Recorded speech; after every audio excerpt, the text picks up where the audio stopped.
Use your skills in the gaming. 1xBet. Look around. Screens are everywhere. They allow you to immerse yourself in another world, into hundreds of different worlds. Here you can be anything you want, and we will support you in this. OG, Team Spirit, 1xBet. If you are with us, you win. Hello, son. Hi, Mom. Pretty girl. This is Eva. Nice to meet you. Thank you very much. Your dad's just making his favorite dinner. It's duck. Come on inside. They're all probably too gruesome to tell you while you're eating at the table. How's your food? Is everything okay? Good, good.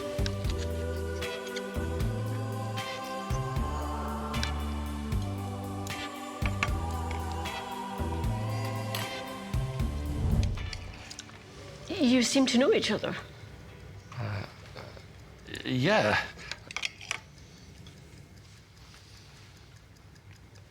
This is the new ambassador for 1xBet.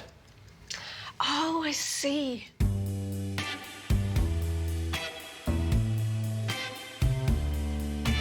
Everyone felt good when Eva Elfie became the new ambassador of 1xBet.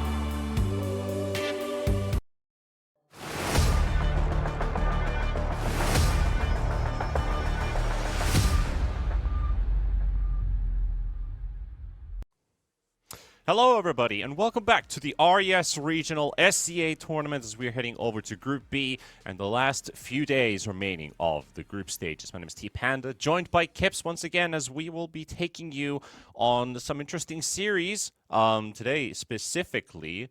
When we start talking about the particular matchups, I think this is the day to make the impact happen because it's the second last day of the group stage, Kips, and I think every single point at this point matters because the competition in Group B is a little bit different compared to Group A.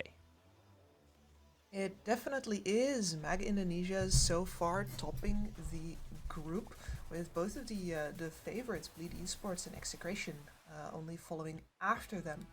Which means that we have ourselves some excitement on our hands because it's always fun to see a new roster topping the charts. Of course, MAG. Let's see, they have beaten Bleed. Did they beat? Yes, actually, they beat Execration already as well. Yep, they are the big surprise basically in Group B because Bleed and Execration were considered favorites in both of the matchups. Remember casting the MAG Indonesia versus Bleed series with Milan, and it was an outdraft almost 2 times in a row. And we're like, what the heck? Like, how does Bleed kind of let this one go? But also talks about the strengths of MAG Indonesia. But what we're really looking at here today is also at the bottom 2, not the bottom 3, because Private Goofy is the one that looks like they're completely out, but the Immortal, currently sitting at a nice 3-3, so 1 win, 1 tie, 1 loss under their belts. They could still squeeze in to the playoff stage, potentially knocking out Bleed or Execration from the playoff run, and that would be quite the something. That would be indeed. And for myself, I'm just very, very hyped to see the Immortal play. I haven't looked at them yet. I'm not afraid to admit that, but normally in the scene we see like a lot of Indonesian players, right? We see a lot from the Philippines, Malaysia, but a roster with 3 players from Myanmar on it. I want to see some Myanmar Dota. Give it to me.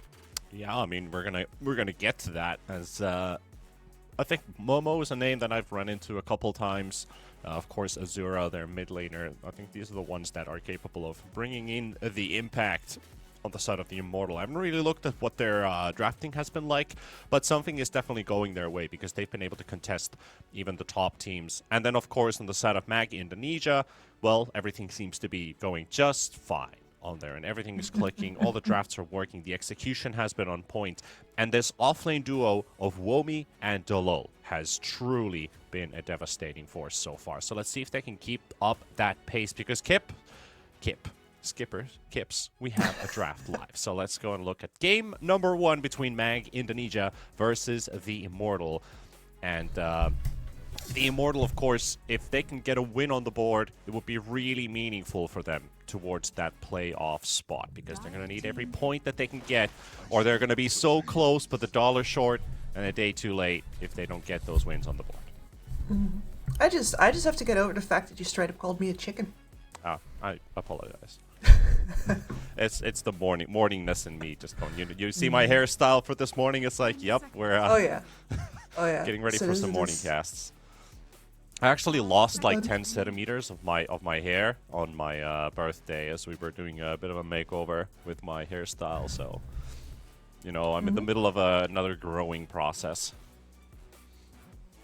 I see. All right, we've got talking about growing. We've got the Steward of the Woods with us immediately on first pick, which is a big departure from both of the drafts that we've seen from these teams so far.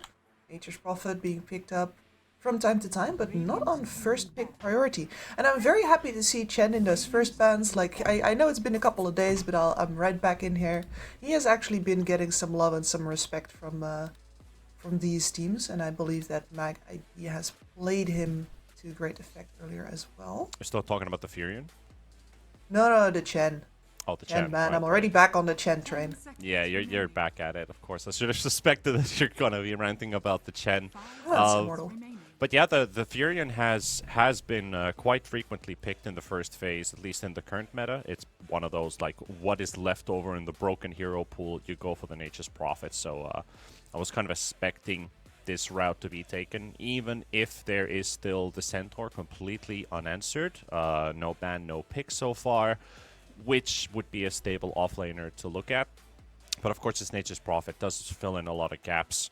Early pressure, great laner, +1 in every early level gank that you can create. It's also, if we see a good Nature's Prophet player, he'll be using also the Twin Gates very actively, because you don't need a lot of resources on this hero. You just need to be there. You just need to bring in the presence. He doesn't really need a lot of mana. He doesn't really need a lot of time to build, like, okay, I need my mana up and now I can fight. I need level 3. Nope, this guy can already do it at level 1, so that's always a perk. You just show up and start clicking. Yep. And of course, they did bring out the Hoodwink. You know, Hoodwink is a good answer in terms of the Trend Nature's Prophet. You have a long-range initiator, bringing a lot onto the board on top of that, and they will pick a very early puck here. We did see Mag Indonesia ban out the Storm in the second phase bans, kind of suspecting that the Immortal might like their mid laner pick coming out pretty early, but I wasn't really expecting a second pick puck here.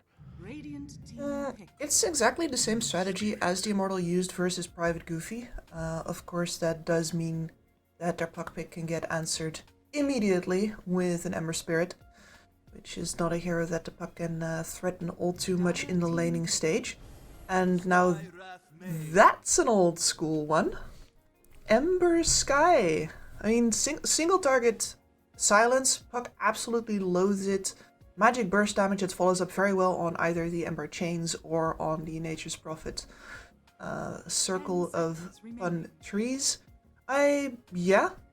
They do have 0 lockdown on their support duo. I can't say anything else than that, but that doesn't mean that this is not a good duo if you get a bunch of disables on your cores.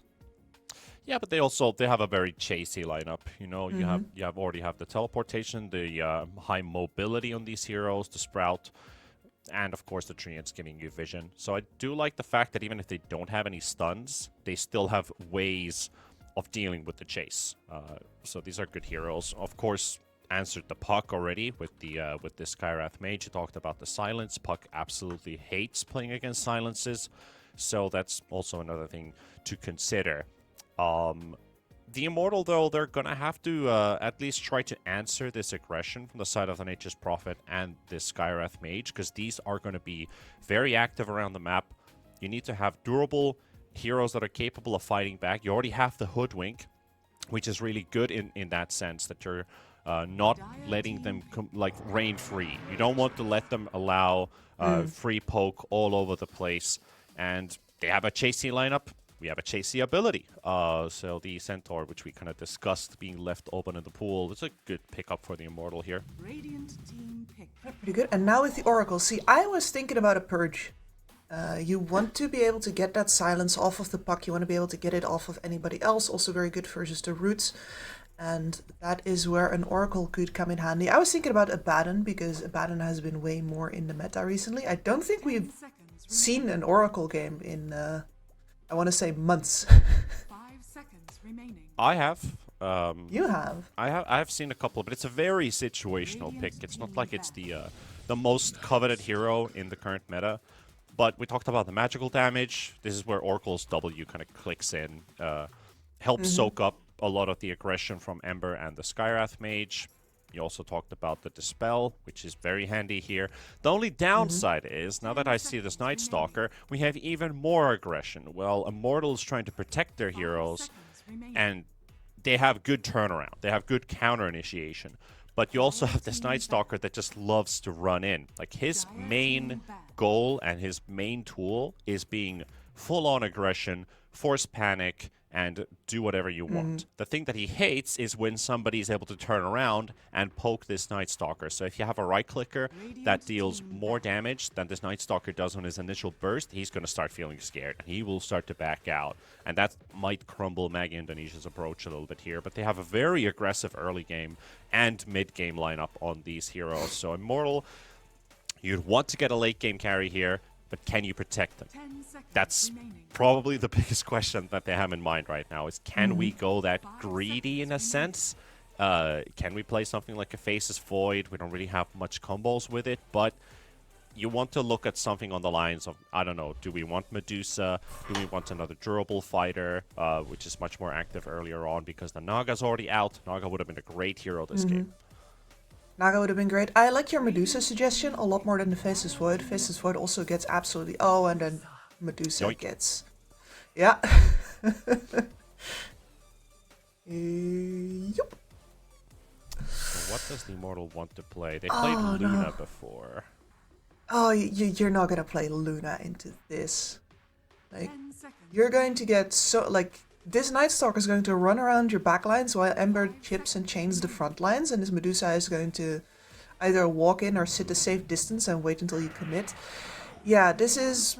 You want a brawler. You want somebody that's going to just punch the Night Stalker straight in the face as soon as he shows up. Like, Night Stalker opens all 3 flaps and you just stick your fist in and rip his heart out. Yeah, and it's a good matchup versus the Medusa too. At least you have some kind of semi-early carry that is basically has, like, you could say, infinite damage output, which can be very handy versus the Medusa, and the lockdown that the Immortal has. They have a lot of stuns, they have a lot of ways to kind of maneuver and work around with, and this Troll doesn't just lose to this Night Stalker. He can fight back, which is a very handy thing.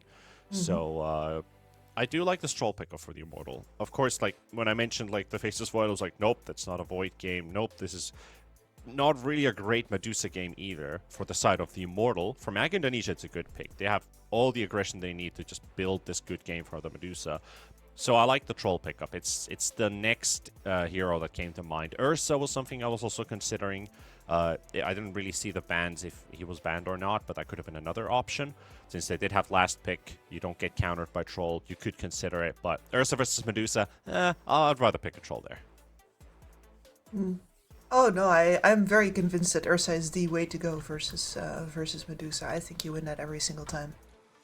But you know, there is no Ursa. We don't get to see if anybody was right or wrong here. Instead, we do get the Troll Warlord, who has to do a lot of heavy lifting on this lineup. I have to say, a lot of the other heroes in this draft get incredibly threatened by both of the active cores over on Mag Indonesia. Both that Night Stalker, like that Night Stalker needs to have a bad lane versus the Troll, and then the Ember Spirit needs to be forced into being the one that For battle. that goes in a bit more.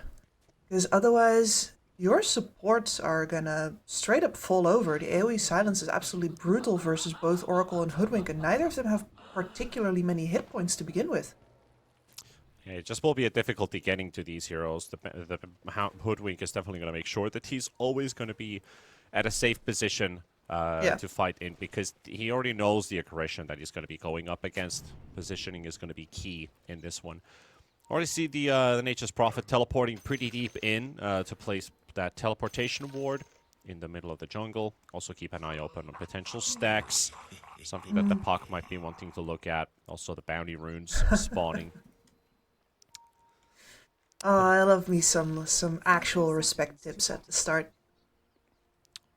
Yeah. Just the equivalent of a fist bump before you start the basketball game, you know? Yeah, these guys are very familiar with each other's. At least that much I realized from the lobby discussion between the guys, that they're very they know each other's pretty much through and out. Yeah. But as we head over to the start of the game, let's see if Womi and Poda are going to fall for the trap. Doesn't look like they will. And so we have ourselves a calm start for the game. 3-1 in bounties, though. I was wondering, can they get all 4? Would have been a nice start to the game. But yeah, instead we get ourselves a very, very silent start of the laning stage here. Puck versus Ember Spirit is like, certainly the Ember could threaten the Puck if you pick up the chains, but you really don't want to do that for the sake of your scaling, for the sake of your laning. So instead, this is going to be mostly about chipping. Puck cannot take off the Flame Guard with spells if the Ember Spirit maxes it. So you're just going to have to trade on the amount of creeps that you push. Yeah, and there's a lot of emphasis as well on the plus 6 minute action runes. Who gets the majority of them? Usually the Puck has a bit of an advantage over the Ember Spirit with less resources, unless you want to start wasting out remnant jumps. So you do have to watch out for the plus 6 minutes on how they rotate. It's really going to be down to the power runes. And then here on the top side, we've got Oracle Troll. I mean, this is a classic combination, isn't it? Like, even if the Troll is silenced, you actually cannot get your ult off for a little bit.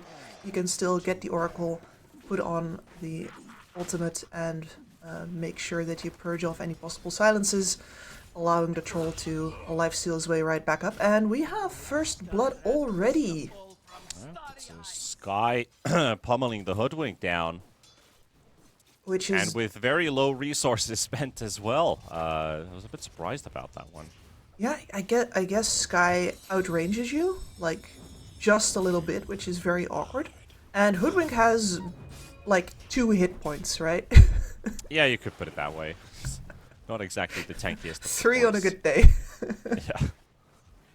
Also, I've just been looking at this top lane. Like, this is... Even if you pick the Troll to be able to fight back early,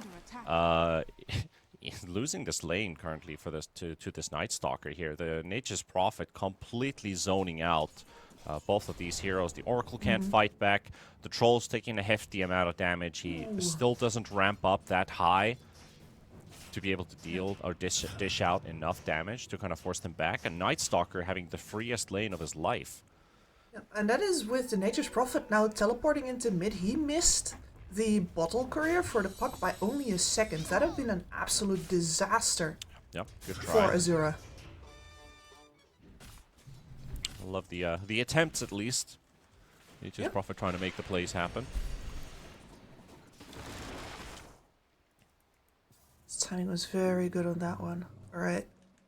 Surely the Skywrath is not going to get any more surprise kills. Because like that was really not supposed to happen. This lane, the Medusa just wants to get level 3. When you get level 3, you get to the level 2 in Snake. It gets hard for the Centaur to play this lane without taking a ton of damage in the meantime. Oh, cheeky. Oh, Poda's gonna actually maybe get this Puck here.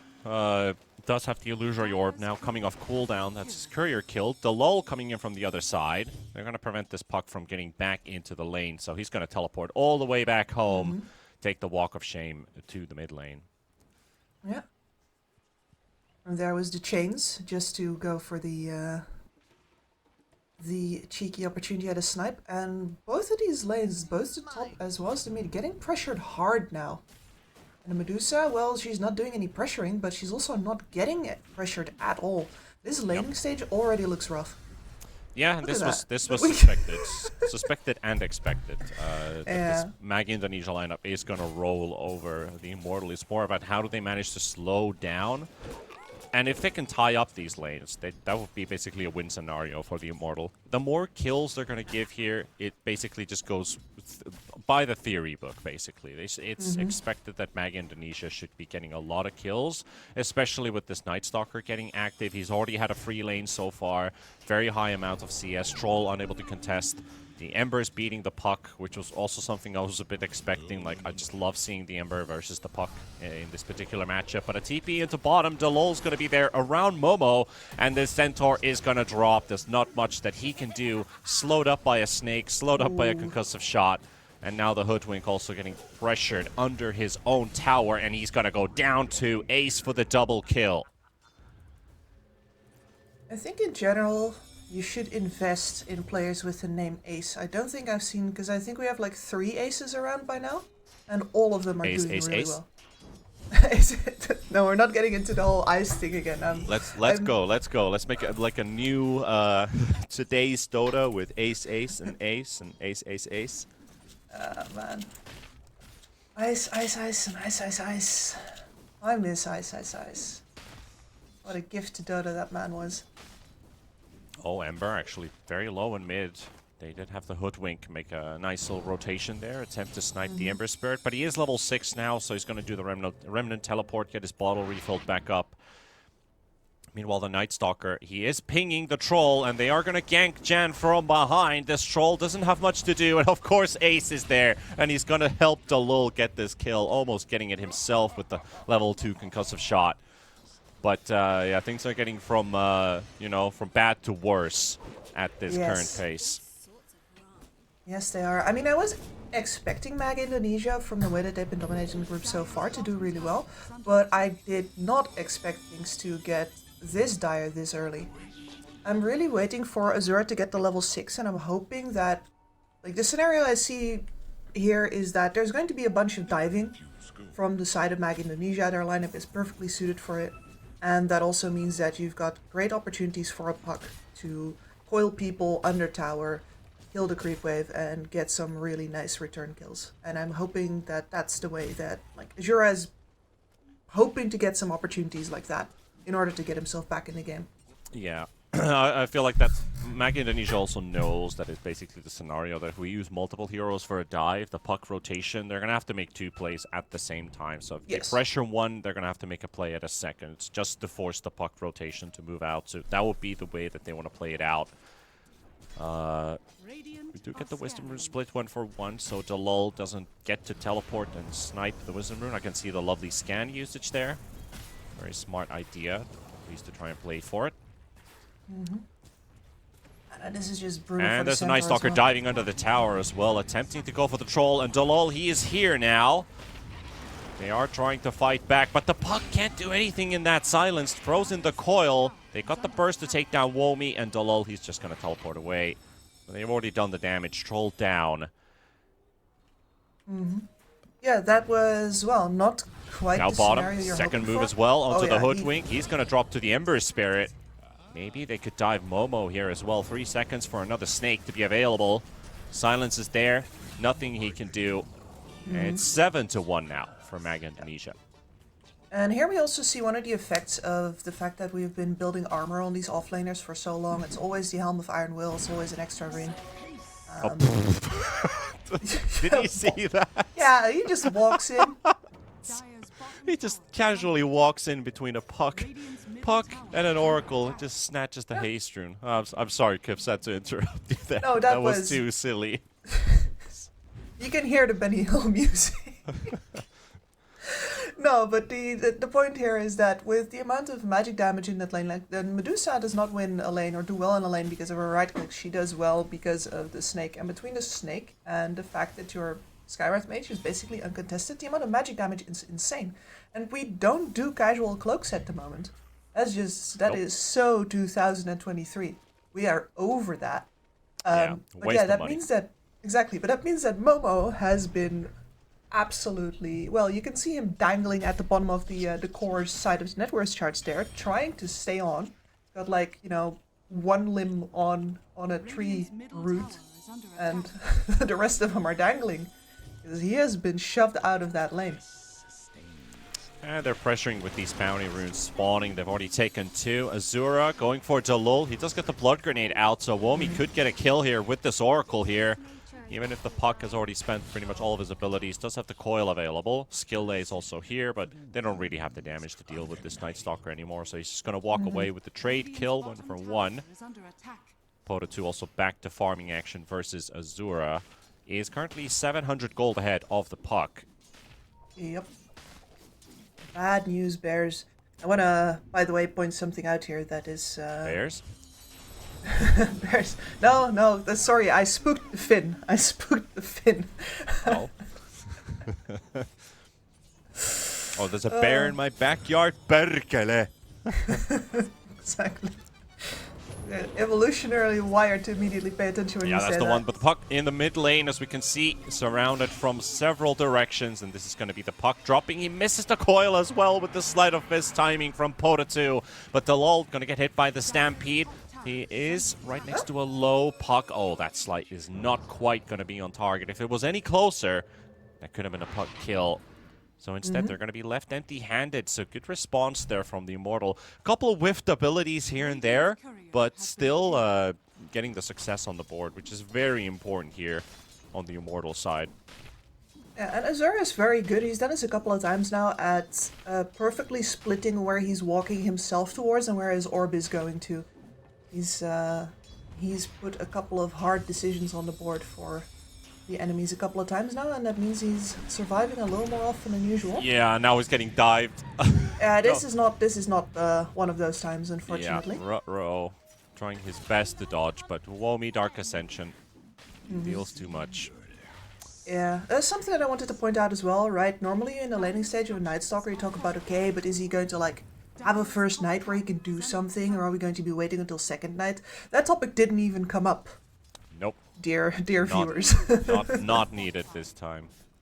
Skill Lay and Calais. It's a lot of lays here. Setting up for Pota 2, but pretty limited on the damage department here. He's just going to end up fighting this all the way. Remnant's out. Doesn't get the help from Dalul. They were focusing on that top tower, which they finally taken out. And itemization-wise here, by the way, Pota is going straight for the BKB. We don't see that very often these days. But that is the build of an Ember Spirit who knows that he does not need to deal damage. He just needs to be alive, he needs to be slighting, going in and out. And the damage is going to come from his supports and or his Night Stalker. Working on the Mage Slayer in the meantime for his own tankiness. So. The only things that are really going to kill him here is the magical lockdown that they have. So having this early BKB gives him much more free reign, free roam over any potential engagement he'll be looking at. Plus, he's so far ahead as well. He might as well just greed it out. Doesn't really worry too much about the duration. It's more about the moment you strike. Use those first 2 seconds with your team efficiently. Yeah, and this is going to be absolutely devastating because the only source of physical damage that they have right now is a troll. And a troll warlord, of course, you said, potentially infinite amount of physical damage, but he needs to build that up. He doesn't just jump in and do that. Yeah, it needs to get to that point. Yeah. What I really like about this here from Mag Indonesia is because they recognize the situation, they can even bring the Medusa here to push the tier 1 tower down, which I really like, bringing in your carry for a bit of action. 5,000 gold ahead now at 13 minutes. The whole team, Medusa 2k ahead, maybe almost 2.5k above the Troll Warlord. And they're going to smoke up. But they're not going to catch the Centaur, are they? They're already moving back. Yeah, I certainly hope not, but even if they don't catch the Centaur, this is the last tier 1 tower remaining. And if they if they get an opening kill on anybody here, I think that tower's down. Stampede is ready with a healing Lotus on top of this Centaur. Bit of extra healing. Just an empty stick is the only thing that he's a bit worried about here. Oh, But here's the I'm silence. There's the forward. jump with the Mystic Flare. Already does a lot of damage, but the Oracle ulti is there. Momo does get the chance to stun on Pota 2. We do have Troll TPing. Actually, the Puck is here, and the Troll is now following up right behind Womi. Tries to chase, but the Coil's going to keep him on spot. Delol will drop. Skill able to go down as well. Now trying to chase desperately on this Night Stalker, but no connection. Now he turns around for the Troll. Doesn't quite get the kill. Stunned up on the spot. This could be a good kill if they can get Womi. He's very tanky with that Mage Slayer, and he doesn't seem to fall at all. The 25% magic resistance working in his favor. And it seems like Puck's that just was the tickling skirmish, him. 1-for-1. Yeah, that's probably one of the better outcomes. But for the Dire side, right? But they did bring a lot of reinforcements, didn't get anything out of it except one kill, but you keep your tower, your Centaur lives, and you stop off the tempo of the enemy, because that was the Mage Slayer power spike.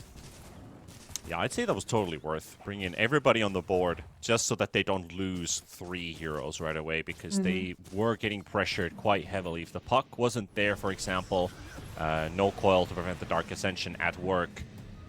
As you can see in this this fight recap here, basically the attempt on the Centaur. He is a very tanky hero, but they managed to get him out. Oracle just fully focusing all of his heals on Momo. And they get to turn as well. Keeping the Coil timing was really good too, because it kept the Night Stalker from continuously diving under. Yep, and you can see the synergy between the Oracle and the Troll here as well. Those purges so central.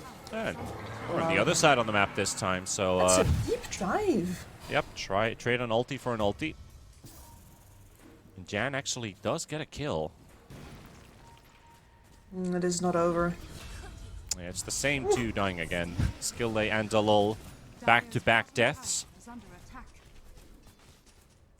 Both of them among the more defenseless supports if you show up with several heroes. They're gonna try for this Ember Spirit here. Will as well. Nice snap on the coil, but it doesn't really work out. So the reinforcements show up in time with the blink on Centaur. Good kill for Jan. That's 2 kills for him in a row as he just finished off the Nature's Prophet in the top lane, pushing him forward in net worth. And I wonder if this means that they're going to apply a little pressure to the tower here. That is an extremely risky proposition, especially at night. But on the other hand, you have a catapult, a troll, and an entrance and kill. he's getting his Battle Fury now, so it's on the courier. Gonna do it. This is exactly the kind of turnaround that you want, that you need. This tower down is going to give you some breathing room and a little bit of a split push potential, but He's gonna have to back out, actually. He's not feeling comfortable staying around for long. Pota 2, chains in 3, the slow onto the Troll there with the defusal used by Medusa, but a nice quick purge. Momo, though, he's also went very, very deep. There is a very nicely timed Fate's Edict there to keep the Centaur alive a bit longer, but Momo gonna get ulted as well. Oracle getting chased by Womi. 2 separate targets taking a lot of damage. Womi, he should be able to finish him off with the next Void, as Dalol is also considering TPing right behind. And Centaur gets the blink away. So again, Momo gets to live. Centaur just never seems to die. a lot of work put in by the supports there. This Oracle is so crucial. But right now, the amount of range that he has is just really not enough. You can see that he basically has to step into the Night Stalker AoE in order to save anybody who's in there. Yeah, and it was easier pre-blink, but now the Night Stalker has a blink too, so he knows he needs to find the Oracle in these fights.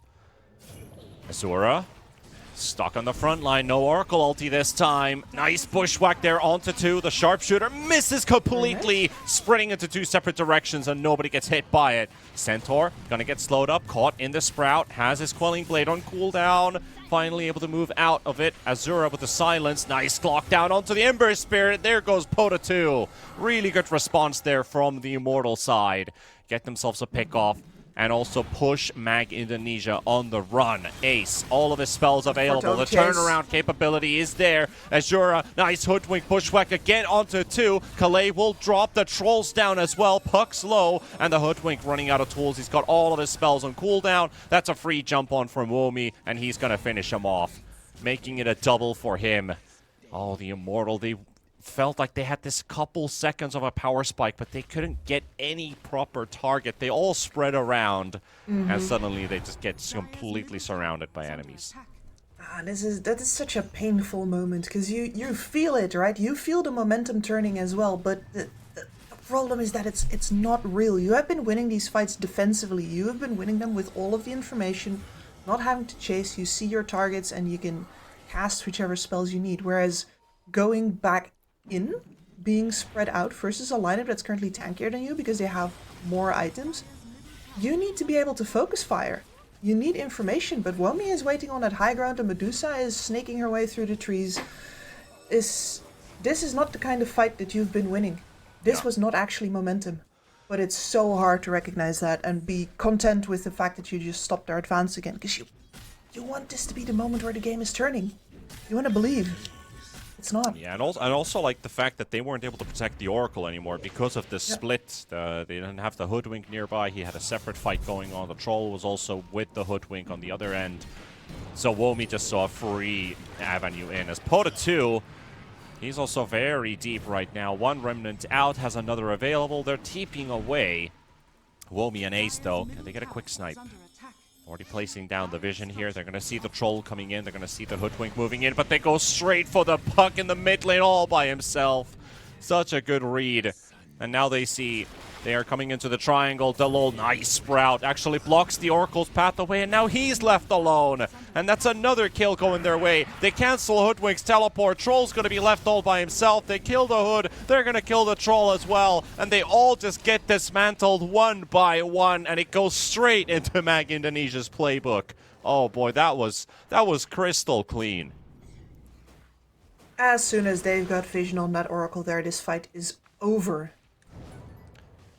I mean, they basically dodge a gank into we spot the puck. We're going to get a free puck kill. No help coming their way. We have a ward freshly placed in the triangle. We're going to see them running in here. Delol teleporting in with the Sprout on a choke point. Oracle separated. And it's like, oh, we're getting a third kill. Oh, we're getting a fourth kill. It's like an escalating situation. It just went so well for Mag Indonesia. Yeah, that's the kind of fight that they like. With these heroes, the centaur not showing up. Is he working towards a big item on that centaur? Is it like Shiva's time nearly or something like that? On who? Centaur. Centaur. Yeah, he's recipe short. Yeah. It's not going to be the best timing because he did have to build that blink in between, but it's going to be a useful item nevertheless. Vision, slow, everything that Hoodwink and Puck needs to get their spells off. I don't think it's ever a bad game to build the Shivas unless your enemy is full magical, which we're not going to see in today's Dota.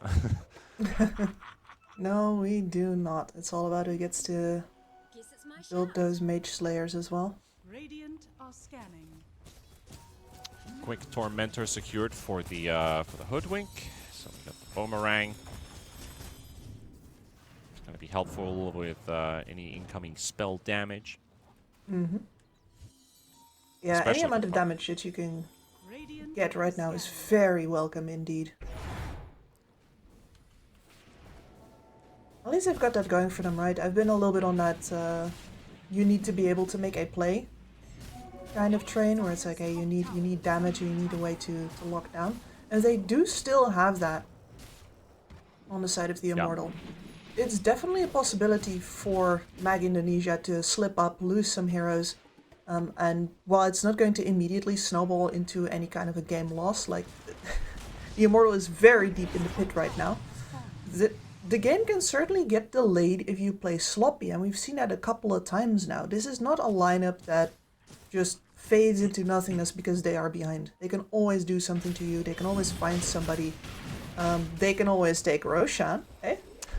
I mean, they're considering it, but Mag Indonesia already on the board. They are going to force out Dark Ascension, so maybe they're going to let Mag Indonesia potentially jump the Roche Pit and they can get the response on it.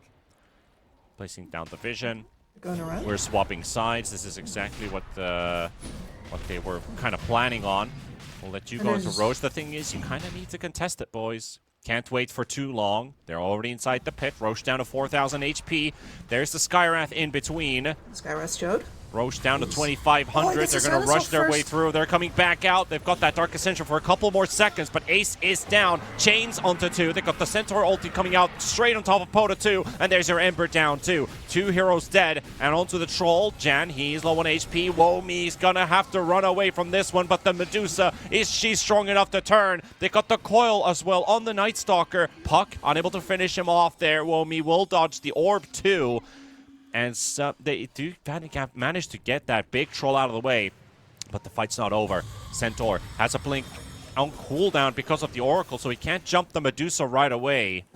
It's a bit unfortunate that your ally is actually breaking your blink, preventing him from jumping away. Azura can't deal with the Medusa much here, but oh, Dalol just gets jumped. He tried to orchid the Puck, but it's not going to work out, and he's going to die to the orb.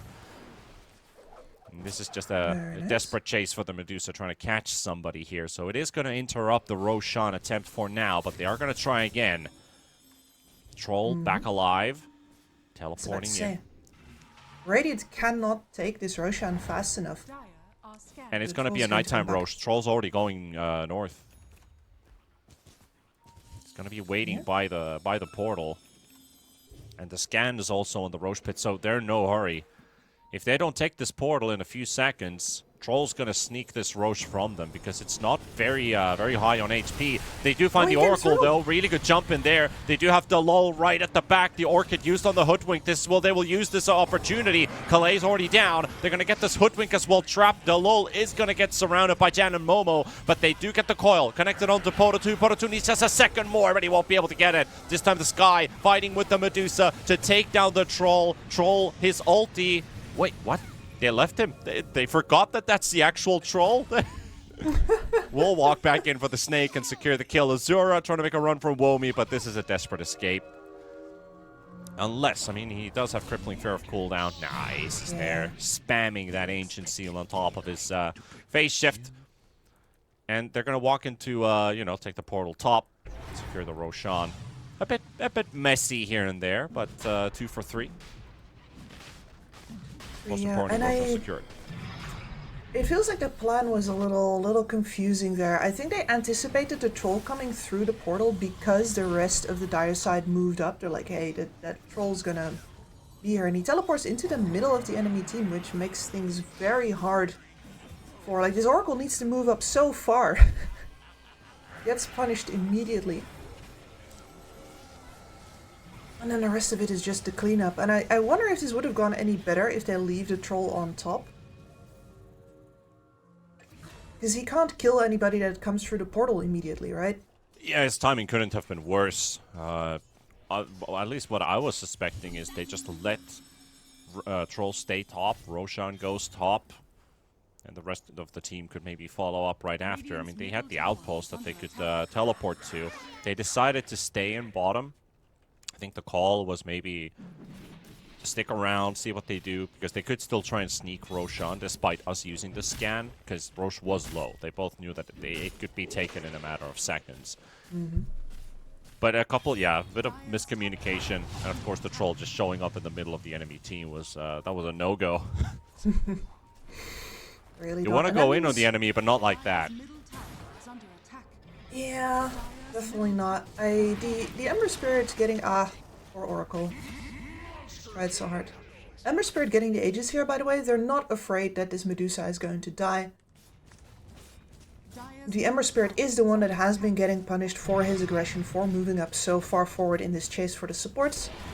So they are going to give him the Aegis instead, which I think is the correct choice here in order to keep their tempo. But there is kind of the differential, right? Like if Pota 2's the one getting hit by coil, that means that Womi will deal much more damage. You have 2 heroes that do a similar thing this game, which is hunt down heroes. Azura on the edge of that silence, but he won't be able to run out. Insane. You're not even coming to his defense. It's like, yeah, that's a BK beat. Oh, well, trying to protect him from the sharpshooter, but not able to get in between. Womi again, the backline silence, blink on 2, Oracle down. Gone for 40 seconds, does have the buyback available. Still with the ulti, but without the puck, I don't think you can really defend. You're just going to have to let these mid-racks go. Dire's structures are fortified. Dire's Yeah, it's And they found the Centaur too, so Womi knows where he is. Dire's middle barracks. Medusa's still sieging. No creeps inside the base though. The creep wave is quite far. But they got the melee rack, so I guess you could say the damage has been done and they're going to move away. Dire's middle barracks It has are been. under I mean, attack. you can see that a couple of items are coming up for the Immortal side now. They've got themselves a Force Staff, which means that they actually get to get out of the Night Stalker AoE, get to move out of the flare from the Skywrath, that sort of thing. And, well, this is why the Ember Spirit got the Aegis. Yep. It's the burst that they've shown a couple times this game. There's the coil. He will pop his BKB. Will be fine from the stun. Stone Gates used at the same time, but not the most efficient usage of it as the Ember was still BKB'd up. Medusa down a half mana at the moment. Has Disperser, might have to use it to get away. Pops the Manta. Snake thrown in. So Medusa's going to get back up healthy with mana while Troll's just getting kited and they're just kited and going for kited. it. But can they get Womi there in time? Has a BKB, has a blink available. Doesn't go for the puck this time. They want the Troll first. Oh, And Centaur's silence. He can't even use his stun. He'll turn around, try to nuke this Medusa, but it's going to be a desperate challenge for him. And he's down too. Now they see the Oracle. It doesn't have much to give, so that's going to be another kill. Going for Mag Indonesia. And at this point, I wouldn't be too surprised if the Oracle just dies here, that they consider calling it. that's very possible. That chase there was their last fight, I think. So, it's funny to see, though, how, because they don't have any AoE control whatsoever on the side of Mag Indonesia, that they can't actually do anything about these 3 cores running at their Medusa. All they can do is like, hey, get back here. Try Fight to slap fire them with around a bit. fire. Yeah, exactly. But they can't stop them. They can't do anything about it. And the only thing that saves the Medusa there is the fact that there's just simply not enough damage on the side of Mag Indonesia at this point. But it's cool to see the weakness of a lineup that has looked absolutely invincible this game demonstrated so suddenly. It's like, wait, they could do this Yeah, the big the entire issue, time. Yeah, the big issue definitely has been fighting inside that crippling fear, try to kill heroes. It really has been annoying. Especially when the Troll can't use his ult, you need to build a BKB against it and everything. I like your use of annoying here. It's like, it's mildly irritating instead of like game losing just issue. mildly. Well, there goes the Ember again. That has been a constant for this game at the very least. Well, something, but Mag Indonesia, very solid draft, very solid execution. This game won. Looks like a walk in the park for them, basically. Very sophisticated win, you could put it that way, because you're drafting a lineup which reminds me of Nick McGalaxy. We got 0 stuns, boys, but doesn't matter. We're gonna chase you down. We're gonna hunt you down. We're gonna kill you where you are, and you know, I think this was just a solid approach from Mag Indonesia. The first few picks, you see the early puck. We answer with an Ember. We got the Night Stalker, and it felt like, yeah, we have 4 heroes that can fight throughout this entire game, and we're not going to run out of steam. So I felt like already halfway in the halfway of the second phase, it's like, yeah, Mag Indonesia's got this like 70 to 30 in the bag. And the way that you can feel that out when you're watching that, right, is that you see that the picks that the Immortal are making are reactive. They're reacting to the enemy draft. They bring in that Centaur, they bring in the Oracle as answers, but they're not actually putting up any strategy of their own, which means that the entirety of like whether or not their draft is going to work is by, are we reacting right to what the enemy is doing, which means enemy makes the first move, and is our Troll going to be able to come out on top in the end after all of this struggle? And the answer was a definite no. Definite no was definitely the answer, but can they turn that into a confirmation on the side of the Immortal? Can we maybe tie this up? Well, all of that, you're watching our RES SCA Regional. We'll be back after the break. 1xBet and Eva Alfie present betting on all esports events on the website and in the 1xBet app. 1xBet. Play with Eva.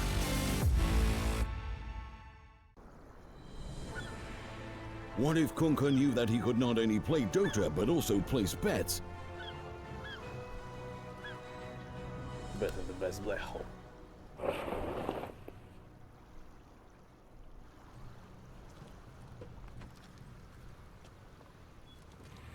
1xBet Bookmaker Company.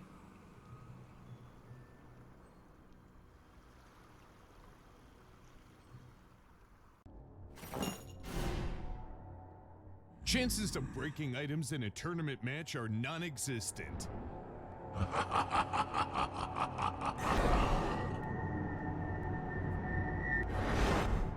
Chances of winning at 1xBet are always real.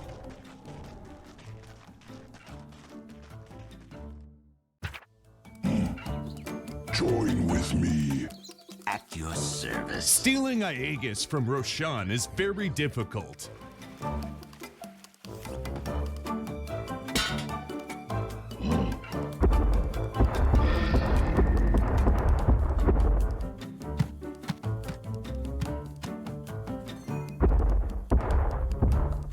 Winning at 1xBet is super easy.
Let's go.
And we're back, ladies and gents. We're heading over to the second game of the first series, the Immortals versus MAG Indonesia, where MAG has taken the lead and at this point are solidifying their lead in Group B as well. If they can 2-0 this one, they would be far ahead from the rest of the bunch, because Bleed and Execration would need to win 2 full series in the course of these next 2 days, the last 2 days, to push themselves for a potential. I don't even think we can get a necessary tiebreaker because of the losses on both of these two teams. So I believe, if I'm reading this correctly, if they have a clean sheet, they should go directly to the next round of the playoffs. But then again, the point of view for the Immortal here, Kips, is they would need at least a tie to keep in the race with Bleed Esports and Execration. Because if they lose this one, Bleed and Execration just could slip away from their grasp. Exactly. This is where you either keep up with the rest of the pack or you fall behind forever. And that means that they gotta try and get at least 1 point out of here. Now, what we saw from the previous draft is really MAG Indonesia didn't leave them much in the way of options already. So, but they didn't actually execute very badly on the Immortal, right? They had a couple of good defensive fights, their itemization was okay. I didn't really see any big mistakes apart from that fight where they got too hopeful. They're like, okay, now we can chase this out. And MAG Indonesia would like to slam the door. Ooh, they would like to, take all the hope away from the side of the Immortal. One thing I have to discuss about the last game's draft as well before we dive into this one is the fact that the Immortal did have second pick. Did they have the second pick? Yes, they had the second pick in the draft. Yes. That means that they had the last pick. But the strength of first pick really shows. They picked Puck into the second phase as an opener, instantly gets countered, and the first pick gets 18th, where you really need to land the cherry on top of the cake. They got a Night Stalker. So it was so well thought through from MAG Indonesia, but it also meant that the Immortal were playing into their bag. So you don't want to end up in that same situation. The Immortal, again, they have second pick, so that final pick of the draft really has to be cutting edge to cause a dent, because what we already see on the board is a Meepo opener, and we're into the second phase with a Mars first pick from the Immortal, and they have to fill in their supports now. They do. And now the question is really, okay, what is your preferred way to cut that pizza? Because there's a lot of different possibilities for answers to Meepo, whether that is about making his lane hard, to making sure that you have a ton of AoE disables. There's a bunch of ways to adapt to the Meepo, but I think the most important thing is that you need damage. No matter what happens, a Meepo soaks up a ton of DPS, and you're going to have to bring that in order to bring him down. So your lineup cannot be short on that, that's for sure.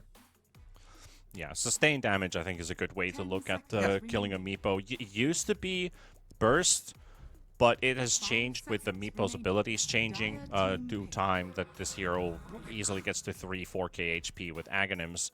So you've got to look at sustained damage above burst to try and blow up this Meepo. Crystal Maiden's already pretty good in sense of the AoE damage that you have, and also protected by the Mars. So you have 2 ultis to use at the same time for some good pickoffs. But you're going to need somebody who builds damage over time. Like you said, damage per second basically is the tool versus this Meepo. And they are protecting this Meepo pretty well with the Rubiks and the Treants. And I really like the Stream Protector. Like, this is another lane-winning support that is a bit underlooked. It's not your vengeful spirit that is usually picked in the first phase, but he is very close to that. Like, this hero is super scary. Level 1 already, level 1 ganks with the Leech Seed, the lane presence, the damage that he applies. A lot of protection comes from aggressiveness with this hero. Yep, the sustain very powerful here, and I think the reason why he's underpicked is because his utility in the late game, or the later game, is very subtle, right? You don't get to go in and make plays with the Treant Protector. You're giving vision. You need to be in the right place at the right time, and then the rest of your team makes use of that opportunity, which is a very humble sort of role. And it's hard to gauge the impact of that, so a lot of teams just prefer to not do it. But yeah, the lane is pretty much secured with it. 10 seconds remaining. Well, let's see what they want to take here on Mag. Does this Meepo want to play mid? Do we put CJ to play it? Because that would leave something like a Puck, for example, versus the Pango open for Mag Indonesia if they want to pick it right now. Leave their off lane for the last pick. You already look at answers towards this Pangolier. Usually the coil is a pretty good answer to it. The silences are pretty handy. You don't really have room for supports like the Grimstroke with Soulbind to counter this Pangolier. So you don't have a lot of offlaners to answer the Pango necessarily, but you have a couple of mid options if you want to put this Meepo into the safe lane. But they're going to go for the Quap, and I believe now we're going to ban the Puck. Yeah, I'd definitely say so. Puck would do phenomenal versus this lineup. You get to dodge literally everything again, except for the lift. There is the Mars and the Pango, so the flex potential between the two doesn't necessarily allow to even pick a Puck in this draft. You'd have to play like a Mars carry and like a Pango offlane, and I'm not a fan of Pango offlane versus Meepo. I do think you're right here. I think Mag is correct with the bans that the Puck isn't really realistic anymore. Yeah, there's only a few players who would play a Mars carry. I think I've seen it once or twice in the last 2 months being played out. And also very one-dimensional. It's the strong bonk. Yeah, it's strong bonk, but you know we've seen Amar, our Lord and Savior, with the rapier plus the Revenant's Brooch, which is the strongest bonk. Well, what would you like for your offlane? What kind of a hero do you need here? Mag Indonesia? I think that the Immortal's on the right path with banning out a bunch of, control. But Mag Indonesia, I mean, if their previous lineup told us anything, it's that if they feel like the train's already rolling, they don't need control, they need chase. And a Dawnbreaker with a turnaround potential, if they ever get into a bad team fight on Mag, and it is going to happen, especially versus a Pango, versus a Mars, you just drop down the Treant Overgrowth, and then Wommy comes in over the top of that from wherever he is. So you get to turn anything. Yeah. I guess that's what they're looking at here. Rubik, Dawnbreaker to lane for Mag Indonesia. This Crystal Maiden in a lot of peril this lane. Yes. You cannot extend too far, but you also need to protect this Lina, who's also a prime target for both the Rubik and the Dawnbreaker, already at level 2 to hunt down the Fate Ball, throw in the Hammer. A lot of burn and a lot of slow. And of course these two do hit a decent amount, so Lina's not exactly your tankiest safe laner. Mag Indonesia probably going to continue with what they just had in game number 1, which was lane aggression and pressure that they want to apply while building space for CJ with this Meepo. I feel like the Meepos, you usually pick a Mars versus the Meepo in the lane. You'll have a good time with Momo, but you don't necessarily slow down this Meepo, not by a lot. So they would like to get a kill. Mars Snapfire is a classic offlane duo, and it can work versus this Meepo, especially if this Treant isn't in position. So it's going to be Ace and Calais with a lot of work. Both +5s are going to have to work hard this laning stage. Yeah, Lina as CM, historically not really a great combination at all, both very fragile. But on the other hand, the damage output is very significant, right? So a lot of this game is going to be about the DPS checks. Mag Indonesia has already shown that they're not afraid to lose heroes as long as they know that they're going to win the fight. That Ember Spirit, the way that Pota played that in the previous map, showed that off perfectly. So the Immortal knows that they can't deter them with the threat of DPS. They need to bring the actual DPS. And in that regard, I fear for the Lina's ability to stay on top of that. Yeah, there's always a possibility that this Lina could pop off in this game, and with the basic maneuverability that they have on their lineup, the Mars initiating, the Snapfire can always help out, the Pango's very mobile. You can create a lot of chaos, but like, who do we kill first? Do we focus the Pango? Do we kill this Mars before he gets this arena off? Do we just jump this Lina right away? What are the supports doing at the same time? Are they saving? Are they going in or are they going out? And Mag Indonesia has to dive kind of deep as well for some of these kills, especially with the supports. Like last time, Oracle always had to be there. Hoodwink always had to be there. This time, Snap's not necessarily around, and the Crystal Maiden is always this kind of cannon fodder, right? It's a hero that you can go for early, but when you do that, you give info that they are going for the CM. We can reposition. We can maybe cookie save. We can maybe send somebody in. We could send a Mars in position. We could use a Pango ulti.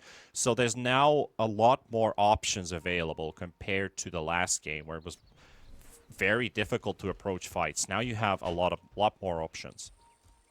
Yeah, absolutely agreed with that. The amount of options that they have in the fight is unreal. And it's a little less so for Mag Indonesia, are fairly straightforward, you know, the Guap needs to burst somebody, and that's where you take the fight from. You create opportunities for that to happen, and then you follow up on that with the sustained damage of the Dawnbreaker, of the Meepo. That wasn't too bright.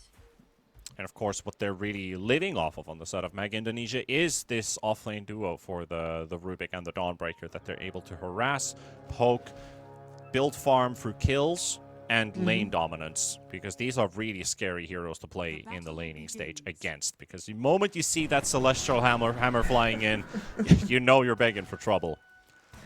Yes, you are.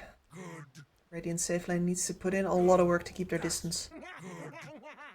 At least you have the slow. Like, you have Crystal Nova, which is pretty good versus two heroes. Very high nuke. Already has an extra mango for Calais, so you're able to at least kind of keep spamming Crystal Nova whenever these two heroes are nearby. Helps the Lina catch as well for the LSA when they're slowed up. But when we go further in levels, we look at the level 6 on the Dawnbreaker, we look at the ulti being leveled up. If Meepo ever gets jumped, you have two healing batteries. You have the Treant Protector, and then you have the Dawnbreaker. Exactly. Their turnaround potential is pretty significant. So yeah, this game is going to start off relatively hard for the Meepo. He's got the Treant Protector, of course, to help him out in the lane here. But the first couple of levels are going to come slowly. Yeah, and he just missed the entire first wave, too. Gonna get a single poof last hit. Both the Snap and the Mars for the time being. Just playing the heavier presence. And of course, in the bot lane as well, the early trade already happening here. Lina might go down with a couple more hits from the Dawnbreaker, but it's a bit too far away to close up on Jan. And an attempt was made, and LSA drops her to 50 HP. Rubik with the lift available. Oh, he loses vision of the Lina momentarily, but the movement speed, it's the same for both, but it feels like Rubik's getting closer and closer. Not going for the lift yet, holding it all the way, and now actually trading the Crystal Maiden too. And Rubik, maybe this time he's actually got this one, the Frostbite. Oh, but it's not going to be enough. It's not enough, and the lull for the first blood. And CM, poor CM, was predicting this in the draft, that this CM's not going to have a fun time, but losing a 1v1 there in the end. Oh. No, and this was really all about, well, keeping distance. As soon as that Dawnbreaker comes within slapping distance, you know you're in trouble. Now they have the level 2s as well, so they're trying to get this lane for Mag Indonesia closer to their tower so they could start playing aggressive. Lomi keeping an eye open. Here we go. CM looking like death number 2 is imminent. In the bottom lane. Calais, one hit from dying. There we go. Oh, there she goes. And there's, especially with the lack of levels that this is going to cause, you're going to get behind further and further. This train does not stop. The damage output from the Dire side here is very much level dependent. And they're just going to keep on snowballing that. Yep, and now there's the Lina as well. Yep. This is the absolute nightmare scenario. And it's terrible, because I was gonna say, like, okay, well, you gotta watch out for, you know, the level 2, level 3 power spike, but the dying started at level 1. Yeah, right away at level 1. At least a trade-off here in the top lane, isolating Ace, but that also meant that Meepo was able to farm an entire wave. The tower is now hitting the creeps that Mars should be farming. So a trade-off of giving away the Treant Protector, but Meepo also getting some CS. And that's really how the Meepo lane goes very often, right? You just scrape together what you can. And then as soon as you get the second meepo up, everything changes.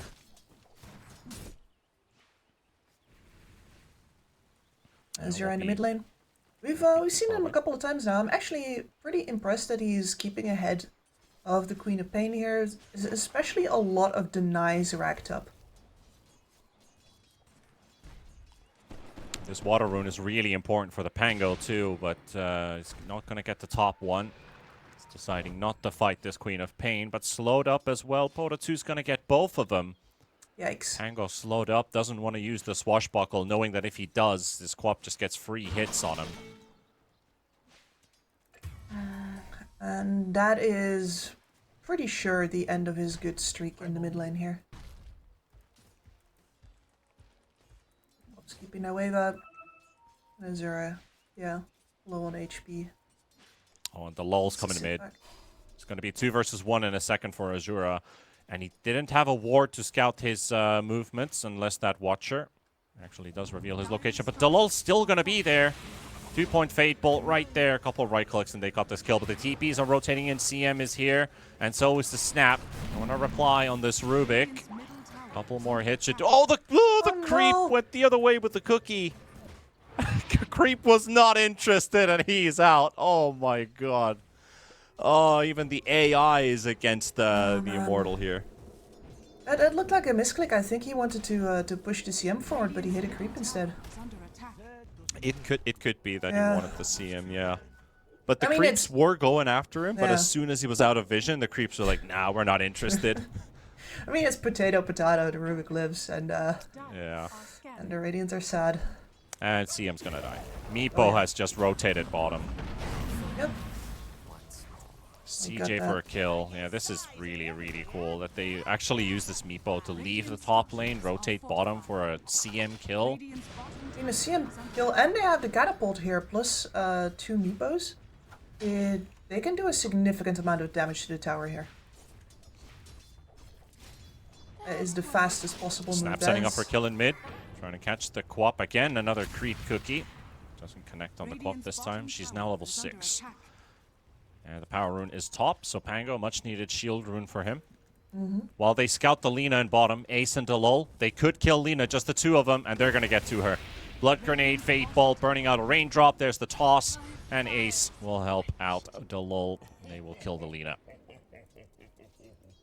Oh, she's so fragile. And that bottom tower is now down. This is some Gaming Gladiators style fast play. It's like my carry rotates on the 6-minute catapult. What's she gonna do about it? Yeah. It's just really good understanding as well. I have to say that I love the way that they're playing this this game. Mag Indonesia, both laning stages have been going their way. Yeah. First with the Nature's Prophet rotations, being perfectly on the mark, very good understanding. And now here, this Meepo coming around to the bot lane. Takes the tower down, immediately pressures the Lina. And she's going to get dove more. Also the fact that the Rubik rotated mid, then you have the Treant and Rubik ganking deeper in bottom, getting a kill on Lina. Like, just really active movement on the side of Mag Indonesia. And the Mortal just doesn't seem to be able to respond to that. They don't have the heroes to fight back yet. They needed more levels, and now they do. They have the Mars ulti. Lina's level 4 jungling at the moment, so you have 2 teamfight ultis, but no carry to play with. That's alright. Your Pango is still keeping pace with that Quap. You've got the Mars with the ult now. I wonder if he's gonna go blink first. Missed on a gank here. At least they jumped the Rubik, but here comes the Dawnbreaker. Stun onto the Pango as the Rolling Thunder has been used. Then Pota 2 and Dalol, they're just going to right-click through. Force Azura on the run. And Skillay will drop the Pota 2. 4 heroes versus 3. Bring in the more numbers. And Pango is low. They're trying to farm some stacks here on their way out. Lina was making use of the fact that she just saw a whole bunch of heroes mid, but yeah. Suddenly they're bottom. It's like they just made a beeline. No rest for the wicked. No, Dalal actually gives up on the chase. Can't see the Lina. And Meepo forcing out the arena from Mars. There was the Quap as well. So that's now a 1.5 minute saving grace period. Don't worry about the Mars. Meanwhile, Calais has the Frostbite, the Treant Protector, slowed up in the Nature's Grasp. One more hit. I'll use a Blood Grenade for the kill. Why not? None of these cookies have been hitting. Not a single one. Feels like it.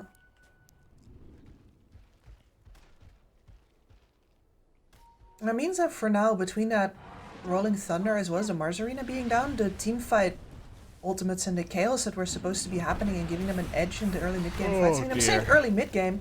Oh, yeah, dear. it's 9 minutes. And that's a tier 2 dive. And the funny fact is, even a Dawnbreaker is tanking a tier 2 tower with ease. It's like, yeah, we don't care. Normally when you see a sub 10-minute tier 2 dive, the tower that hits for, I repeat, 172 damage, you'd feel a bit afraid. Yeah, it's supposed to. You're not supposed to be unsafe under a tier 2 tower at 10 minutes.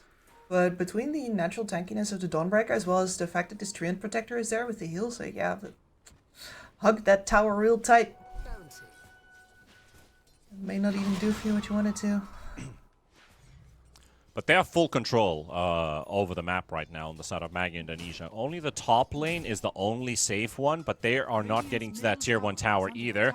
Trying to control this Pango here. The stun lock looks good, but the Dawnbreaker ulti the heal. He gets the blink away, and Pango in trouble. So is the CM as Rubik's Cube is rolling around. Dalol will finish off Azura. Momo with the arena pushes the Dawnbreaker down to the low ground. Skillet, it's actually Ace and Dalol, both supports running rampant in the front line. There is this double courier snipe for Momo. Momo, he might lose his life as well as Calais down. Momo is dead and Skillet down. Dalol will live. 4 heroes dead. And this is just child's play. It's 14-1 with a 6k lead for Mag Indonesia. And this, by far, is really morale breaking. Oh yeah, it is. They didn't even bring the Meepo for that. Just vibing under a top tier 1 tower on the Radiant side of the map, just chilling. The lack of levels means they do not have the damage for the finish off on that Queen of Pain. The Rubik's Cube thunders on through, and then when they're in this position here, you feel so awful. Crystal Maiden's in danger. The Quap gets moving from the side. And a catapult is of course on your tower again, because Mag Indonesia knows the timings of the map like it's... I don't know, like they're really just in tune with nature, I want to say. Every time there's something on the map, some objective, whether it's the Wisdom Runes, whether it's catapults, hitting towers, etc., they're all already there.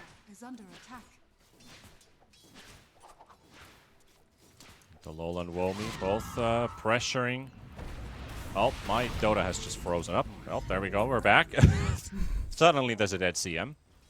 Hey, did you miss something? No. You know what that looked like. It wasn't pretty. I was looking at a Cobalt getting right-clicked, and then everybody's just standing still. I was like, wait a second. Alright. What we're waiting on, I think, if you're on the side of Immortal here, is Blink Dagger on the Mars. He's been getting all of his small items up. He started with the Vlads, finished up his phase boots, got a soul ring. Actually, I say finished up his phase boots. Sorry, I thought he did. Not yet. You see, I'm thinking that he should rush dagger already.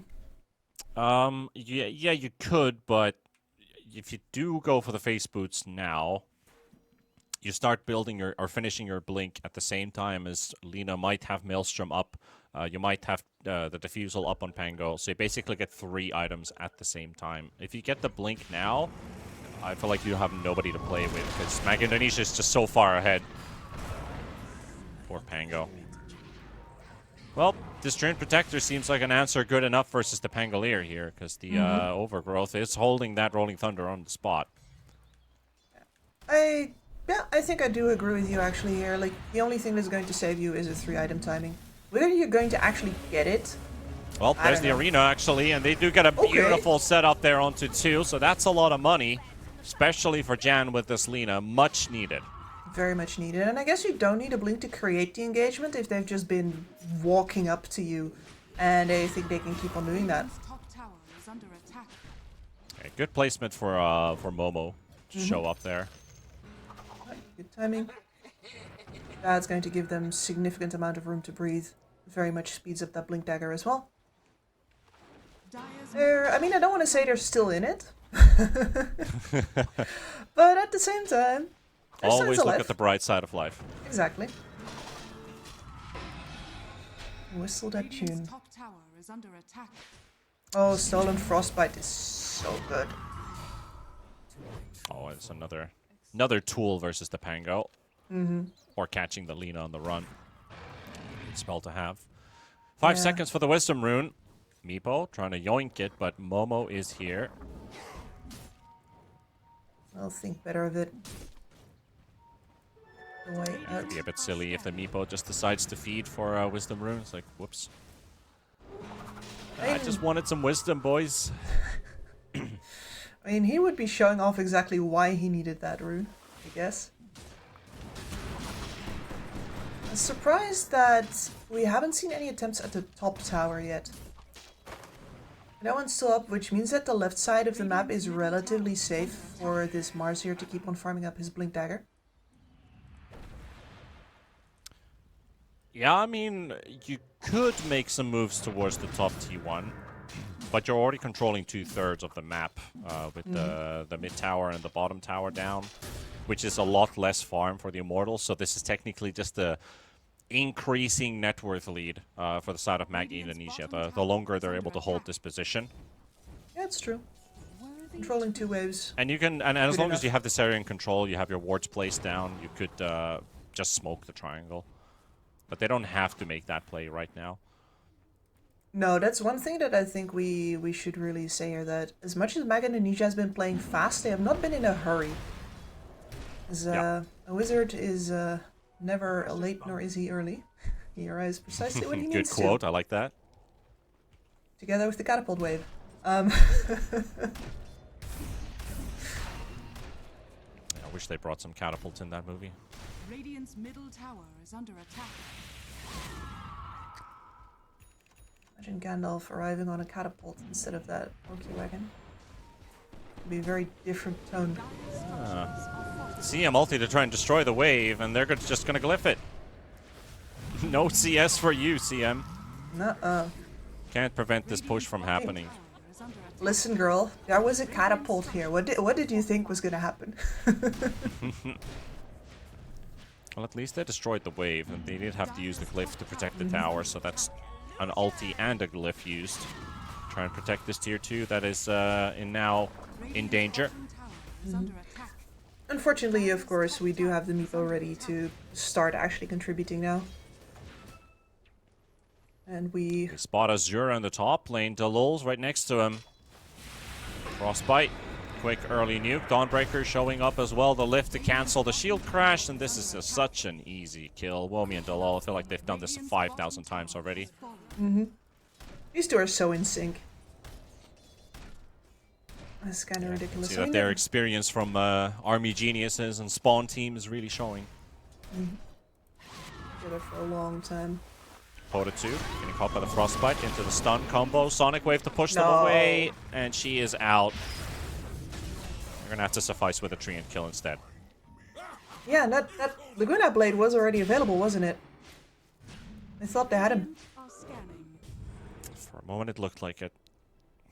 I guess she was pushed out of casting range there with the Sonic Wave. That's possible. I don't see another reason for them to hold it. At the very least, there's that Maelstrom, there's a blink on the Mars now for sure. And we are smoking up to make good use. We are hunting. There's a Dawnbreaker. Are they just thinking about Roshan instead? No, they're just gonna check the pit if anybody's home. Calais noticing smoke has popped. Womi is here. Frostbite does connect. And here comes Momo. Just pushes her further. That's a mistake. And you might lose a hero for it, but is it just a bait? This is a chance for a turnaround. CM ulti doing a lot of damage. Ace will drop. Meepo in trouble as well. Meepo is down. So they did get the 200 IQ bait to work out in the end. We failed a couple spells. We got you to turn in, and we're still getting the fight that we're looking for. Big kill for Jan. Oops. Clumsy me. I seem to have dropped my Crystal Maiden right in the front line. Yeah. Oh no, I'm helpless. Somebody help me. This is, by the way, my favorite way to play Crystal Maiden. There is something about Crystal Maiden that is tastier than all the other heroes. And people just cannot resist it. Like, you can overposition with anything else. And people will not start salivating as hard as when they see a CM. That is very, very true. Maybe if you're playing Wraith King and you see a Lion, but I'd take Crystal Maiden over anything else. You're absolutely right about that. Exactly. You see blue, you kill. So murderable. Anyway, living in a different type of Spain here. Yeah. That works out absolutely fantastic, though. Once again, just a little bit of overconfidence from the side of MAG Indonesia, combined with very good arena placement. And finally, all of those teamfight spells coming in. Oh, Azura.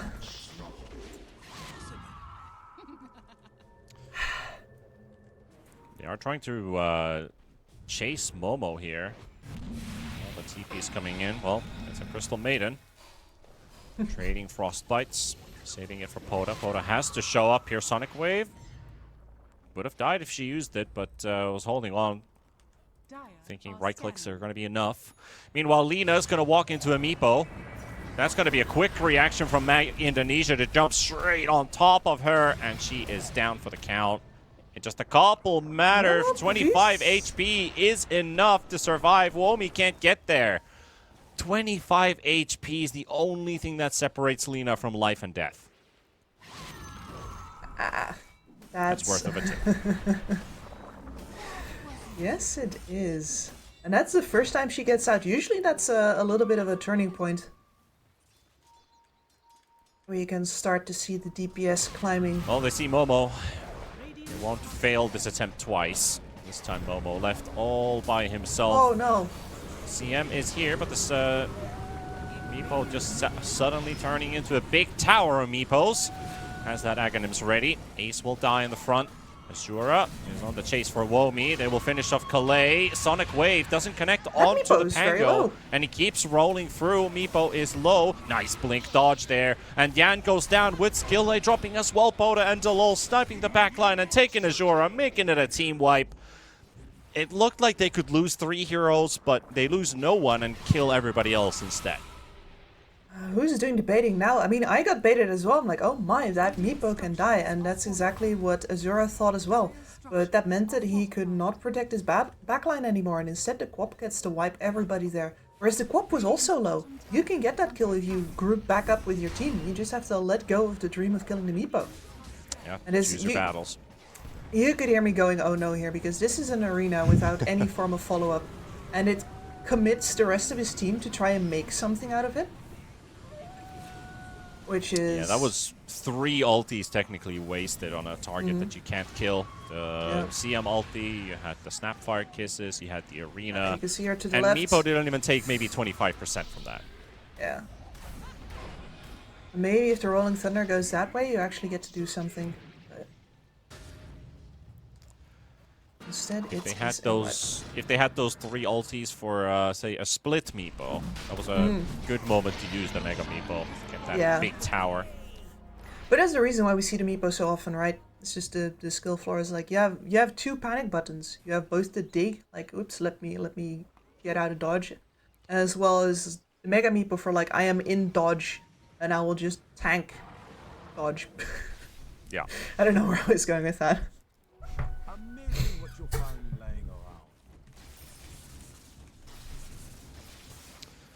Well, this game still continues to go in the same pace for MAG Indonesia, looking for a 2-0 here with a 12k lead, 22 minutes in. Early game, pure dominance from one side, and the Immortals just left to reply. Whatever scraps they can grab this game. Still, can't count this team out, especially with the heroes that they have. One good lockdown with Lina dealing free damage with the arena, or even a rolling thunder. You can kill a Meepo. Oh, absolutely. Definitely not immortal this game. So there are still small sparks of inspiration on the side of the immortals, but it will really come down to are we defending high ground versus a 5v5, or do we have heroes dead when they start pushing our base? Do we get caught by a smoke outside of the base? Because you still need to hit creeps. So there's still a lot of scenarios which could go correct for Mag Indonesia and less well for the immortals. Yep, and I think what's going to happen is that Mag Indonesia is going to say, we cannot actually siege with this draft and give away like position of whichever our heroes pushing. They can definitely focus us down. We're gonna need pickoffs before we play these set piece battles, and they're moving in for top now. Yep, there's the BKB usage from the Dawnbreaker, turning around. Beautiful ulti from the Dream Protector, holding them on the spot. Dawnbreaker going in for the quick stun jump onto Womi down. Pota2 does get the shot at the same time as Pota2 is down. So Mag Indonesia will lose a couple heroes, but they've lost the Lina. And that to an LSA stolen by the Rubik. Meepo here to clean up the rest. Crystal Maiden hiding in the tree line. Will be scouted out and spotted. Missing the stolen LSA, but still has the lift. And with the webs thrown out, that will be a third one. So pretty decent start for the Immortals, but that was without the Meepo showing up. As soon as he did, things turn. Yep, bit of a misplay from Mag Indonesia, I want to say. Committing a little hard while their Meepo was still occupied with the enemy Tormentor. Disperser now on the Meepo, and this is where the Meepo gets absolutely brutal to play into, right? He is so fast, you don't really get to do anything to him with slows anymore. And he deals a tremendous amount of damage. Yeah, you kind of need to get a spear arena up as soon as possible on Momo, who is hunting quite deep here in front of the tier 2 tower. Or behind the tier 2 tower even, as there's a Meepo sitting right in front of him. But they're going to have to bring in the Lina or something if they want to fight this. Exactly. Lina has other things in mind. I wonder if they take down the Meepo without the Lina there. Probably not. No, I'm pretty sure they don't have the deeps. And if you hit the wrong Meepo, not the main one, your buddy gets stunned, but then you turn into a tower still. Yep. And these aren't the type of engagements you want to take on Immortals. They're just going to have to give away a CM, leaving that tower defenseless. The creeps are not at the tower, but they're just diving the base anyway. It's like, we don't care. We're going to go for it. Nice setup there from the side of Immortals, but this one, it needs to count. It really needs to count. They've got the Mars low, they've got the Meepo low, and they will turn into a tower. He's like 1 HP on one of the Meepos, but there's a Mega Meepo this time. So they are not losing heroes on the side of Mag Indonesia, taking down Skille and Azure and forcing out Kale's buyback. Austin? I mean, there's still an Aegis. He can do whatever he wants. And that as well. Oh, but Womi does not have an Aegis. Nope. Doesn't have a life either now. But still 4 versus 3. Yeah, but the Lina is in position now. This is fine. They just... She saved up her Laguna. 2,000 HP left on this Meepo. Nice amount of damage here from Jan. And the Disperser. The Laguna's not going to be enough to kill him. And Pota2. Blink in 1 second. They're all running away. No way. Oh, Jan was so very careful with that Laguna Blade. Not using it on the first attempt on the Meepo. Not using it on the second kill either. Waiting for after that Aegis has popped. And it's just not enough. That feels rough. But they hold base. But for how long? LSA on 2, but just no damage dealer around. So these supports are just delaying. Man, the stolen LSA is so brutal. The range on that stuff's insane when Lina uses it already. And CM? Yeah, you... Brave. There's your Quap, Sonic Wave pushing the Pango away. Pango's still on the hunt. Momo also trying to get there, but Kale's already down. Meepo running rampant with the Disperser.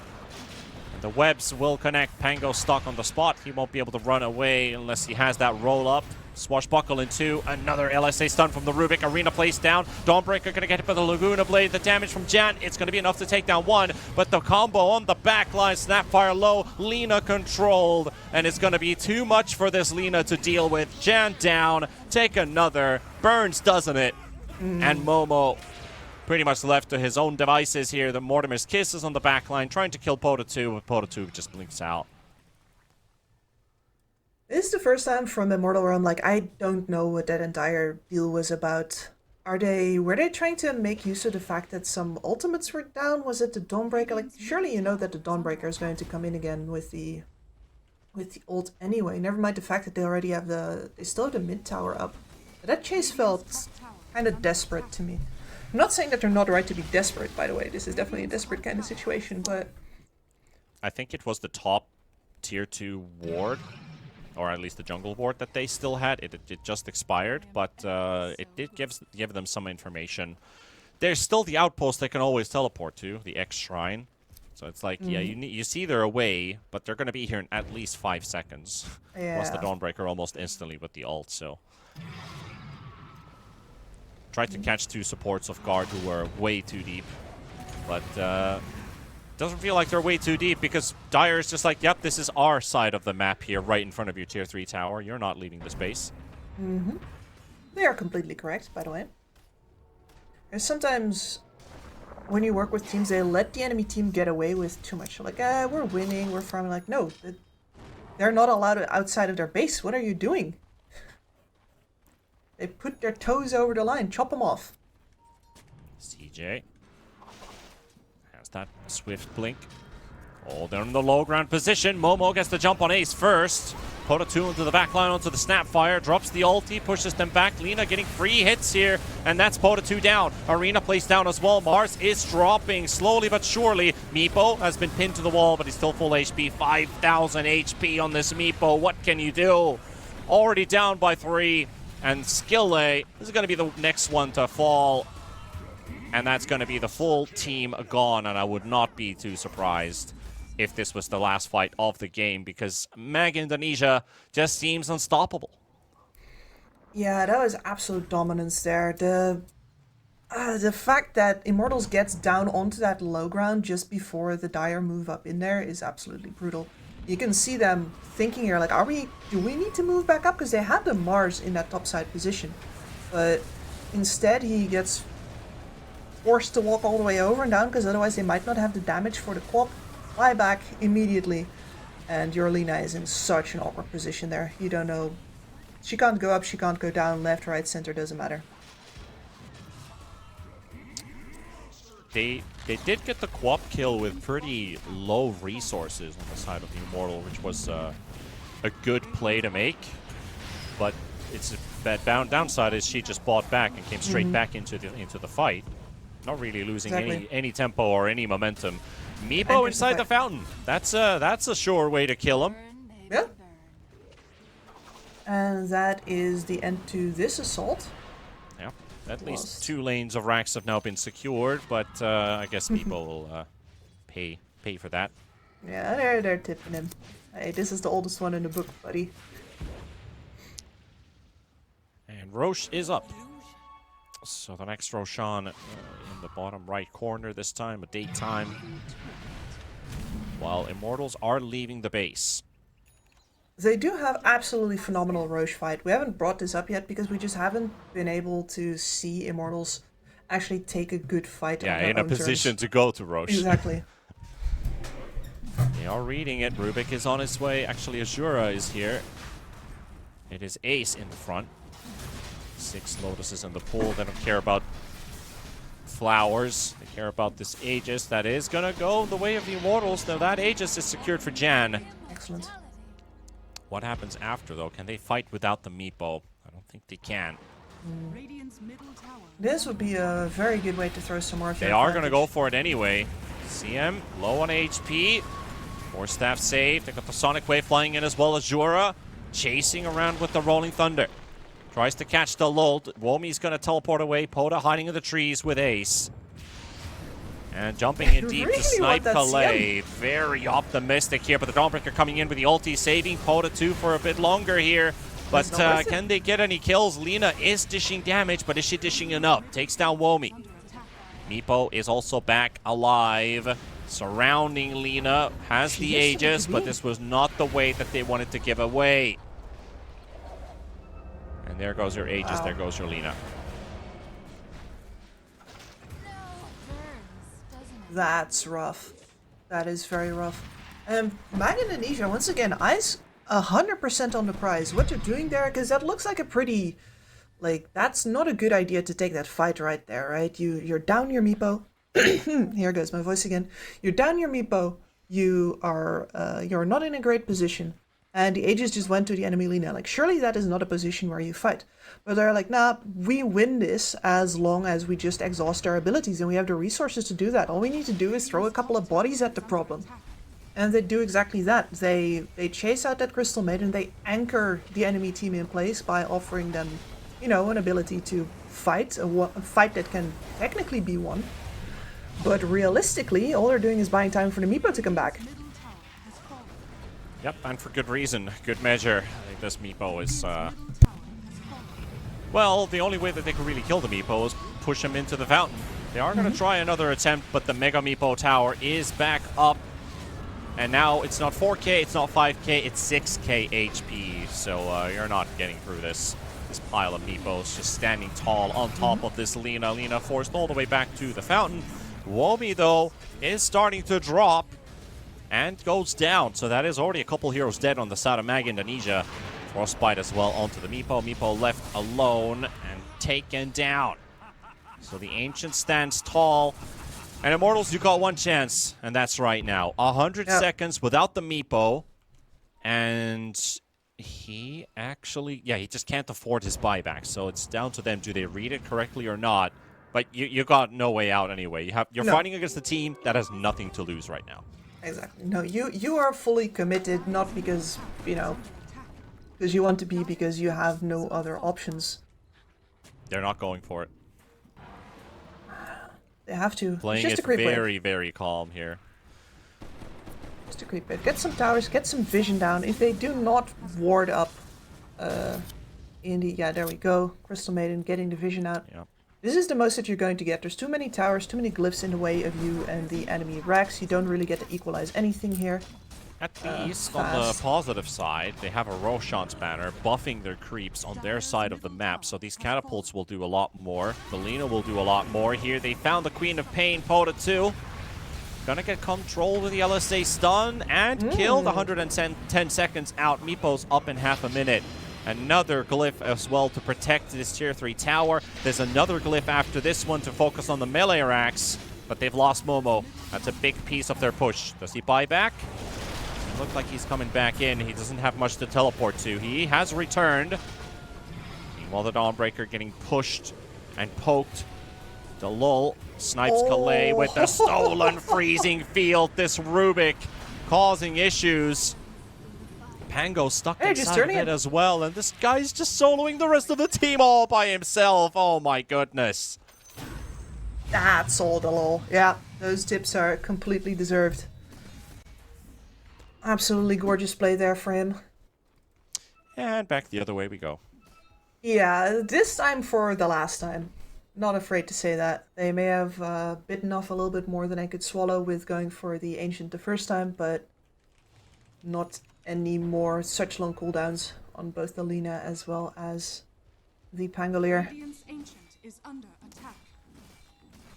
And as that Ancient's going to be dropping, that's going to be Mag Indonesia closing out the series 2-0 and solidifying their spot at the lead of Group B. That was a nice attempt, right? You get the main Meepo, you drop a couple of more of those globs on top of him. Maybe? Question mark, but no. Not like that, not today. There we go. Mag Indonesia to 4-0 the group stage so far with one series remaining under their belts. And that's going to be versus Private Goofy tomorrow. So we're looking at the top team and the bottom team. We can almost fairly say Mag Indonesia might just be the first semi-finalist from Group B, which would be quite the hell of quite the hell of a performance considering there is Bleed and Execration in this same group. So all I can say is well done. Of course, like the matchup was a little bit different compared to the two teams versus the Immortal here today, but really showing why this team is on the top of this group. Yeah, absolutely. This was a very dominant performance. They clearly understand not just the way of the map, but also the way that they make use of any kind of openings that the enemy team gives them. Like, they're not afraid to throw bodies at the problem if they have more resources. They're not afraid to make moves on both sides of the map and keep people busy until their meepo comes in, you know, that kind of thing. I am impressed. They're looking really good, and I'm thinking that they could be a very strong opponent for either GeekFam or Talon. Yeah, we'll see what the playoffs are going to be looking like for this team, but it looks like they are going to be guaranteed through.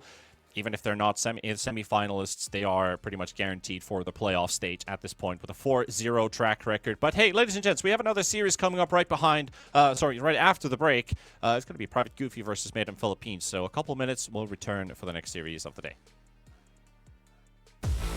1xBet and Eva Alfie present betting on all esports events on the website and in the 1xBet app. 1xBet. Play with Eva.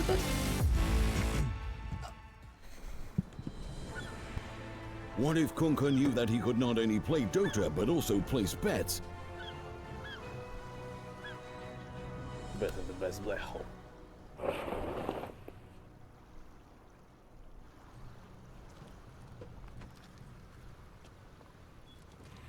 1xBet bookmaker company.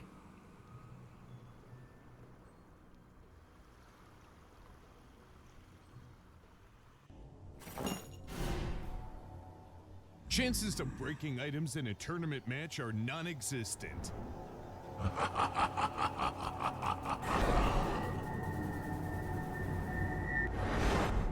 Chances of winning at 1xBet are always real.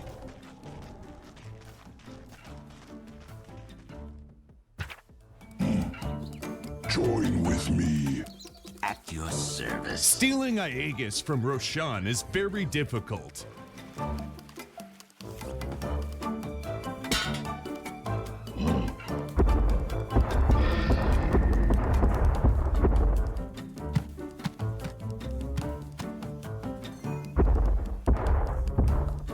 Winning at 1xBet is super easy.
And off we go. The second series of the day, ready to kick off in a couple minutes. We are coming from this MAG Indonesia 2-0 victory versus the Immortal towards Private Goofy versus Made in Philippines.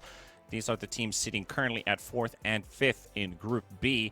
Sorry, 5th and 6th, my correction. As Made in Philippines, this is kind of their last chance to make a stand. If they can win this series and win the last one, they could be still in contention for the playoff spots, but a loss or a tie here, and it's pretty much they are done for.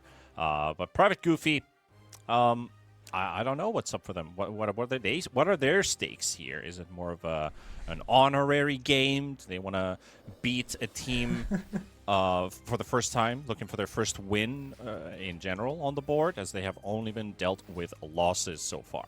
Yeah, I think they are looking for their first win in about 2 weeks. They're in the unenviable position of having a completely red Dota buff page currently. So this is definitely about more than just honor. This is about turning things around at all. And it's not like they don't have the ability to win on their roster here. We have seen some initiative out of Rapido especially. We know Tihi, he's been around. But ultimately, none of these matches, even if though some of them have lasted fairly long, have worked out for them. And I guess for Made in Philippines, they've won a little bit more recently. For them, this is just really about keeping that playoff spot alive. So honor versus maybe still having something. Yeah. The one good game that Private Goofy has had has come through their Alchemist. It was against Execration in game number 1, where they were still able to keep a lead, but weren't quite able to close out the game early enough with that lineup, and it ended up being a grueling stretch of 52 minutes of playing an Alchemist lineup. It's never fun to go too far in a game where you're hoping to close it out at 30 minutes. So they also tried to get that draft through in game 1 versus Bleed, but they had unfortunate ping issues. I remember their carry player had 1,700 ping, so they had to forfeit their first game because we were already starting late, and they had to give that one up. But could have seen the Alchemist show up there, but I believe it's another game where they might look for these early tempo heroes and hope that it pays off. But hey, draft number 1 is live. What are your usual suspects here? Of course, we know what they are, Kips, but what would you like to see maybe? I know, don't say Chen. Something else, please. No, something else. Okay, what I'm thinking about seeing is the Venge has been showing up a lot for Private Goofy. I think that's one of the heroes that they've been feeling most comfortable with. We can also think about the Nature's Prophet here. And of course, the usual suspects on the offlane in terms of, Centaurs, as well as the older DK, Mars. The older DK. 5 seconds remaining. They're taking their time with the bans here as well. Well, there goes the older DK. Hold it.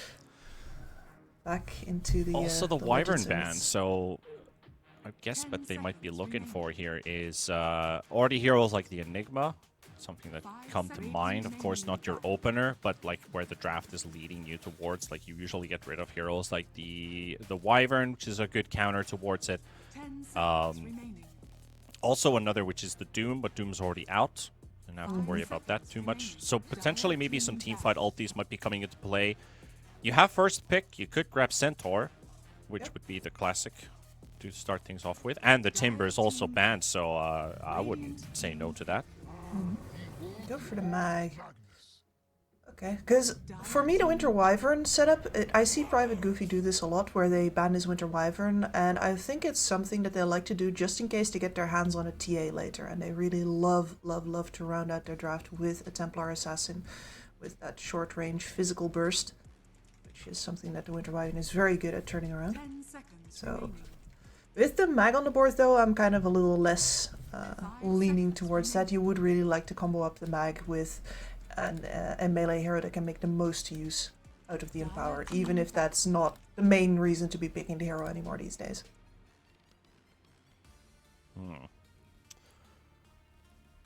Well, they banned out the techies, so I'm kind of looking at potentially an Enchantress also showing up for either team. That's a hero that I would like to see a little bit more. Good lane dominator, very strong hero to play up against, and especially against these physical damage dealers, which both the Mars and the Magnus kind of pose. You usually look for melee cores paired up with the Magnus just to get a good synergy with the Empower. You don't have to, but if you don't, then it means that Magnus might have the opportunity to build more into right-click through the offlane instead of just being your standard Blink initiator. You could look at Harpoon, for example, or maybe just a classic Echo Saber Blink and onward from there. Because it's usually like you want to have this damage dealing offlaner because he already deals a lot of damage in the lane. His level 2 Shockwave is something that a lot of heroes don't like to play up against. You get to secure range creeps a lot. The hero gets himself a good laning stage naturally. He's hard to deal with because of the skewer. He'll always get away if that also arises. So if you pair it up with something that is capable of fighting back early too, say Hoodwink, for example. Hoodwink and Magnus make up a really good pair up. Already at level 2, level 3 to fight back. It gets good farm, he gets good items. Then your carry can kind of rotate to this more leave the lane, sit in jungle for 20 minutes, and Mag can be your initiator and damage dealer. Yeah, a good mag can do it all. And a bad mag can do basically nothing. And I'm not talking about like the player, I'm talking about having a good game. It's a very sink or swim kind of hero. As for the Mars here, we got Mars Willow, which is a little less usual of a combination, but the amount of damage involved is absolutely insane. Lock him in the arena, either make him run into the walls with the Terrorize, or make use of the fact that nobody can get away from you and pop the Bedlam. 10 seconds remaining. Huge area control. Yep, spears and roots. Make it a bit harder for the Magnus too. I think Willow is a good answer in terms of Magnus gameplay because of the long range, big AoE roots. Make it a bit difficult for the Magnus to maneuver. And so they're going to pair it up with a Crystal Maiden at least. I'd like to see another support for Goofy. Magnus is kind of already your flexi pick between offlane and mid lane. So if you secure both of your supports now, you could force Made in Philippines to reveal their cards and then get a strong 18th pick, which could also answer the Mars and the impending carry pick, potentially what they're looking for here.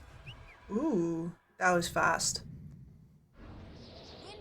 That was really very fast. So we've got ourselves the, well, Empower on one side and then the empowering presence of the Marcy on the other side as well. Wind Ranger carry. So we've got range versus the Magnus. Very hard to harass this Wind Ranger out of lane when you're a melee hero. She's going to shove that wave back as well. Yeah, Wind's going to have some difficulties killing this Mag, especially if this is a carry Wind. Unless they want to put the Mars into the offlane mid lane and put the Wind Ranger as a 3, which is a thing that is being played quite a lot, at least in the Immortal bracket. But Wind does have difficulties killing Magnus in the lane. So that is also something that Private Goofy could look for, is just put this Magnus into the offlane, just keep it there, even though it is a decent matchup versus the Mars as well, if they want to pair it up melee versus melee, strength versus strength. And there's your late game farmer getting Empower. So Magnus could look for a right-click build now, where he also deals damage alongside the Faceless Void. Yeah, could be. Also got ourselves a great combination, very classic with the Snapfire, of course. Snapfire Faceless Void is one that has existed literally since Snap got introduced. Insane amount of AoE damage. But are they playing in the same lane? Because I feel like it's going to be CM Void. Yeah, but at least in team fight. Yeah, in team fight. Yeah, in the team fight. The Kisses and the Chrono. Yeah, that's what he meant. Yeah. Yeah, that's what I was talking about. And a Zeus ban. Yep, and an Ember pick as well for the side of Goofy. So this is pretty self-explanatory. Getting the Storm to reply onto the Ember Spirit. And I actually need to take a look because I haven't cast a single Made in Philippines game during the course of this tournament. So Mercury will be playing the carry Wind Ranger as suspected. And Maggie for the Ember in mid. So it is the Mag versus Windranger lane in the end. It is, yes. And that means we have a probably a decent lane for this Mag. That's going to be very nice for him, means that we get the acceleration going. They've got Maggie in the mid, which with the Ember Spirit, which means that they have at least one core that doesn't need any items at all to start moving around. Gives the Mag a lot of freedom as well. Whereas over on MIPH, you're always going to have brawling opportunities when you have a Storm Spirit, when you have a Marcy ready to throw people around. I like both of these lineups. I'm not really convinced about one lineup superiority here either way. How about you? I kind of like Goofy's draft, what they're going at here. But made in Philippines, like when you look at mainly the Marcy and the Windranger, Wind was already like maybe in a, I wouldn't say difficult position in the lane. I'd say it's more of a 50-50 because you can punish the Magnus, but Magnus can also punish back. I feel like the Marcy maybe evens it up a little bit. You can catch him off position. Their abilities counteract each other. So if Marcy wants to go in, it also puts him in a position where Magnus could skewer you away.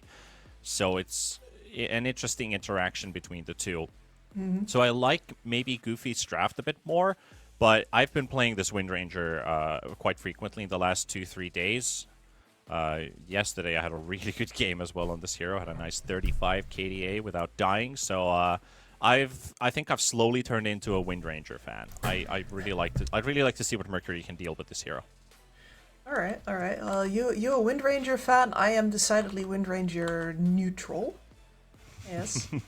Yeah, we've been down this road before. Yeah, we have the Panda Kip Slacks Axel of Windranger. Oh god, do not bring Slacks into this. Oh, he's the chaotic evil of Windranger. Yes. So I'm on the other end. I'm really liking this Windranger where it is right now. Both good at 3 and a carry. It's true, and she's still got her weaknesses, and I think in terms of hero design, that's one of those things that I really enjoy about Dota 2, where a hero is extremely good at one thing, namely the DPS murder, but you only get to do it once. You only get to do it once, but if you do it on an Ember, you do it on a Faceless Void, that's a big portion of damage also missing from Private Goofy. Yes. And I think one of the things that's hard to put in words if you're not on the field and experiencing it about the Windranger is that if you know that you have the focus fire on you, sure, maybe you retreat out of it and you live, but for quite a while you can't actually go into the Windranger anymore unless you get significantly healed up in the meantime, which is something we don't see burst heal right now at all. Yeah. So it's also it's also a zoning ability even if it doesn't work out. And actually, Jaja bringing out the very fresh swag on the Crystal Maiden there. That is a very new rare set. A bit of flair. Nice 3-man Crystal Nova. Love to see it. Feels Even though good. it is only just a quick poke, but every time you get a +2 heroes, it's a very satisfying ability to use in the early game. It's so much value. It's one of the best value spells in the game in that regard. Of course, everybody's going to be healed up by the time they get back in lane, but, you know, it's about the vibes. Yeah. I like that Windranger actually starts off with Power Shot, mainly for the D ward there with Deal Breaker. They were checking the cliff with the sentry if there was a potential ward placed down. But at least now you get to secure the range creep. Magnus does pack a punch in terms of right click, even though you do have a little bit more in the Windranger, just going full stats, 0 regen. Yeah, I mean, which I think is the way to go at here. Yeah. You're going to get a little bit of regen out of your Marcy, as well as the fact that you hopefully should be able to outrange everything that these enemies throw at you. That does mean a lot of bang for your buck for Rapido on shockwaves, though. Downside is Lucify and Rapido both, deal a lot of damage. So Windranger already below 40% of HP this early on. Deal Breaker's got to hand him a tango or two. There we go. That does mean that the range creeps are secure. But at least you got the early bracer. And over here, man, Young God is not having much better of a time either. Well, at least CS is going his way, but yeah, level 1 time walk. Very, very rough. Super long cooldown, 24 seconds. And constantly getting bullied by abilities here. Also, the CM is out of mana. Thankfully, you have 2 mangoes to go with. At least the lane is in a good position. Because it is constantly flowing in front of the tier 1 tower of Young God. So the further it stays there, the better it is for the dire side. Because Mars doesn't really... Like, he doesn't mind if he's pushing the lane too much. He's still going to get good amount of farm. He's not going to get contested a lot by the Faceless Void and the Crystal Maiden with this particular lane matchup. But for the Faceless Void, it's important to have the lane in his favor. Just making sure that your CM is getting experience from the camp. You're not splitting... I'm sorry, you're not splitting too much on the experience. Of course, both of them want it, and Faceless Void should be getting the majority of the XP. They are going to be standing pretty close to each other's in the end. Ooh, that's a very nice little value on the cookie there. Stunned up both heroes, keeping them busy. Side pull not quite working out for Private Goofy here. On the top side, I saw a D-ward had gone down there as well. Both Lotuses secured even. Very nice. Rapido, there's the skewer. They've got the Marcy under the tower. Deal breaker. Oh, they might lose Rapido. Mercury coming in for the rescue here. Marcy low. Marcy will survive though, so neither hero falls here. But nice plays there, and at the same time, Young God actually gets to punish Soup attacks. Pretty much all by himself. The Crystal Maiden had nothing left to give, and the Void relentless with the chase. A couple of good time locks. Do the magic. Mercury also low in the bot lane. Nice battle there. Rapido is low, skewering in, committing, getting the kill. That was super risky, but high risk, high reward. Rapido will take down this Wind Ranger. That fight went on for almost a minute between the two of them, and Lucify leaves a kill for Rapido with the shockwave as Lucify gets thrown in the air by the Marcy. Big for the Magnus. Absolutely huge. That's some phenomenal play there. Just MIPH pushing it just a little bit too far and gets confronted with the fact that the better playmaking abilities are over on the other side. I mean, it was really down to, like, small margins. The Wind Ranger couldn't get an attack animation out because the skewer, as it finishes, Magnus instantly gets to start his compared to the Wind Ranger. So it was really one hit either way. And if Rapido did die, that would have meant no double kill. Probably both of the cores died and the supports would have been left to battle it out. But because Rapido survived, he also gets the shockwave of cooldown to secure a second. So very small margins plays. And there we go, the cookie into the skewer, push the wind under the tower, force the wind run, and also even use this shockwave to slow him down, get some extra hits, and that's a beautiful play. Lucify Rapido making another one work out. Beautiful. That is the Wind Ranger now definitely put into the dirt, and a great game starting off for the Magnus. Means that he gets to build whatever the hell he wants in this game. I'm actually thinking, like, what do you want to do here? Oh, it's really, do you want the power treads into Blink or power treads into Echo Saber? Exactly. Really the route that I'm thinking about. You don't necessarily want Shivas this game on this particular hero, as the Willow gets punished by Young God and Jaja, or Teehee. The lane's going phenomenal for Private Goofy so far. Young God, especially now he's got a couple of levels up, really making use of the fact that the damage coming out from the Mars is bursty. Yep.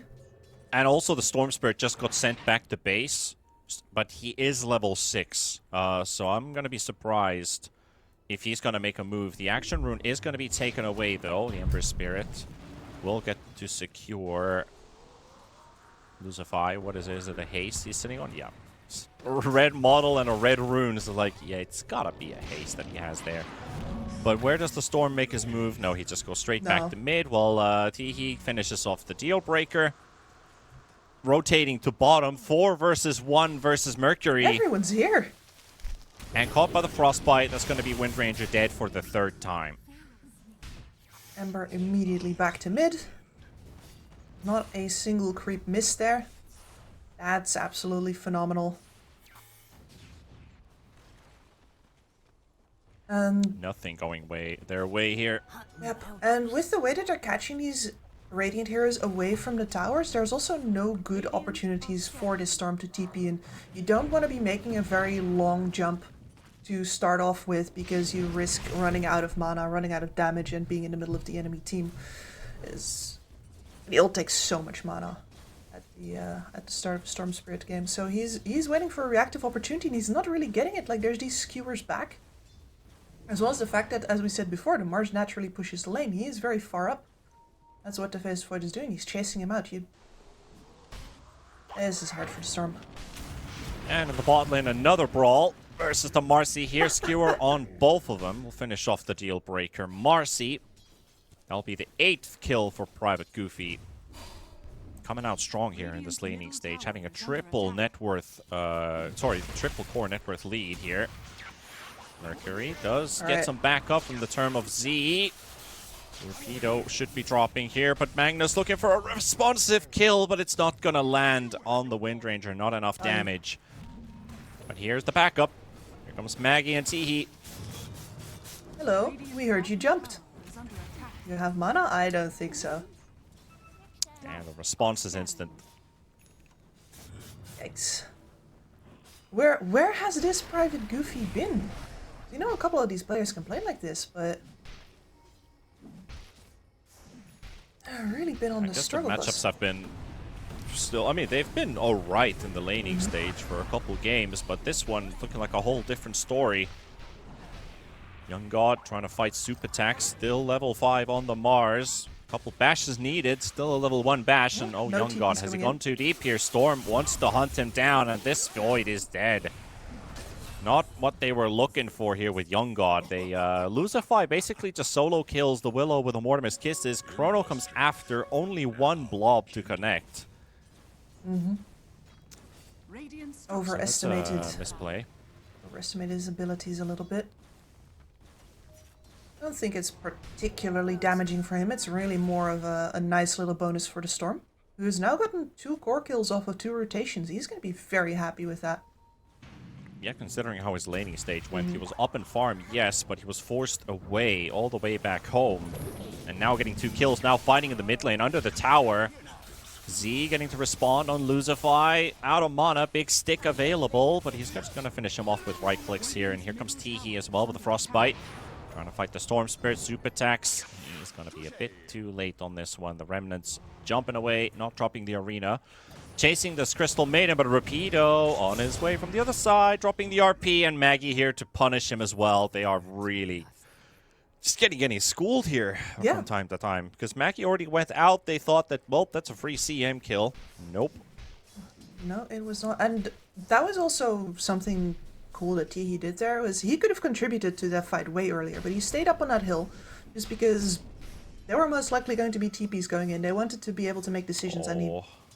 What's happening? Focus fire without Javelin, attempting to go for a kill here on Rapido, but Mercury, death number 4, is close. Rapido still ends up going down though, but the Frostbite and the Ember Spirit burning Mercury down slowly but surely, and the Slate to finish the job.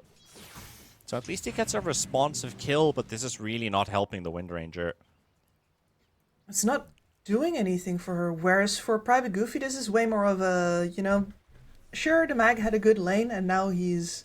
And normally this handover happens a little later, right? But him dying is already fueling the good game of his other cores, who are going to be doing even more, especially Maggie, right? So I don't think he's mad about that at all, and he's making really good pace for that Blink Dagger as well. He is, and having an Ember Spirit on top of net worth really talks volumes about how good of a game Maggie is onto and how bad of a game everybody else is having. You're not suspecting an Ember Spirit to be topping net worth, but he surely is right now.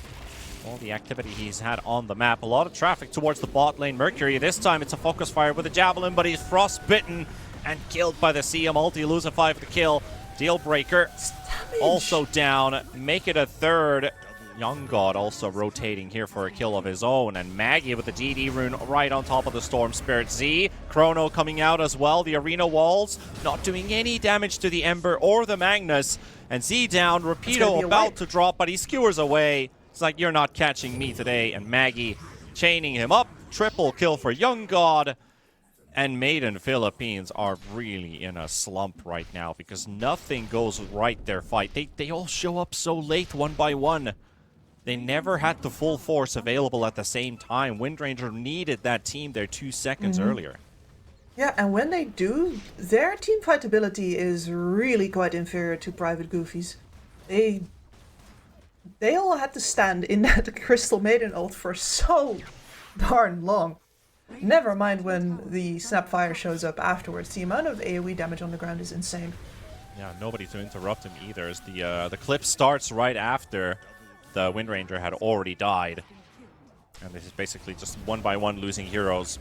Mars tries to save him, but unfortunately because of the chrono placement, they're not taking any damage from the Colosseum. One more tick, Rapido would have actually died, so that could have been something for the Mars, still working on his Blink Dagger. Yeah. But Void gets so much out of that trade-off. It's insane. And this is a Void that's going to be amplified with the Empower as well. I'm reminded of one of those things that I learned back in Complexity as a classic. Oh, they're... please interrupt him, thanks. Yeah, I'm just wondering, like, what are they getting reminded of here? The constant pressure. Constant fighting. Maggie hunting soup attacks. F-King doesn't quite get the Terrorize off. Never does. Maggie diving in deep. Here comes the Mortimer's Kisses flying in, burning the Mars. Nice dodges towards the end there, though. Nicely done. No, the thing I was reminded of is that when the homies go into a bad hood, you don't go after them. You let them go. You let them go. You do not follow the homies into the hood. No, yes. No, yes. Like oh, under tower again. Plate. And Frostbitten to burn out the duration of the Wind Run. It is going to last for a very long time with 4 points in it, but Rapido with the RP. And there is Mercury defenseless. Maggie does get killed by Z and by F-King, so they did catch him with the root. And this man dove 2 towers deep for a Mars kill that he didn't even get. If he didn't TP out there, and I guess he didn't, that was gonna happen. Still. Oh yeah, sorry, he did get him. Yeah. Still the Windranger dropping in bottom. They don't really have a carry to play with this game. I'm a bit worried. No. Because your early power spike is inside the 10 minutes with that Javelin. You only got it after, and like we've seen, it takes a long time to kill this Magnus, who usually ramps up in a lot of armor, a lot of HP. It is the best target to use it on, but he's still such a nuisance to try and take down. And now that this Windrunner seems to be punished in every single occasion, there's no proper carry to play with, and Faces Void just keeps on looking better and better with every passing minute. And it's quite hard for a Windranger to get back on top of that. You're not, like, you are okay at killing off creep camps, but you're not exactly a flash farmer, as Rupido this time does get punished by the combination. I guess he was out a little far forward under that vision in anticipation of the smoke coming his way. But yeah, but the response is coming right away. Mercury thought he's safe, he got a kill, he's feeling good, Wind run away. Maggie misses the chain, Super Attacks gets killed off by Young God. That's a chrono used. You do have to let Mercury go, so Mercury will get a sigh of relief, not getting hit by the chains. Yeah, that would have been a really nice escape if you didn't straight up lose your Mars on the top side.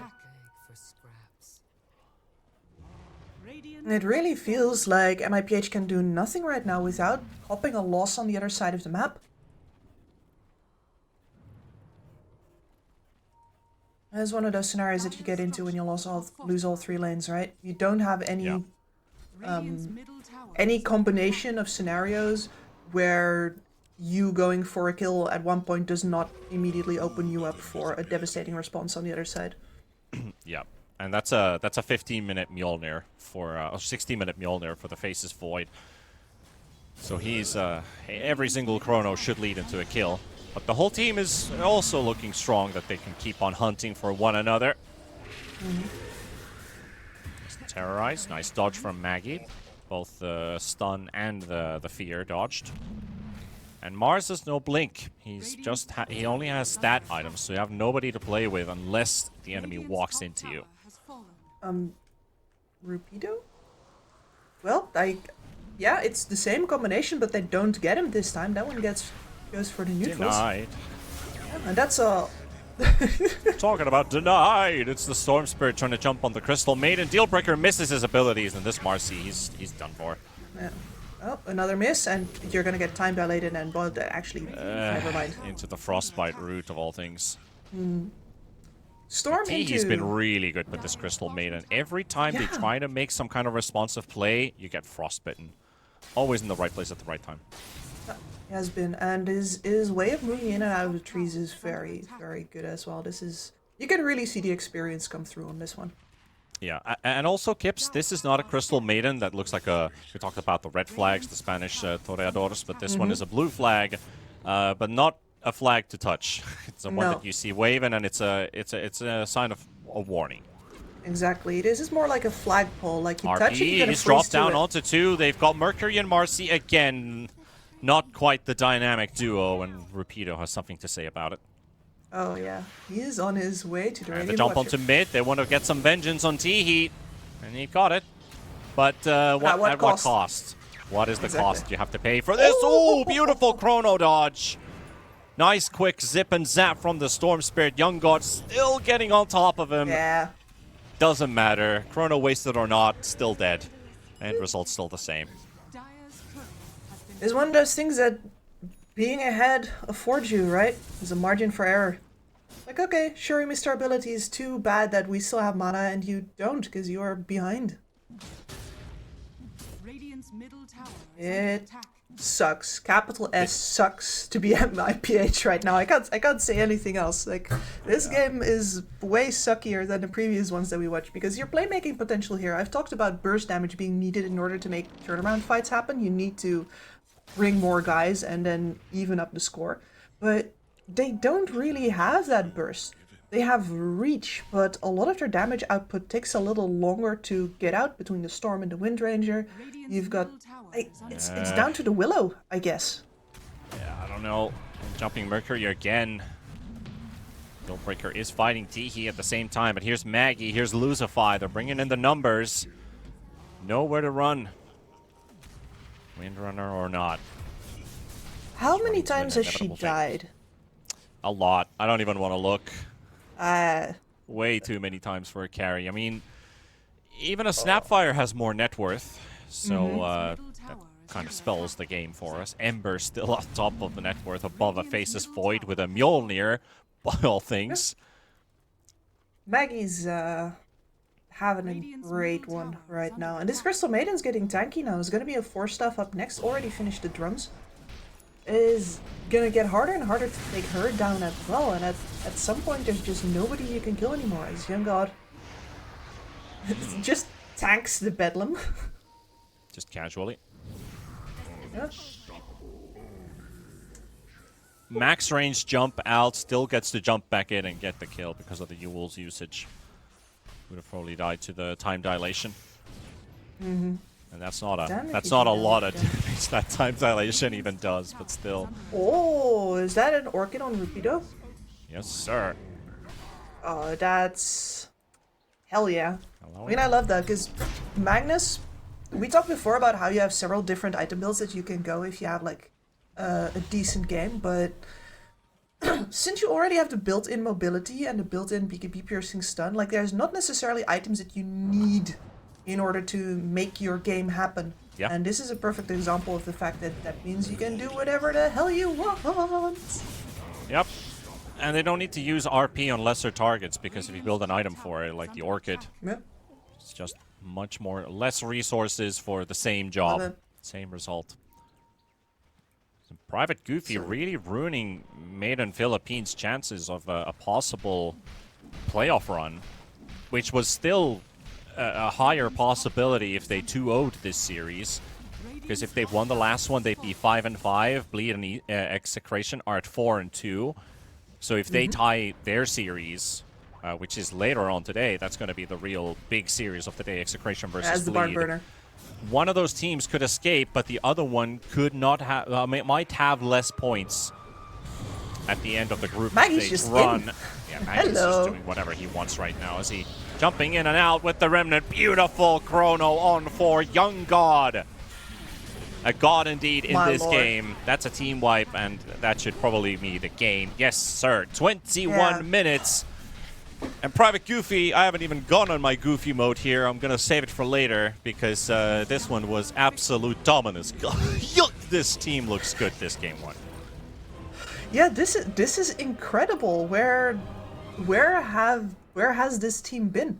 This was a very nice draft, and the way that they played it out, the fact that it all started with these very small margins, these quite big risks that they were taking on that bottom lane, working out for them, and slowly, surely snowball. I mean, I'm saying slowly, only because they couldn't go any faster, I guess. Snowballing that into leads on every single lane, kills on every single lane. This was a dream to play if you're Private Goofy, and it feels really good to get a game like this in after an entire page of red. Yeah, finally breaking the loss streak with every single core, every single support doing a great job on the side of Private Goofy, punishing them at every single move. Great rotations, getting this Ember Spirit as well on the board very early on this game, topping the net worth already at 10 minutes, when the Storm Spirit was slightly ahead of the Ember throughout pretty much the whole laning stage. Things started to take a turn for the worst for Maiden Philippines. They got nothing right this game.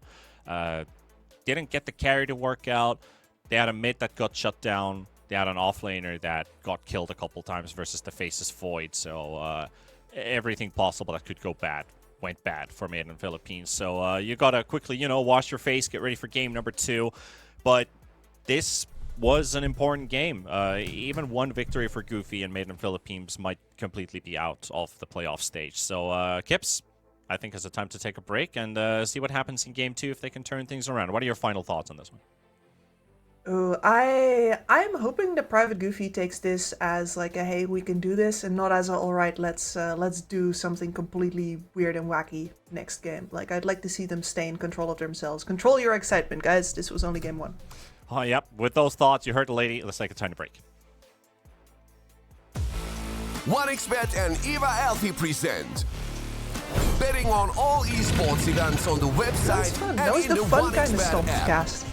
1xBet. Play with Eva.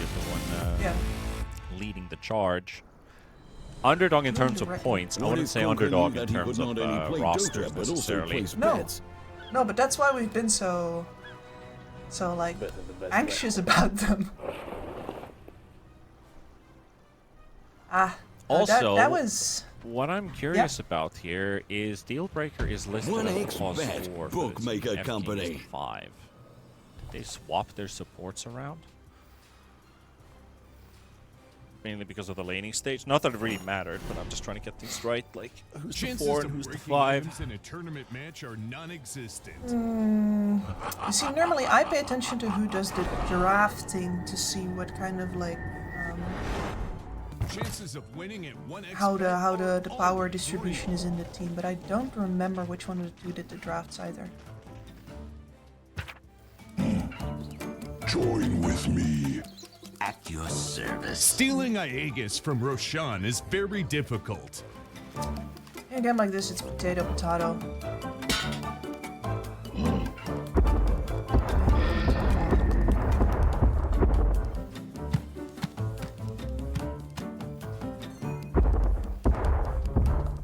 Winning at 1xBet is super easy. I love this picture.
Off we go again for the second series of the day. Private Goofy versus Made in Philippines. And MIPH, they're going to have their work... they have to improve their work, let's put it that way. Because Private Goofy snatches game one in a very, very strong performance coming out from game number one. 22 minutes, sub 22 minutes, GG.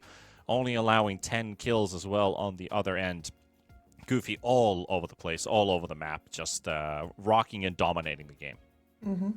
Total dominance. It's been a while since I've seen a stomp that was so dynamic as that one, when there's just constantly dives, constantly punishment. We couldn't look at one kill because we're gonna miss the next one. It was insane. But then again, like Made in Philippines, were they not ready for such aggression from Private Goofy? If you looked at the draft on the board, you'd think that Mars and Willow could do a lot of damage in the lane. The Marcy and the Wind Ranger felt like the matchup was tough versus the Magnus, of course, sure. But the way that they played a couple of times, trying to kind of force this Wind Ranger, trying to focus fire without Javelin, you're not really building into a kill because it takes a couple seconds to get that, and by the time that happens, there's already a TP rotation.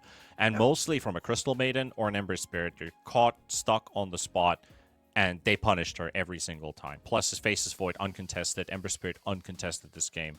So you could put it as an outdraft in a way, but execution was way better on the side of Goofy compared to Made in Philippines. So at least they've had a bit of a break in between as we're slowly getting towards game number 2. What do you think Made in Philippines has to do correct this time around? Is it literally just fix a couple things in the draft, get themselves some kind of kicker in the second phase, or pay attention to the execution? Or was it both? Or was it neither?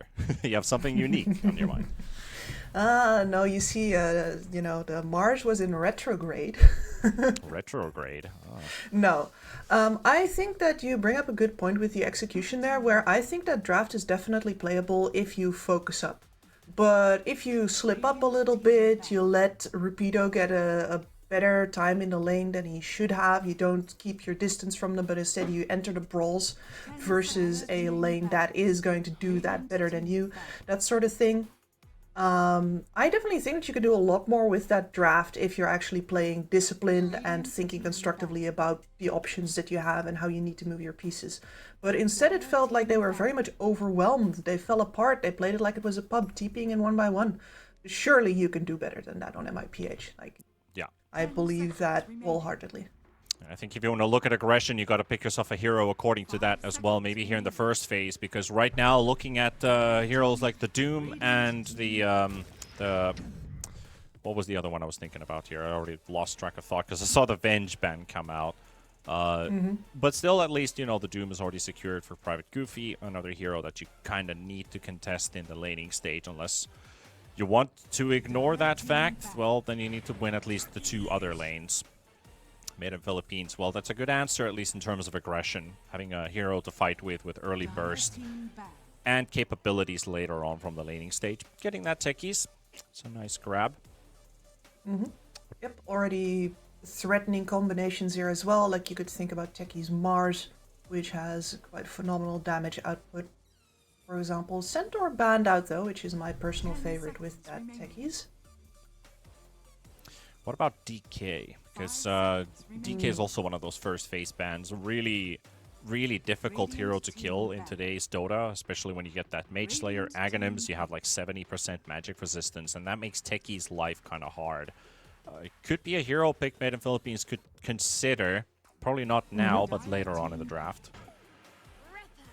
And they secure both of their supports here. Well, one thing's for sure, damage is not going to be a problem for Made in Philippines here. At least not if their, laning stage goes normal.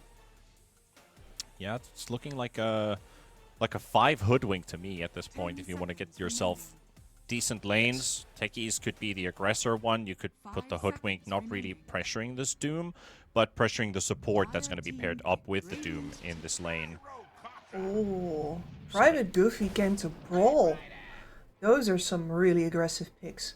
Like, that is probably a +5 gyrocopter, and then the Batrider +4 going up with the Doom. And we know the Doom Batrider lane is absolutely insane at walking people down under the tower. It is a good pair up. I'd like to put it the other way around. I'd like to put the Gyro as a 4 and put the Batrider as a potential 5 support for your safe lane. There's the DK, but the Lifestealer already a decent answer considering the rockets in the game, the magic damage already brought up by the Batrider. Core or support, doesn't matter. And some good targets for the Lifestealer. He's contesting in the lane, he's already capable of fighting back, but then there's this guy that is a very good counter to the Lifestealer. Infest or no, this Razor is going to be annoying. Absolutely, yeah. And we have 2 anti-carries now already on the board for Private Goofy versus a Lifestealer who, even in the best of games, usually is not the be-all to end-all. So it's really going to have to get down to his other cores. That said, that does increase the value of the DK for me. Like, you're spreading your eggs out a little bit here, right? They're not all in the same basket. We got one here, we got one there. The DK is going to scale. And a DK is a lot harder to keep down with either a Doom or a Razor. Also something as well to push objectives with, because that's what was missing a bit from Made in Philippines side. Of course, Techies does damage to towers, yes, but he's not going to do it alone. DK kind of forces that with the Dragon form. So that makes it easier for the Techies and Hoodwink to position when you have somebody already doing the pushing job for you, and the sieging power too with these. So I do like where Made in Philippines are going, but Goofy's got 2 things. You already highlighted the aggression, but now also the counters. With this Razor in the field, and of course this Batrider considered. But is that going to be, look, to me it looks basically like a carry might be missing on the side of Philippines, so they might not just put this Razor. They could just put the Razor versus the Lifestealer. They could also just play it straight up mid. They want to put it that way. They have a lot of flex with Doom Bat Razor here. Even the Gyrocopter, not really played as a carry, but the 4-5 flex. Which lane do you want to play it in? Still very possible. The thing I'm concerned about with Made in Philippines is that, yeah, there goes a Pangolier, is that they've already got themselves to fairly immobile melee. Yeah, that's a decent answer. So triple melee core, but at the very least the Void Spirit not a problem for him to get around, move around in these fights, and actually provide some threat. You're going to have a great hero to go in and for the Techies and the Hoodwink to follow up for. Yeah. Item independent as well. And you are correct. Rapido and Lucify looking like the Doom Batrider combination for the offlane, and looking like he could play the 5 Gyro. Interested to see if they do decide to swap the lanes around. But with Razor Gyrocopter, that's a lot of damage when you get an opening. But it does take a bit of time to get to that point. Like, Gyro is already really good as... I really like him more as a 4 compared to a 5. But the lane isn't really the best possible for him, basically, when you have a Techies up against you and the Lifestealer. Yeah, exactly. And I also think that this is really all about, like, hey, who is going to get to build, like, actual items in this game, right? Yeah. And that would be utility for a Gyrocopter if you put him on 4, versus it would be initiation for a Batrider if you put him on 4. So it's really about what do you want out of that role. Then over on the other side, MIPH, very clear that the supports are follow-ups for the cores. I'm going to be paying special attention to the timing of the DK Blink Dagger. That's going to be very important for them. And of course the Void Spirit needs to have a game. Like, once he has a game, you have a Blink Dagger on the DK as well, you can start bombing people with your Lifestealer. You can start really following up with heavy damage from that Hoodwink, from that Techies. So they both have a lot of potential in this game. I think I would give the edge in the draft to Private Goofy again, though, because they have team fight. MIPH does not. Yeah, MIPH definitely, they're very more skirmish based with what they have on their heroes, but also the pushing power does come through kills if it's not the DK hammering a tower by himself.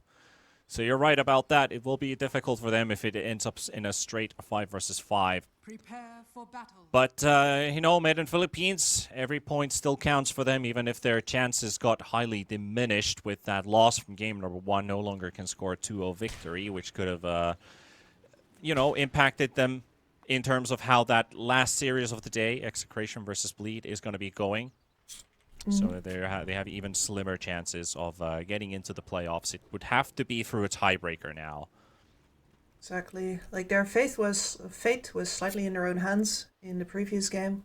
Now it's really all down to what happens in the rest of the remaining games. Goofy on the other end, playing without stress. Already showed what they were made of in game number 1. And now maybe getting up to speed. 30 seconds to battle. Forcing a pressure on an opponent that knows that they're basically on a very, very thin thread in terms of their tournament lives. I would be happy to see if like during the course of this RES regional series, if SEA comes back at some point again, if we get to see Private Goofy still stick with this roster, play again later on this year, see if they do.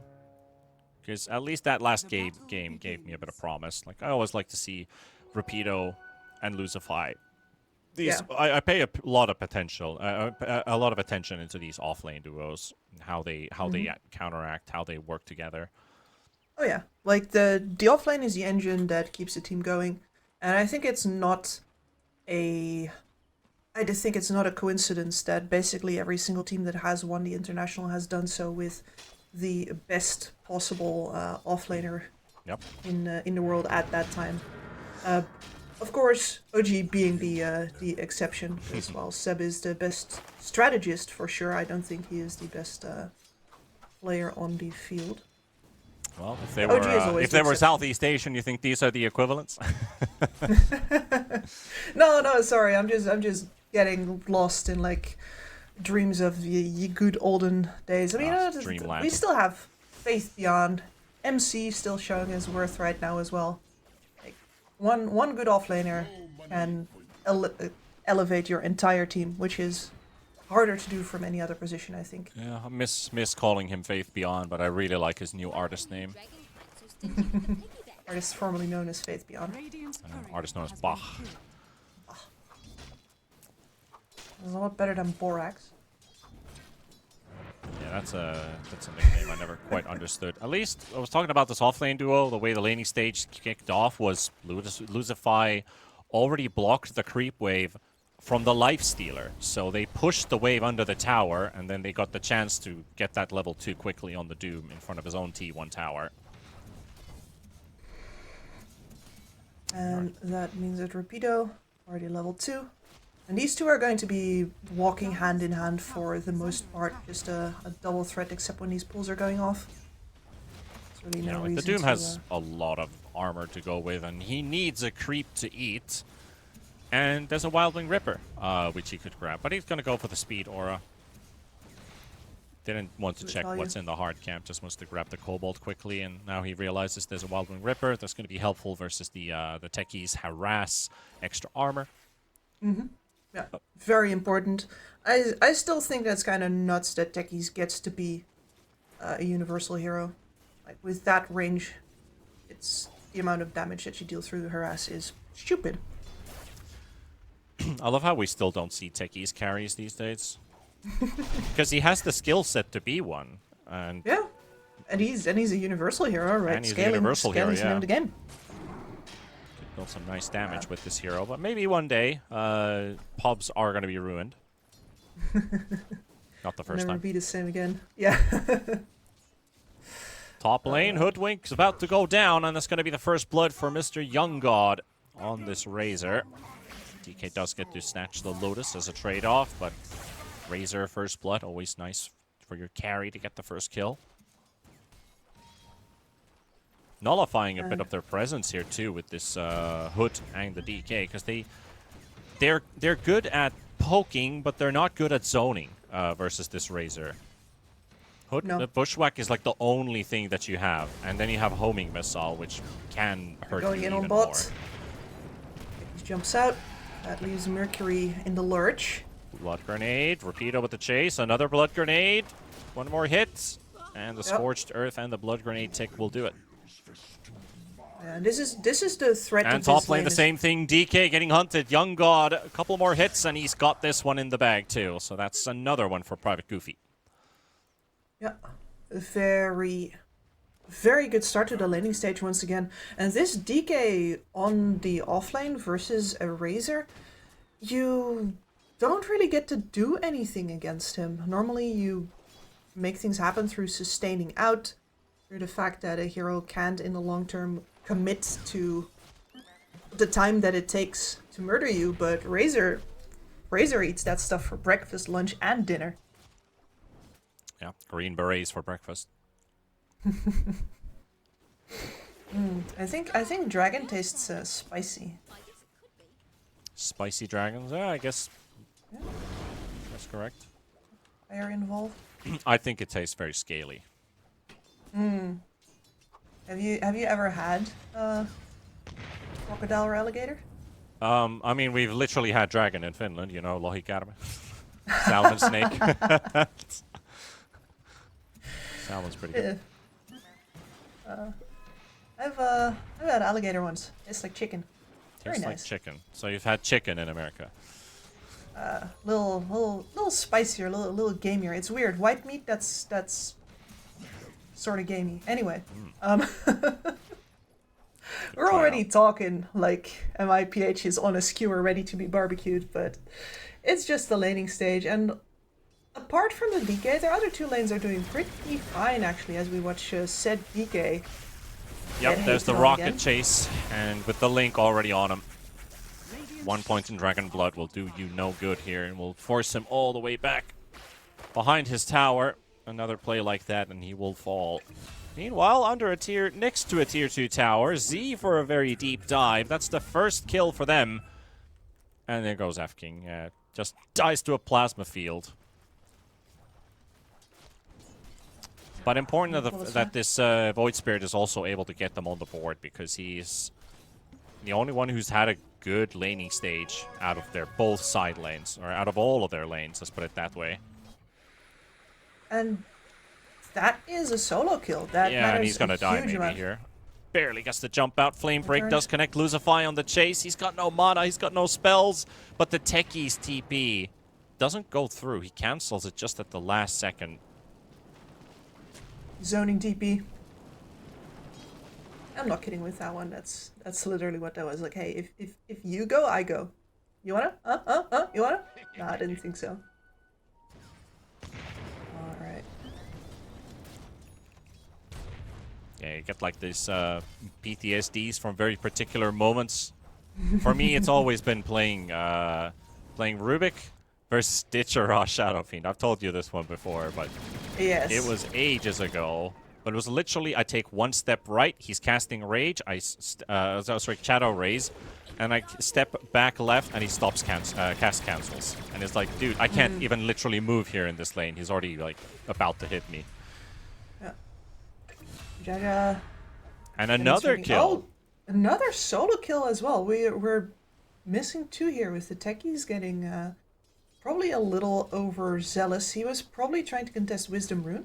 And on the other side, Jaja is showing that he's tanky, but with everybody occupied, Z puts the full combo into his lane opponent again, and that's a second death for the Pango. And a big one for the Void. Again, we kind of talked about the importance of that one lane going well. He's gonna do a long run here. Young God doesn't look like he has the damage to kill this DK, but it will be a close attempt. Yeah, it's good to zone there as... Yeah, Maggie under siege in the mid lane. This is not quite the previous situation here. Heal Breaker, not feeling too healthy here. Hit by the rocket. Maggie there slicing down with a swashbuckle. They had to turn their attention a bit onto Z, but Z is going to be a bit too nimble. Yeah, full level ahead of Maggie now as well. Easy peasy. But does he lemon squeezy? Well, we're gonna find out. Do you use on Lifestealer? He just TP's home. Yeah. Like, sure, no Infernal Blade, no cancel. And really, neither of the cores particularly good Doom targets in this game, right? That's something that MIPH did very well. That's a very dead Hoodwink. He tanks a full-on level 3 Rocket Barrage. Z coming in as well to help out. Young God surviving. Doesn't have a link available. It was completely burnt out. But Z ends up being controlled by Jaja and by Maggie. Gets that combination of the Rolling Thunder. And he gets his Vendetta. But most importantly, that's the first death for this Void Spirit. Rapido at the same time being hammered by Mercury and Dealbreaker. Sticky Bomb is available. Blast Off is ready. They're going to have to hold on to their spells to prevent this Doom from teleporting away. There we go. They're going to secure it now. Slow but sure death. And there goes a DK. Again. It's a DK. DK with no farm and 2 deaths. It's like, yeah. He's a crepe. He is a crepe. I actually think that when you're a DK with a game like this, you might want to consider... like, you have 2 paths available to you, right? Either you go for Blink Dagger into BKB, you just give up on your scaling, you say, right, I still have a job to do. Or you buy a shard. Oh, Maggie, 3rd time? Oh. Maybe not.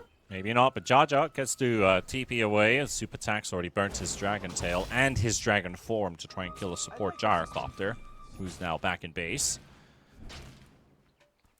So, Private Goofy, first 10 minutes, 4K lead. Razor already almost at 5K, Pango close to that, Doom is close to that. It's a stellar start for Private Goofy. It's really good. I would also like to see the levels for a second, if I may. Oh, the Diffusal is ready. Can they get Z here? Oh, another con. Oh, he does. Beautiful read there. Not a lot of avenues for that disassimilate. Not a lot of places to dissimilate yourself, so Maggie nicely reads it. Plus the Diffusal Blade gets the Swashbuckle, huge burst on the Void Spirit. And that, not. It's starting to look a lot like last game, doesn't it? Yup. I've seen this game before. I have. I mean, the pieces on the board were a little different, but the blood on the floor is the same color, I'd say. At the very least, you have a DK now. MIPH need to somehow, and they're going to lose heroes for this. And it's hard to coordinate, especially when you're losing, but you gotta get attention of Private Goofy on a different laner. Make sure that they're stuck somewhere on another side of the map so you can leverage that DK into space. Well, very nice dodge from Maggie. 3 versus 1 as he teleports in. He baits everybody in. Goes for the Rolling Thunder deep dive. Young God right behind him. Nice turnaround from Maggie. Slices down 1. Super Tax might jump on him, but they're coming. They're coming to help him out. Z gets hit by the slow from Young God, and there's the link. Does he have a jump? No, he doesn't. Dissimilate is now off cooldown. He's still in that static link, down to 200 HP, close to dying. Won't get the response of them losing the Pango. Good attempt. Fair attempt, at least. Yeah, I guess that's good enough for MIPH. Your mid tower is not down, you gotta kill on the enemy mid again. But at the same time, that's also not the same as getting to leverage your DK against this tower just yet. And they're still lurking on Private Goofy. There's a fight. There's a DD rune on the Void Spirit. There's the lasso burning up the Void Spirit. Jump available in a second. Flame Break does connect as well. He's going to be low on HP, has to use the Dissimilate. Second chase by Rapido versus Dealbreaker. Just training a couple abilities, but no real kill. Maggie, no Swashbuckle available, but he could try a snipe. He is in safe distance. All right, he's just going to create, just destroy the wave. Radiant's top tower is under attack. 5 seconds for Doom. Rapido, he's already used it a couple of times on the Lifestealer, and Mercury recognizes he needs to fight back a bit. Keep himself up. And there we go. There's the Doom. He's going to run for it. Here comes Teehee, and here comes Maggie. He's not going to do it all by himself this time. Well, he is not. A little bit of damage thrown in here in response. The supports were ready, but there's nothing to do, nothing to see. All you can do is hope to keep your towers up for as long as possible. And it's silly that the Lifestealer thought that he could survive that this time. Like, he's died 2 times in a row to the same combination of getting, actually 3 times where he was able to escape on the first, where he just got doomed and teleported away. But last time he tried to man-fight the Doom, died during the Doom. And now he thought he could fight the Doom, he got doomed again, and this time he had backup, so... it's this, you know, the same play. Radiant's middle tower. Yeah, the weirdest part for me is that he doesn't walk back to his own tower, but he dodges off to the side where he just immediately gets cut off. It doesn't... Once again, doesn't fully feel like he's ready to think sharp about this. Has the armlet and the Orb of Corrosion. Gonna get to work versus Rapido. That's a very tanky Doom. There's the turnaround with Dealbreaker coming into action. Doom down a half HP. Lasso is used. Dealbreaker slowly burning inside the fires of this Batrider. And now Mercury down. Dealbreaker dead. The jump onto the DK. They're all so low, but nobody's dying. They're just getting kills. And Private Goofy, as Rapido said, I gambled, you lost. Mid lane, a 4th kill. Maggie, no. Maggie disrespecting there for a bit. Not even right-clicking him, getting the shield crash. Revenge for getting solo killed in lane, for sure. Yeah, he's done that a couple times now. They're both died 3 times this game. Yeah, Private Goofy. They look good, but where is Made in Philippines? Where have they been this series? Yeah, where have they been? Like, they're just walking at Private Goofy, trying to...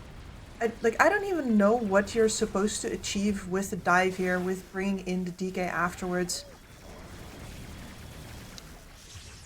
It feels so disconnected. Certainly does. Mercury, he didn't force out the rage on the first attempt by the Pango. Still not popping the rage. They got the reinitiation here, but here comes the backup on the side. Maggie might die. 2-man blast off, but they're straight on Mercury again. He's down. Stunning 2. Super Tax down. Dealbreaker down. Z, he's got nothing left in the tank. He's gone as well. And the sharpshooter might have sniped Rapido, but Z gets the kill first. But still a 4-2 trade. Nice bait using the Pango in the front. All they wanted to do was just bait the rage usage so they could go in. But he didn't use it. They forced an aggressive swashbuckle, get the turn, Made in Philippines charge in, and then Goofy counter of a counter of a counter. It's very clear here that Private Goofy is ready to bring in the TP support every single time. This is why I previously said if you want to take down a tower, you're going to have to attract attention one place first, and then make your actual move on the second, because otherwise you have lost, once again, all 3 of your lanes. All 3 of your cores are behind. You cannot take a 5 versus 5. You'd have trouble doing that if the score was equal. You are not the team fighting lineup in this game. They do and they try, and it gets punished every single time. Look at that DK die. Damage output of support Gyrocopter, quite nice. It's a really strong support. That's why I really like watching Gyrocopters in the support role, is because they just pack so much of a punch. Can they get Lucify? No. Not even that. Yeah. Well, it's like, but they punch hard, but they also get punched hard, because they need to get so up into people's faces in order to deal the damage. Oh yeah. Oh yeah. Nothing to see here, nothing to do. Every day of the week they're gonna go for that dive. Get that hoodwink out of the way. I don't know if there's much of a game left for Made in Philippines. I would not be surprised if they get wiped one more time, but that's just GG. Yeah, I talked before about the playmaking potential and the damage. You don't have team fight here. You also didn't take down any towers yet. You don't have a big team fight turnaround ult as well. Your damage output is greatly reliant on the levels of your supports. And your cores don't really have the playmaking capabilities to get them a clean engagement where you can just unload and leave again. It's not a lot of room to maneuver anymore on the side of Made in Philippines. Like you said, the team fight aspect is missing. It's a very pick-off heavy lineup, but they don't need to leave heroes alone anymore on the side of Private Goofy. They're always clustered nearby. And they're going to go in again. Lucify with his fresh blink. They do see them coming, though. They were literally standing on top of a watcher. Attacks. Okay, mid lane's not for us, so I guess it's going to be bot. Hello. Yep. High mobility onto the next target. Super attacks. F King able to run away with the hoodwink. And That's another tower in peril now. Doom Young also God has Blink on and top 100 gold, so now you have even more mobility for Goofy. They've been handing over the roles really nicely. Young God got that Manta style, immediately moved towards the front lines, means that the Doom gets to go back, finish up that Blink dagger. There have just always been 2 cores active. Attempting to take the high ground position here. Z, deal breaker, can't quite get there. The gyrocopter cleans his way through. Bot tier 2 is down. And that leaves us with 2 tier 2 towers for Made in Philippines at the 20-minute mark. Or sub 20-minute mark here. Young God gonna get hit by the DK stun. Deal breaker is there for the blast off. This is as good as it gets for their opportunity to jump on him. He's down a half. He's almost dead, but it's not enough. Lucify, there's the Doom coming out. And look at that overwhelming damage output. Destroyed in a matter of seconds. I couldn't even see what happened there. The Doom steps in and the health bars disappear. Scorched Earth, Firefly, Plasma Field, Rocket Barrage, Swashbuckle, Shield Crash. That's so much AoE. Just look at that. All on top of each other. Yeah. Everything at the same time. That is so synchronized kills. as well. I think that's what made it so mesmerizing. Like those 3 health bars disappearing at the exact same rate. Yep. Best possible usage you could get. And they're going to go for a smoke. I feel like this is like, guys, destroy it one more time. Who do they get? Infest on the DK has his Blink. This is the Blink play. They're actually drum charging towards the Radiant Tormentor, but nobody to be found here. Drawing lines to bottom. There's a Razor. Yeah. This is a good target. Young God currently spit up. They got him. Especially when he's this alone. Even had the Centaur camp help them out a bit. 8 times kills. So yeah, 2 deal breakers though. Not sure that's where you want the gold to go. Yeah. Oh, there's the lasso. Instant reaction on super attacks. He is there. Batrider is low. That is the support. Gyrocopter intervening as well. The call downs, the barrages are there. Super attack's already dead, and Maggie, a couple more seconds to be able to escape, but he doesn't look like he's going to get anywhere. Dropped by the Infernal Blade right on top of his head, and the Techies decides that he has no way out. Well, they got the Razor kill, but now it's a 4-for-1. That might still be sort of even. They did get sorta. Yeah, well, he was worth a lot of gold. He was. They did get a Batrider kill as well. But you can see the excellent illustration there of the only kind of that's kills a very high level that might be copium. Listen, man, I'm huffing, I'm puffing. But are the houses falling? I was about to say towers falling, but that could just be the case here in this game of Dota 2. F-King trying to snipe Rapido. Maggie's in front, though. He's going to soak that sharpshooter. Super attacks trying to pummel this Doom.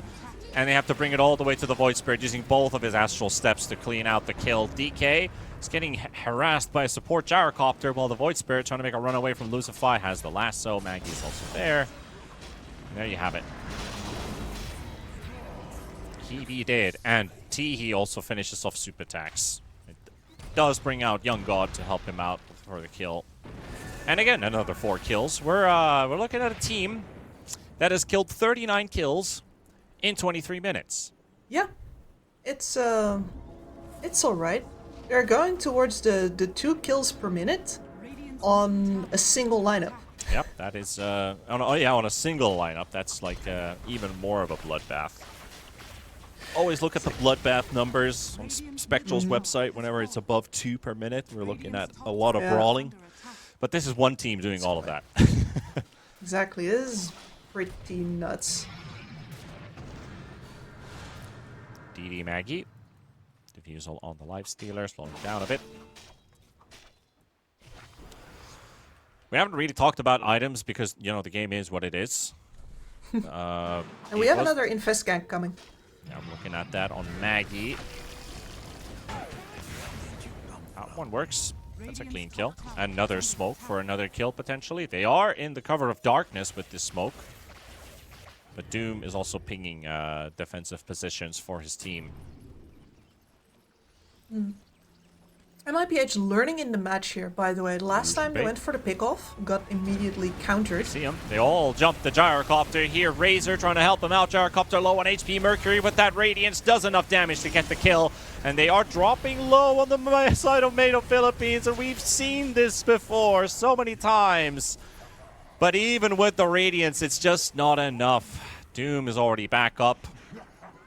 I'm sorry, Doom was always there, but the Pango never respawned. A 4 versus 5 fight. And there we have it. GG. Yeah.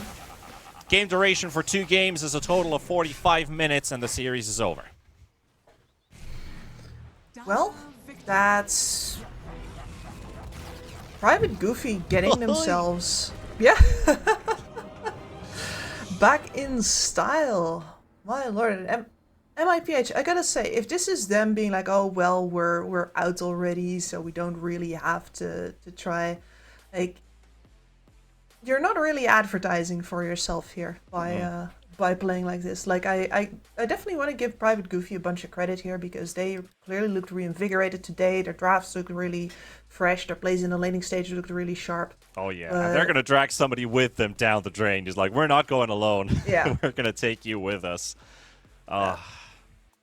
No, but I definitely do feel like MIPH was a little bit like, oh no, they've grabbed my ankle. Oh no, they're dragging me into the sewer. Oh no. I guess this is it. Oh no. We're in the sewer. On, we're going back to the sewer. But a great showing from Private Goofy. Yes. You kind of see the persistency. Like, a lot of teams would have already given up at this point. Be like, well, we didn't get our first fight. Let's call GG and let's go next game. Okay, this didn't work out either. We're out of the tournament anyway. And it just basically was a nice showing of perseverance. Made in Philippines, though, it does hurt for them, because this destroys their last possibility of going into the playoffs. They are definitely out of the groups now. Yep. Yeah. Which is unfortunate for them. Yeah, like that's all there is. That's all she wrote. It is all she wrote. Better luck next time, guys. But there is one series, ladies and gents, which does have a lot at stake. It is the last one of the day. Execration versus Bleed. This is for second place in the group. If things go well, it could still even win the group, or at least force a tiebreaker versus Mag Indonesia. Looking at what Goofy did today, they could deal some damage versus Mag Indonesia tomorrow. So either of these teams need a 2-0, and that's 0-2 to happen for Indonesia tomorrow to have a tiebreaker for first place, just as we have in Group A between GeekFam and Talon Esports.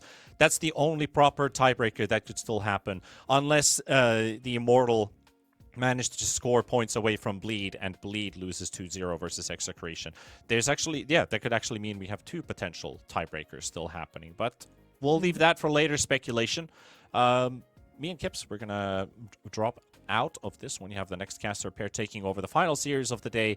Don't miss out on the next one. It's going to be a real barn burner. I also probably going to watch this game, because Bleed, Execration, 2 great teams playing against each other. So what do you think about the matchup, Kips? Ooh, I am very excited to be watching this. I think at the start I said that I rate Bleed a little higher. Might have been biased, might have not been. I am greatly looking forward to seeing if that was actually true or not. Well, without further ado, we're going to take a bit of a break here. The next series starts in about 20-ish minutes. So, Bleed, Execration, after the break. See you guys later. 1xBet and Eva Alfie present betting on all esports events on the website and in the 1xBet app. 1xBet. Play with Eva.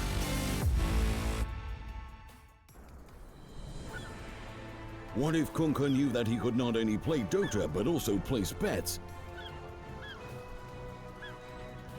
Better the best black hole.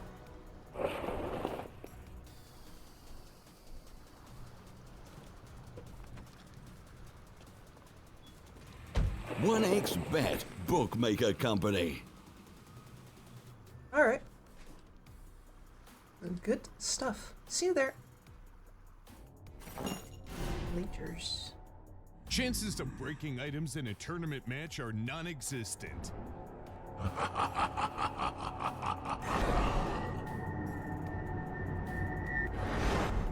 Chances of winning at 1xBet are always real.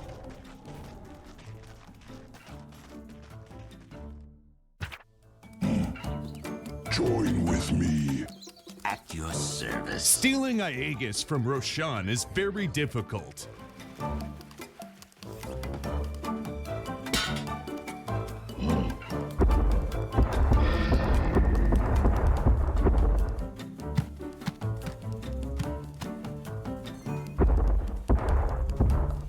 Winning at 1xBet is super easy.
We've swapped out the casters and we are ready for the last best of two of the day. We have seen 2 best of twos, both of them going 2-0, one for Myth Avenue Gaming ID and one for Team Goofy versus MIPH. And we have Milan, who seems to have been on some concert yesterday and is definitely still enjoying the vibe of it. But we are going to be watching Execration versus Bleed here at the Regional Dota 2 series. Milan, I can see that you're in good spirits today.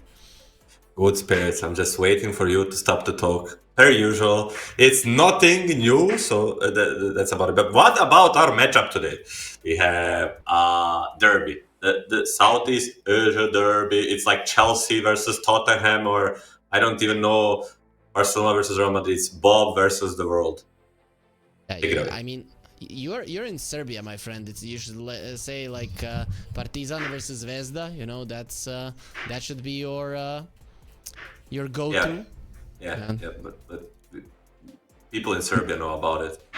I bet there is, like, besides you and me watching this show, there's maybe like 5 other people from Serbia at max. It's a worldwide show. We should treat it like that. You know, it's Barcelona versus the Real Madrid, or it's Inter versus Milano, or it's He just wanted to say his name. yeah. Inter Milan versus Milan. Yeah, okay. Yes. Okay, what's your favorite football club? Or maybe not now, because football is a very boring game. So maybe from before. It used to be. I used to watch Arsenal in the Thierry Henry era. You know, when Ljungberg. Yeah, Ljungberg. Yeah, exactly. Let's focus on the match here. Execration Bleed Esports. Let's go into the rosters to get acquainted with the players, because we already have a draft and you're here wasting my time. We're always waiting for you to stop talking. Krish, Bob, Tino, Shanks, and CML for Execration, but their opponents, drum roll. Let's go, Bleed. There it is. Jackie, Mikoto, Masaros, DJ, and Paulson. In terms of names, this is most definitely the, I'd say the most well-known match that we've had here. It's a very stacked match. As we said, it's Bob versus the world. I used my time before this game to prepare. I asked Bob, who does he have beef with today? And he said, or his captain said, he has beef with everybody. And then Bob asked me if I wanted some beef. I said, I'm not a mid laner. I cannot have beef. We just eat chicken and post fire. I don't have any money. Okay. Yeah, so we'll start with the draft. First pick for the Bleed Esports. Some casual bans, very, very usual suspects, besides the Bounty Hunter from the Execration. That's a little bit like targeting. And the Bleed Esports is going to take the most boring hero in Dota right now, Dragon Knight. You need to hype him up more. When he's so boring, you need to hype him up more. Dragonite, let's go. Or you can try to say it as he does. Dragonite. I'm very good at voice acting, as you can see. Who calls the Dragonite? That was perfect. Shadow Demon, because both of you are such holy people of God, we definitely cannot imitate a Shadow Demon, but he's gonna be a part of this game as well. Pretty solid versus the Dragonite, good versus the Illusions, so it does make sense that you go that route. Yep, I mean, Shadow Demon, Lion, these are the two you like a lot versus the DK from the support position. Lion is going to be banned, they're going to take Shadow Demon, now they're going to ban Viper and Slark, so these are the core heroes they think are good against the Dragonite.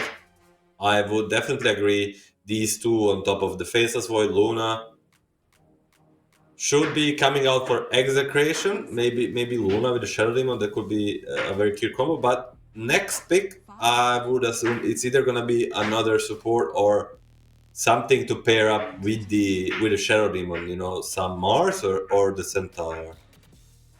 Yeah, one of those two. I actually would like to see a Centaur right now, because there's a Dragonite, so I don't know if you want to play a DK and a Mars. You might be lacking damage in the early stages of the game. So I'd be okay with the Centaur. We really haven't seen much of him, because Mars is always in the pool, and then nobody wants to pick it up. Here, I'd actually be okay with the pick. A Centaur is never bad. Just hero, just conceptually brings, as we all know, very, very strong lane. Initiation, counter initiation. He has a global, like a teamfight ultimate. He brings the damage too. Can scale into the late game with the shard or whatnot. So it's gonna be a bet rider. Gonna wait on that offlane pick or a core pick, which I don't personally like. You're gonna have to show it anyway. maybe you could have gotten a better support pick later. But Batrider, it's like never bad hero to pick early. Makes sense, makes sense. So Bleed Esports, they're probably going to be showing at least one support right now. As you mentioned, the line is out, so that does leave Techies in the pool that we haven't seen much of. In some other tournaments, Techies is very, very popular. Here, not so much. Any idea why? Hey, Techies is, I think it's a lower tier of support, at least for me, because he's just like doesn't bring enough lockdown. He brings a lot of damage and laning potential, right? He's a very strong laner. But as of the terms of lockdown, there's especially versus like nowadays, like these carries that are very elusive, or the mid lanes, of course. Like that's I think where he lacks a lot. That is true. Bleed Esports are taking their time, dipping a little bit into the reserve.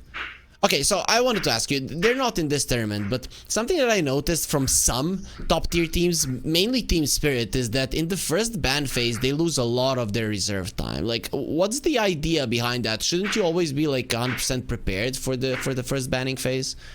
It depends on from which side. On the first pick, like, you usually don't know what's enemy gonna ban, use their 4 bans on. So after you see all the bans, you're gonna know what OP heroes are left in the pool, and then you build up on what you want to pick before you use your last ban. So that's why if they surprise you with some bans, leave some heroes in that you didn't expect them, then you need additional time to adapt. But from the second pick point, I think you should usually just almost always know all 4 heroes that you want to ban. 4, maybe even 5 if some of the heroes your opponents ban as well. As Bleed, they get themselves a Winter Wyvern. We were seeing more and more of this hero. I really like that you mentioned it's actually a decent laner, and we've seen it. It makes the lane slow, but the carry still gets to farm quite effectively. It's a little bit strange pick versus the boards of Execration. Shadow Demon can already save from the lasso. Can Batrider can reposition people and like make them hard to be saved from the Winter Wyvern. So I feel like they just fully think this Winter Wyvern is a very strong hero regardless. So like sometimes you don't actually care what enemy picks, like what Shadow Demon bet. You just pick what you think is strong. And yeah, they're gonna do the Tiny, probably a DJ Tiny. We already saw him do very well on this hero. Yeah, they've been playing it a little bit with all of the buffs that the hero has gotten, mostly to the mana of the spells. The position 4 Tiny actually makes sense. Do you remember old position 4 Tiny 8-second cooldown on level 1 toss? You come to the mid lane, you toss him back, and then he's running away or blocking him, and then you toss him back again. Those are fun times. Tiny air lanes. I mean, this is like some Jerax days where he would win every game solo by like digging on Tiny and like ganking mid. Well, I mean, I would be very surprised if there's no Centaur Mars, but the other core here, okay, it's a Brewmaster. No Centaurs, no Mars. It's a Brewmaster. This hero's been popping out in this qualifier, I want to say, but this is not the qualifier. Actually, in theory, this is a qualifier. Are we allowed to say it? I don't know, yeah, but either way, the teams are collecting points in every one of our tournaments. We'll see what they do alongside the money. Yeah, alongside the money, quite a lot of money. Not only the money, they're also collecting the points. For what? We will reveal later. Let it stay our little secret. And the Brewmaster has been popping out in this tournament / qualifier. But will they pick up a Bob hero or Krish hero? I feel like Krish hero is coming up, like a Razor or a Morphling.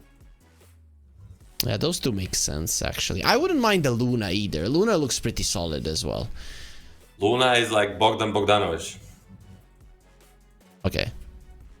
People know who Bogdan Bogdanovic is. Luna is like Bogdan Bogdanovic. How is she like Bogdan Bogdanovic? He's a man, she's a woman. Like, how is it even close? Because she's always solid. Okay, Tia comes out. I mean, are we going to see a Mjolnir TA for Krish or Bob? As we seen in Dubai, Mike, Only not Mike. Mike. Mike has been popping out. And last night I played a pub versus Yatoro. And he did pick up the TA and he built Mjolnir. And he was absolutely useless, but he had collapse on his team on X, who went like 30-0, so he still won. Okay. It's like classic Yatoro. And what is the bleed esports? But I like the TA pick, especially if he buys the Mjolnir. I'm very excited to see it. Morphling, it will be for bleed esports. Now, I thought maybe they wanted the Luna because any Manta carry in essence is the way to go against the TA. I guess just Morphling is much better against Brew than the Luna is, like early. The question here is, do you lane maybe the Tiny with the Morphling and send the Winter Wyvern with the Dragonite? If it is an offlane Dragonite, would that be a better way, or are you still wanting to put the Winter Wyvern on 5 and Tiny on 4? I mean, not like Siege 4 and 5 rolls, and I'm all in for that. Like, I'm a big fan of Tiny safe lane because he's close to a tower, he can toss back, he has 3 grab, good stats. He can do everything that one +5 needs to do, but they're just not doing it, so it's not gonna happen. Okay, makes sense. I mean, if you get used to laning in the off lane as a position 4, sometimes it's hard to switch, especially if teams are playing 2 versus 2s quite a lot, and then you're always laning the off lane, you're not switching it up, then it does feel more natural just to stay with the lanes. Also, we don't see many mid laners and safe laners swap out their positions any longer. That used to be a thing a couple of years back. People have become too big of a specialist, and like the game has narrowed down to being very good at certain small aspects, and it's hard to be good at multiple. It's hard to be very, very good at multiple things. Before, you could be like good at multiple things, it would be enough. But nowadays, like, you have to be very good at the things for them to work out, and like it's not so easy to bust out some carry gameplay if you're a mid. At least not in competitive. You're in a public match, making sure. But... Makes sense. Bleed So Esports people have just gotten better. Yeah, Bleed Esports gonna ban the Anti-Mage, expecting the carry to come out and Bob to take on the TA. Meepo 2, where Execration, they're gonna be banning mid laners, expecting the DK to go to the offlane. Let's see, Bleed Esports will have to show their hand first. I would personally prefer the DK offlane. I feel like with the Tiny is good. Like you can manipulate the lane and then later get to the point where you can leave the DK solo and Tiny can roam a lot. Where for Execration now, I would prefer TA mid. I would prefer TA mid because I already don't like the matchup of the TA versus the Morph and the DK from the carry role. But, I mean, this changes Mjolnir, actually. I want to see TA Mjolnir. And I wanted to see carry. But we're going to see it. It's going to be Dazzle mid for Bob. I mean, Bob is mad. All cool. Yeah, he's mad. He wants to destroy Mikoto. But I'm looking at this Execration lineup, and if it doesn't pop off, they have strong lanes, don't get me wrong, but they don't really have any stuns. Without the blink on Shanks, you don't have any catch whatsoever. So what happens if you start falling behind? They have a lot of slows.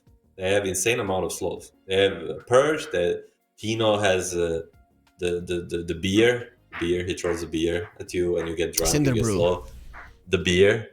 And the Krish has a lot of traps. That's like the strongest part of the hero. And Bob, of course, Bob with a poison touch. That thing, level 4, makes you very, very slow. So a lot of slows, and later they have a bat and the primal split. So they have enough, I would say. It's not like a desirable level, like that you want to have every game, but it's not like something to be like, oh my god, it's too big of a problem. It's okay, if you say so. I would definitely disagree. Morphling gets a Manta, he's mobile. The Ember Spirit, he's pretty mobile, doesn't care about your slows. Dragonite gets a Manta. I would be very much afraid. And with these slow lineups, you usually run in, right? You're usually just running towards your opponents. You're not bursting them down, really. And then Avalanche is the best spell to create space. So I don't know. I'm scared for them. This lineup can work. I actually am a fan of these kind of lineups because you can start getting ahead and just win the game. But I'm just too afraid. Execration haven't been playing completely clean Dota. I don't care about anything, man. I just want to see TA by Mjolnir and what it does. I watched one Mika replay, and he basically just AFK farmed for 30 minutes. Oh, that's very exciting, I have to say. The thing is, like, he just farms at the positions that carries don't usually farm because of the traps, and he farms at the speed of, like, Alchemist. So these, and then, like, he's good at taking objectives. Like Roche, like, although TA doesn't buy Dazzle, it doesn't make TA with the level 4 meld and Mjolnir any slower at taking Roche. You know, people underestimate it. But we're gonna see a 5v5 engagement. Hold that thought, it's not gonna be a Morphin there. Will they run into each other? Ooh, that's not our watcher. Okay. So now it's pretty clear that Bleed Esports, they know where Execration are. Whilst Execration are running towards a ward where there's only 3 heroes that have some solid spells, but they can maybe kill 1 hero, that's about it. DJ also started off with the tree grab, so not really sure what they're gunning for. But this ward is usually easy to predict when you're versus a Tiny, because he wants to kill careers.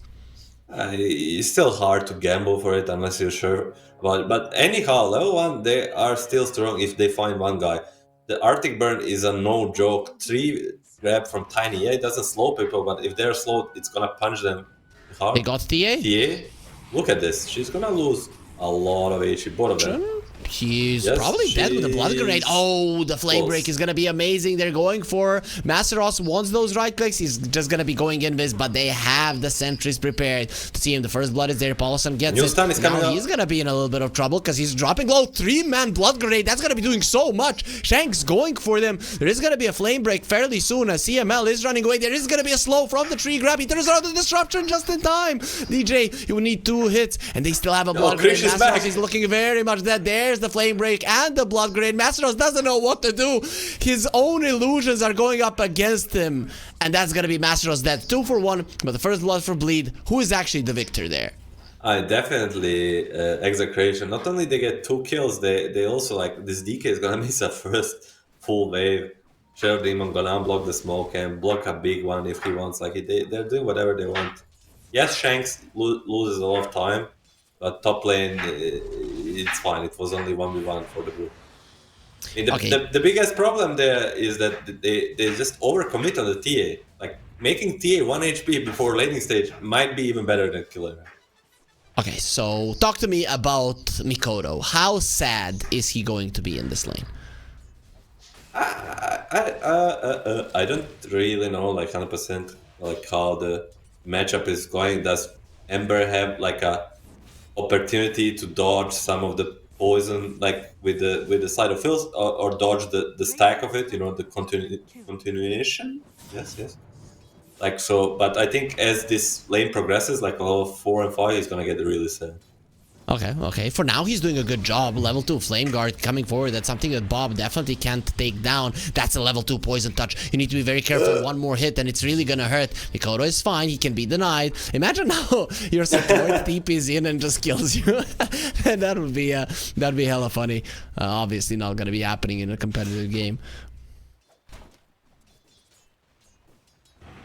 I forgot about that. That's to be looked for in this game. Some denies. Oh, top lane. Oh, Paulson, he's in trouble. He does have a TP out. This is one of the problems that we talked about. Not many stuns, almost not a single one. Stopping TPs is going to be a problem in this game.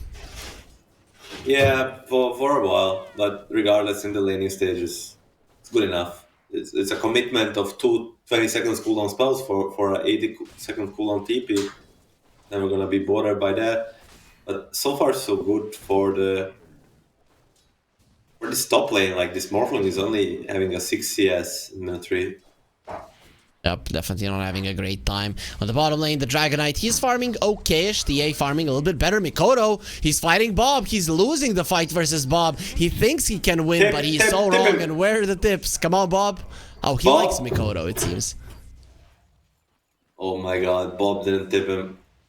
Bob is a changed man. Okay, so I think your little talk to him before the match started, and you asked him is he gonna be starting beefs with anybody, maybe humbled him a bit, and now he doesn't want to do it. From my talk to him, it just seemed that Bob is a man of fun. He just likes having fun. It's not too malicious. I'm sure it's a little bit toxic, of course, but he's just like hey haha guy, you know. Not taking anything too serious. No, dude, he's playing a Dazzle, not a sniper. I don't know what the hell you're talking about, but Bob, level 5, 3 points in Poison Touch. Mikoto, sorry, but your life is so sad right now. And in 5 seconds, there's gonna be another Poison Touch. You don't dodge it, you maybe even die, especially with the Batrider rotation. Yeah, this is like, oh, he doesn't dodge it. They're not gonna follow up. But here comes the DJ. Bob is tanking a lot of tower. Nice save. That's a huge save. Can they turn on DJ? Well, let's see now. Is this fire hot enough to burn down solid rock? Probably not. As Paulson does come over to cool things off there with the Arctic Burn. Everybody will disperse. Ember Spirit surviving. I guess that's the main thing. I mean, also Bob survived. Looked like for the moment it's gonna be a classic Bob throw. But CML there to save the day. CML has been on point with the disruptions and coming in the perfect moment. That was sick actually. Masteros secures the flag bearer, very important for him. He has definitely been looking good in this lane. He has the dum build, the double bracer plus the 2 points in Dragon's Blood. He's probably not gonna... Bob, however, he is the one in trouble, doesn't have a grave, and that might mean that they will dig it for him. DJ, with a tree grab, or a tree toss rather, gets himself a kill. That is actually huge. How much needed rotation is just a question of how much they will pay for on the side lanes for rotating both supports mid, but like this Ember desperately needed help, as you said, and this is exactly what the doctor ordered. It's one of those situations. Bob can now write. Is he telling you guys, please help me, please, I can't do it, I'm getting crushed so much? And well, help did come. Seems like crying for your supports to come to the mid lane actually works out in competitive games. In pubs probably not so much. I'm one of those guys, if my mid laner starts crying, that I don't want to come, just because I don't like people telling me what to do. Haste room for CML, nice. Oof. Very close. Let's try to turn. There's gonna be a blood grenade. Maybe they commit? No. Smart to not commit, I would say. But this Ember is farming a triple stack on a big can. Can he actually do it? Batrider is gonna take a look. Ooh, that's annoying. That's very regardless of how many creeps does he take, it's very annoying, but he's gonna pay with his life. DJ is also here. There's so many people around this mid lane. It's like a 3v3 mid lane for last 2 minutes. Yep. Kind of reminds you of the extra creep in the mid lane times when position 4s would start off in the mid lane, 5s would come very soon. Bob in a very aggressive position. Mikoto doesn't get clipped by the poison touch, so a little bit of luck for him there. And well, that little advancement from Execration, it's gonna end in we were annoying. That's about it. Yes, but on side lanes, both side lanes going well for both teams, I would say. With DK having 14 denies, maybe a little bit annoying for the TA. But the Brewmaster is going for this Vessel rush, which he might be able to like dominate the game with this. Very good Vessel game. Insane Vessel game, really, when you look at it. Morphling, Dragonite, Winter Wyvern. Just looks beautiful. Of course, Dino would like to get a kill. He would like to fill up that urn with somebody's ashes. It's kind of weird. You kill a Morphling, he's water, and he turns to ash. I don't think that's right, but physics of Dota, a little bit different from our world. I mean, you can fill the urn with the water too, I'm pretty sure. True. but we put ashes into the urn. Either way. Paulson going for a stack. That's going to be another one that the Ember can farm. And really, when we look at the net worth, the difference between the mid laners, it is not as high as you would have hoped for. Bob picking this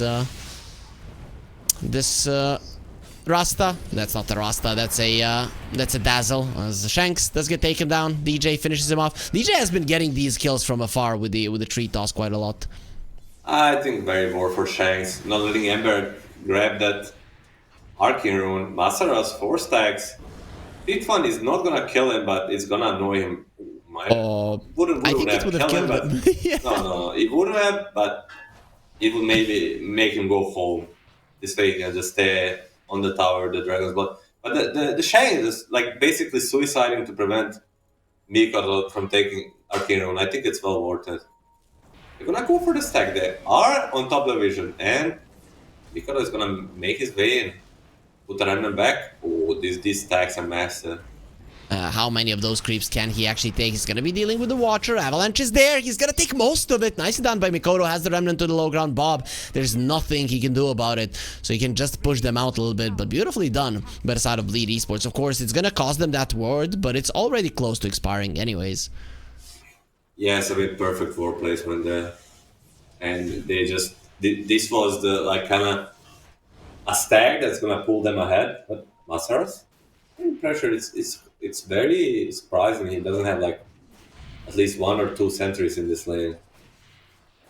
Yeah, without the sentries, it's too hard. He's gonna be in trouble, however, now has the Dragon Tail, but CML is in the vicinity. They have the poison touch, poison attacks coming over. The trap will be there. He's gonna get the stun, looking very much dead, and CML gets the kill. They probably wanted it on the TA, but either way, it is gonna be okay for Krish there, just to get the Dragonite out. And also, these Dragonite illusions, they're gonna hurt the tower quite a lot.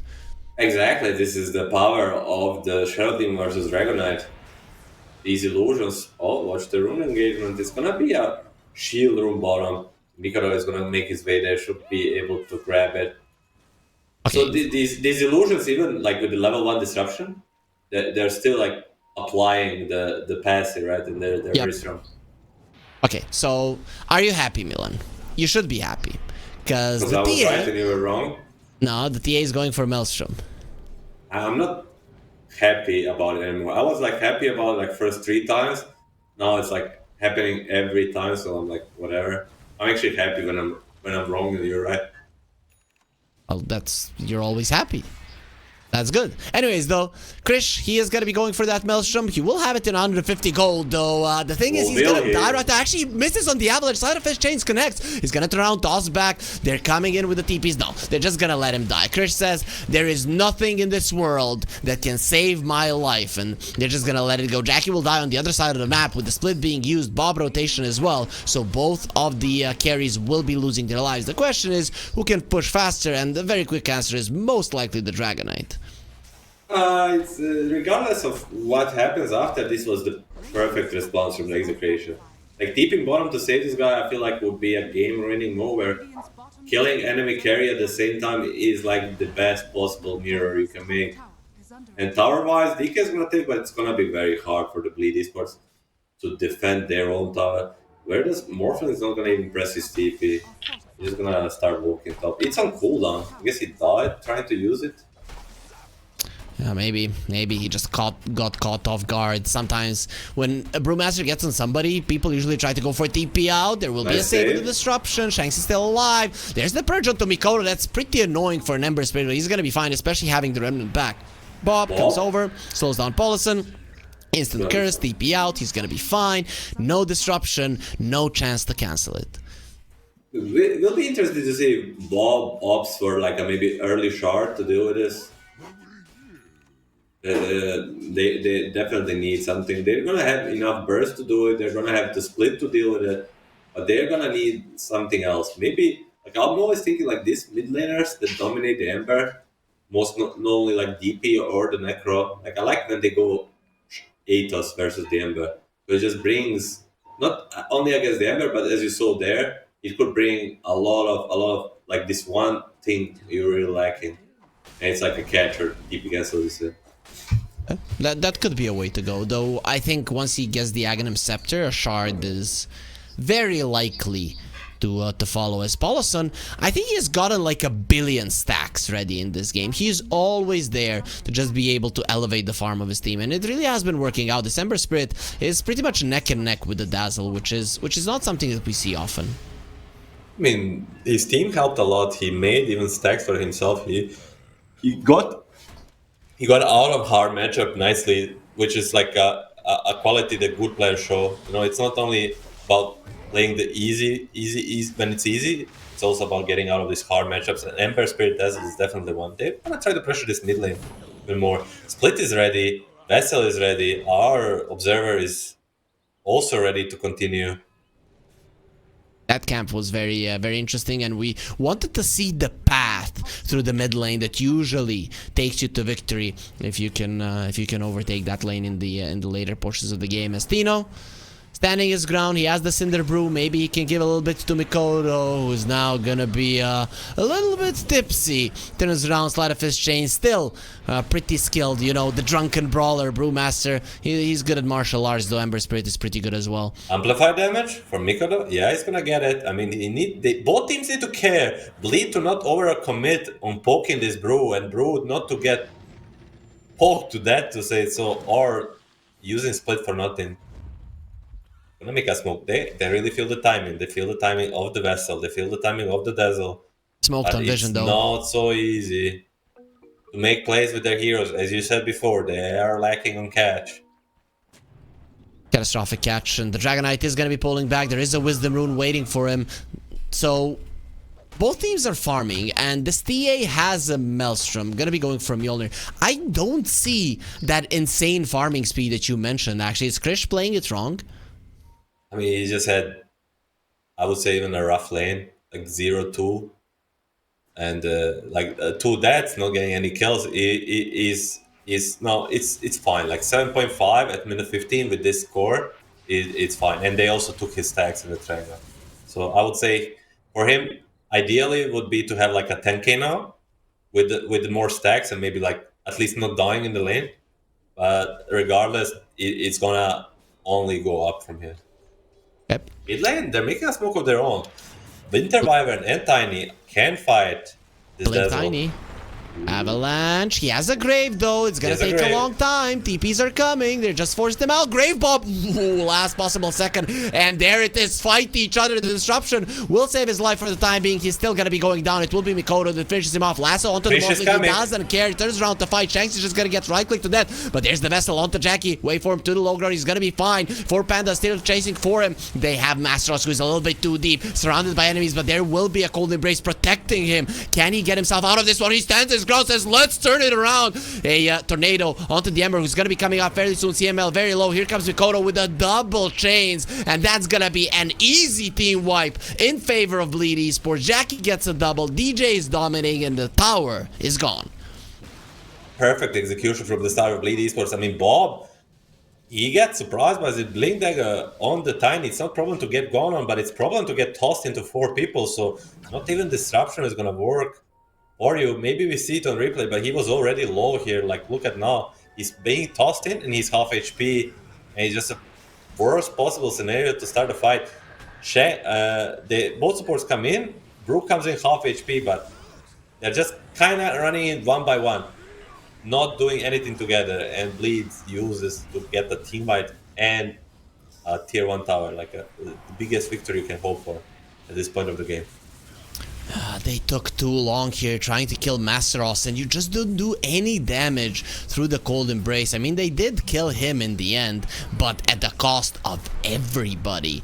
So now, Bleed are gonna be 5k ahead at the moment, and are most definitely the ones dictating the tempo of this match. Sleight of Fist Chains going forward onto the Dazzle. Shanks is in the vicinity. Avalanche onto him. He does have the lasso if he wants to go for it. Nice flame break to slow down Mikoto. There will be a demonic purge. Mikoto, however, looks like he's protected. He'll be fine. Fine for now, and now with no purge, they might even try to turn. DJ is gonna miss the blink, but still. Like, it's just not over yet, to say the least, for the side of Execution, but they need to fight together. They need to have TA or Dazzle doing the damage on these lasso targets. They cannot lasso the Morphling just to lasso him. Same with the Brew split. Get this level 2 split and just use your spells at the same time. See if that works out. They have an Aghanim Scepter on the Dazzle who wants a Blink and the BKB. No Shard on the menu just yet. He will find the Regen Rune. Trap is there. So he is protected anyways, but their vision is not Mikoto. I really hate it when I'm playing versus an Ember and the mid lane tower falls. He can just do whatever he wants. Look at this. Sleight of Fist chains coming forward. The lasso onto the Tiny. Instant curse just to slow them down. There will be a Cold Embrace as well, but I don't think that DJ is getting out of this one alive. He looks pretty dead. Looks more than that. That's gonna be a huge pickup. Actually, you think you just lost the DJ, your plus were tiny, but it's 850 gold going for the side of Execration. That's a quarter of your lead, literally. And Mikoto is gonna get poked, or at least double remnant so far. Let's see if they can do more. He refreshes this poison touch. Does he have any more? Shanks is gonna die on the other side, but Mikoto, he's gonna get cold embraced. Is it gonna be enough? Nah, he's too slow. Stay tuned. Oh, that's the second poison touch. Look at how slow he is. He's not moving. Needs to be losing some weight for sure, as they do finish him off pretty nice. Though Morphling on the other side of the map did kill the Batrider, so that's... And this is what I talked about. Like, they don't have the best catch, but eventually they catch up to you. These things stack, you know, the poison touch into a Cinder Brew, into a Shadow Demon Purge, but Split is ready. Does DJ really want to do this? Okay, Tino is just gonna walk away. I'm just a little bit worried about the Tino. Like, he went all in into this vessel, and now he's really struggling to scale into this game. He has 3k gold, last in net worth of all of the cores. Like, I just wished he went something like a Midas vessel, just to have this backup plan. Is it late for Midas? It's already too late. I mean, he has 3k gold. Like, he could have gone straight into Midas after the vessel, but I'm fine with the Radiance. Radiance is gonna be his vein. We see 1xBet, our dear sponsor, going with heavily into the execution side. It's gonna switch a little bit, but heavily against the execution. Bleed Esports is gonna be like surely winning this game from their perspective. Does look good for Bleed at the moment, as they are buying time. And really, if we look into the later portions of the game, it is not going to be easy fighting versus the Dragon Knight. He has a Manta right now still. The Disruption is a good spell. They see Master Ross, and they want him dead. He's going to be popping the Manta at the worst possible moment. Gets a mag. They have the Spirit Vessel. They know he's the real one. And now the burn and the pain will be going his way. Most importantly, don't even have to expand the split for him. Yeah, they're gonna use the lasso, but DK is dead for 44 seconds, and lasso cooldown is gonna come out in 75. It's not a big downtime. They're gonna force the glyph, Ken. Roche? Will they go? They're just gonna trade it for Roche, but no. Execution wants to fight it. Turn out Tino! Oh, he gets split off at the last second! This is so good! If they can continue this fight to go well. They also have the Morphling Illusions. He got silenced up. They're turning around onto Jackie, who is standing his ground, trying to kill the split. Goes waveform to the side. The curse was already used. Shanks goes forward, doesn't have the lasso, but he's gonna burn everybody. And the Ember Spirit, what the hell is he gonna do when he's silenced? It's gonna be absolutely nothing. He's trying to stand his ground. Sleight of Fist chains. Ember goes to the side. Mikoto is freaking dead. No movement for you. 4 heroes dead across the map, and the Roche most definitely in favor of Execration. Bleed Esports going for a ballsy move. You know, you take a tier 2, we take a Roche, but guess what? The Execration is not gonna take this trade. TP all the people here. Tino gets like a most clutch split of this game. You're gonna see it right here. He's literally 100 HP, and then it's all TA from there. Look at his traps. Everybody's silenced all the time. Morphling silence. They just have enough damage, as we were talking about. You don't need stuns when you have slows and silences. Speaking of slows there, we're seeing live that the Dragon Knight is being slowed down, but this was such an easy fight. Even the Morphling had to run away, TP out to survive. If he had stayed there a little bit longer, he just would have had the same faith as his teammates. And usually we say the TA lineups, they need the first, they need the second Roche. And Bleed Esports, they just gave it to Execration on top of a lot of kills. I can't help think, but if they had the DK in these fights, they would definitely win them. Just risking a little bit too much on the side of Bleed Esports, and these 4v5 fights are going to cost them a lot. Full comeback for the side of Execration. Complete comeback, really. It's only a 1k gold lead currently for Bleed, and it is Execration with the Aegis with a level 18 TA. Very, very stacked. Nobody's level 18 on the other side. Ember is level 13. Krish is just so strong at the moment. They get the shard on the Batrider. Let's go. It does absolutely nothing. Unfortunately, for the side of Execration, would have loved that one on the Shadow Demon. That's so sad. Shadow Demon is actually a very good shard this game. Where just Arctic Burn, Searing Chains, even the passives from the DK. Because it's like a... I don't know the word. It starts with continue, but it's like a ongoing purge, to say so. Oh, okay. Okay. Makes sense. Continuous. Makes sense. Continuous purge. Okay. I'm just loving your saga of you actually find out the words without any help. You don't even open a dictionary. You just somehow know how they should continue, and you get the right one. As they get the avalanche, nice toss back, back. fall up stun. They're trying to take the Aegis and should be able to do it super fast. Turn around onto the Shadow Demon. They finish him off first. Actually, super low, still alive. The Disseminate is keeping him alive, and here comes the Dazzle as well. CML gets himself out. He's gonna be fine. Mikoto onto the low ground. He's not gonna be surviving. There's the grave. The TA is still alive. Where's the heal? Just in time, but now everybody is against her. Krish will be taken down by Paulison. Jackie trying to run away, turning into the TA. There will be a Cyclone keeping him in place as they are turning around onto the Winter Wyvern. Super low, fighting versus Shanks for Dominion over the air. Buyback from DJ. Wants to rejoin the fight. There's another Manta, 21 charges ready on Jackie, so maybe he can turn this one around if he wants to. There with the Spirit Vessel on him. That's definitely not going to be happening. Adaptive Strike just pushes Tina away, but the rest of them will finish him off. Nice attempt from Bleed Esports, but again, they are going to be falling short. Yeah, very nice attempt with the tossback, but it just seems that Execration arrives just in time to turn this fight around. It's not over. On the live screen, Masaru's gonna get caught by the trap. There comes the Bob with the Poison Touch. Manta. Manta is ready. DJ is in. Toss. They're gonna save, at least for the moment. Ember is coming too. Oh, this is dangerous, Bob. He does have a grave, but the chains are going to be there. Had the illusion rune. That's going to be saving him. DJ, that's a dieback. Masteros with Tino coming in. They just all got baited, and even Mikoto getting out of this one is going to be very hard. He does have one more remnant to play with. Turns around. Gonna be graved while he gets... Also, look at the heal. What the hell? Shanks is full HP just like that. Mikoto slowed down. We know where your remnant is, and we're going to chase you until the ends of the earth. Going forward, pushing him back, and running him down. That's what Execration will do. Bob is unfreaking stoppable. They just put up another speed on the side of Execration. Like, they were like, this is our game to overtake.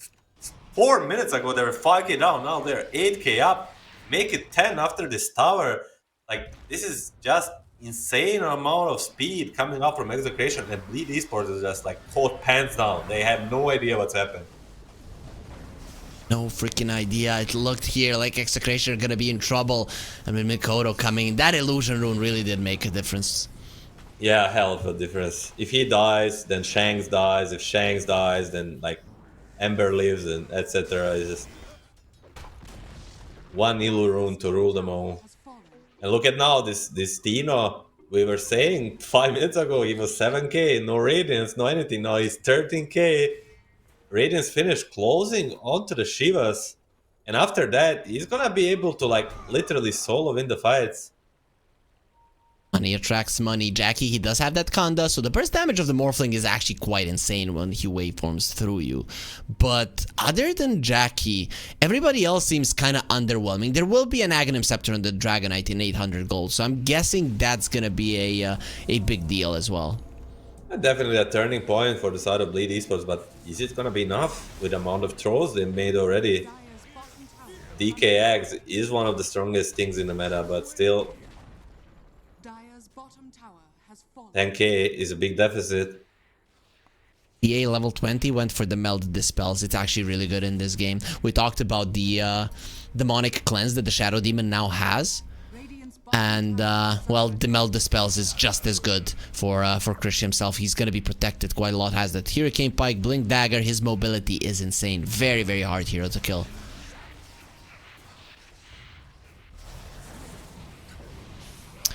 Okay, Milan, this TA sucks at killing towers. Like, this is so Yeah, slow. but you don't actually care about killing towers nowadays. It's 2024. Like the towers, you only kill them if they're like free or if they're gonna get you to a fight. Hold that thought. Morphlin's getting going. He has no BK, but TP out. There is your TP cancel. This should be a free morph kill. Yes, nice burst from the Dazzle. And that shadow wave is insane. You lose a Against lot the of full armor. strength morph, yeah, against full strength morph, it just demolishes him. Ooh, Wisdom? Mikoto is gonna try for it. First left Oh his no, chase. kill it! He got it. And he might even get a kill. Shanks is dropping low as a BKB goes forward. Hello, Winter Wyvern. You talked about it. When you see this hero, it's so easy. Paulson, he did have a blink trying to get himself away. Shanks finds him and doesn't have a lasso to do anything about it. No lasso expanded before for this Morphling kill, so at the end it's gonna be a BKB force, Wisdom run taken, a small but nonetheless important victory for Bleed Esports. Oh, this is the most dangerous part of the Dragonite. You have to glyph. You just have to glyph. Next time, if you're not ready, your tower is just gonna fall from the illusions, and it's actually gonna be taking a massive amount of damage anyways. This is like... I get bothered by looking at it.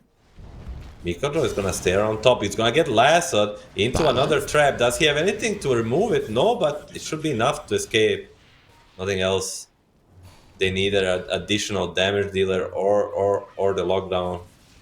Has a Shivas. And speaking of Shivas, Tino has just bought his as well. So this Brewmaster is going to be even stronger. You want to have those auras when you split, and it's definitely going to be there. He is level 19. That is a very, very strong Brewmaster. Of course, you want level 20. You want your Brewlings to be extra strong. But they are going to be taking some vision down. Any gems on the map? No gems bought just yet. 30 minutes in. Some teams just don't like it. Okay, Paulison, he got his now. Gave it to Mikoto. But definitely need one on the side of Bleed. Every time you play against TA, you need like a early game. Otherwise, the game is almost unplayable. Where on the side of Execration, like sometimes you feel weird when you have a TA on your team to buy a game, because like losing it can be a really game ruining. For sure. CML finds an Invis rune. Going towards the bottom side of the map. Right next to the outpost. They're controlling it quite nicely. There's the shard on Bob. So finally, you do have that low cooldown stun. Especially once he gets the Octarine core that he's working towards. But bad juju is already bad enough. 60 poison touch DPS extra. This poison touch really does hurt now. Yeah, it adds up. And every single member of the side of Execration has a shard. Minute 30. He has an arcane rune. Interesting. Arcane rune on Dazzle. Don't fight him. Don't Google arcane Dazzle. It's way too strong, and they're gonna at least force them back. This is a little bit dangerous. DJ is already in position to toss back. Who does he choose as his target? If anyone. Pretty early glyph. I don't think they needed to do that. They could have most definitely went for something. Dragonite did leave the illusions on top, so they're going to be doing a lot of damage to tier 2. Without the glyph, that's probably going to be dying, especially with Morphling illusions coming over as well. I hate illusions, man. It's just not fair. Krish is gonna be making this TP top, wanna deal with this push, and that's gonna force Execration out of sight of this bottom side of the map. Who makes the first move? It's gonna be Bleed. They know TA split from the team. He's gonna try to make his way back there. Rush is on the menu. Ready. The Aegis and the Banner on the bottom lane, ready to be taken, but both of the teams are coming over. Morphling is not smoked. They got scanned, however, so they know exactly where their enemies are. No Dragon form at the moment. It is going to be up in 30 seconds. If you're Bleed, you want to wait for it. It's gonna be at the same time as TA reconnects with her team. I think the stalemate is good, kind of for both guys. One guys have traps, one guys have DK illusions, but the Rush is nonetheless on the Radiant side. Another smoke from the Bleed. They don't want to give this up. They're gonna make a big wraparound, says Jackie, throws it on the minimap. You need buybacks now if you're Execration. You are the ones that control the outpost there. If you have a buyback, it's going to be great. Dealing with illusions there with the poison touch. You need Bob or CML if you're Bleed. They're gonna find Tino though. Not the Tino. He's not game bursted, I believe. Probably not, and the disruption was used onto the Dragonite Illusions. They found Mikoto very much dead. On December actually goes to the side. Paulson. The attacks, is it gonna be enough to kill him? Paulson has been lifted up into the air. Jackie dropping low. CML has been graved, and they're just getting ran down. CML is running forward. You cannot kill anybody. This Dazzle is just keeping everybody alive, and over time you're just gonna die. Shanks dropping low as well. Where is my Dazzle? He's calling for him, but he's gonna be taken out of the skies. At least the Dragonite gets something. They're going for more. Tino, he wants to catch this Dragonite TP out. Not gonna be happening. The lift is there, Tornado is there, and now killing the big black dragon will be no issue for the amount of damage that Execration are bringing to the table. A huge fight. Maybe just a fight that wins you the game now. Probably, but it's just so hard for the Bleed to fight against this Execration lineup. As I said before, as you didn't say, they have way too good of a heroes. Like, if you don't find CML or Bob, you're gonna lose fight for sure. And we see Tino in the perfect position, baiting everybody. They find CML for a little bit, but Bob saves him, and it just all Execration from that point. Insane. So many heals from the Bob. Like, this is just insane. CML just doesn't die. We are not even looking at him at the screen. Bob is out of the screen doing everything from the backlines. He's like, you know, not the government, but the shadow government behind that is pulling all the strings. And 280 gold each. That's nice when you kind of kill it for free. I mean, what's the next point of pressure for the Execration? Like, I wouldn't like them to go insta high ground. I would like them to like make maybe some smoke with the bat. Try to catch one of these heroes on the map, because if anyone gets lassoed and there's like TA +1 to deal the damage, they will die. Probably the case. All eyes on Shanks now. Their siege though isn't too bad. I just wouldn't want them to siege mid lane, because there you get tossed into tier 4s.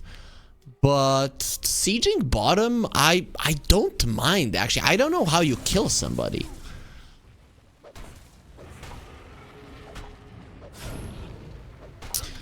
What if it's chains? Split. Tino is gonna do it old-fashioned way. Just go with a split. Purged off the flame guard of Mikoto. That has to be pretty annoying. You're playing versus Demonic Purge and you're playing versus Dispel. And now Shanks is hunting. He found the Winter Wyvern, the perfect target. He thought he was safe. Nowhere is safe. Does have a buyback. 45 seconds on the sidelines if he doesn't want to use it. Masteros coming over. The big black dragon is here. Level 20 as well. Astral pull on the Ember. Tino is just doing so much work. Another silence will connect. Doesn't have a BKB. But they will turn around. Avalanche is there. Toss it back. Buyback from the Winter Wyvern. They have the disruption. They still have the grave if need be. Getting the Rax is low. Not low enough. Tino trying to get himself out. He does have that brawler.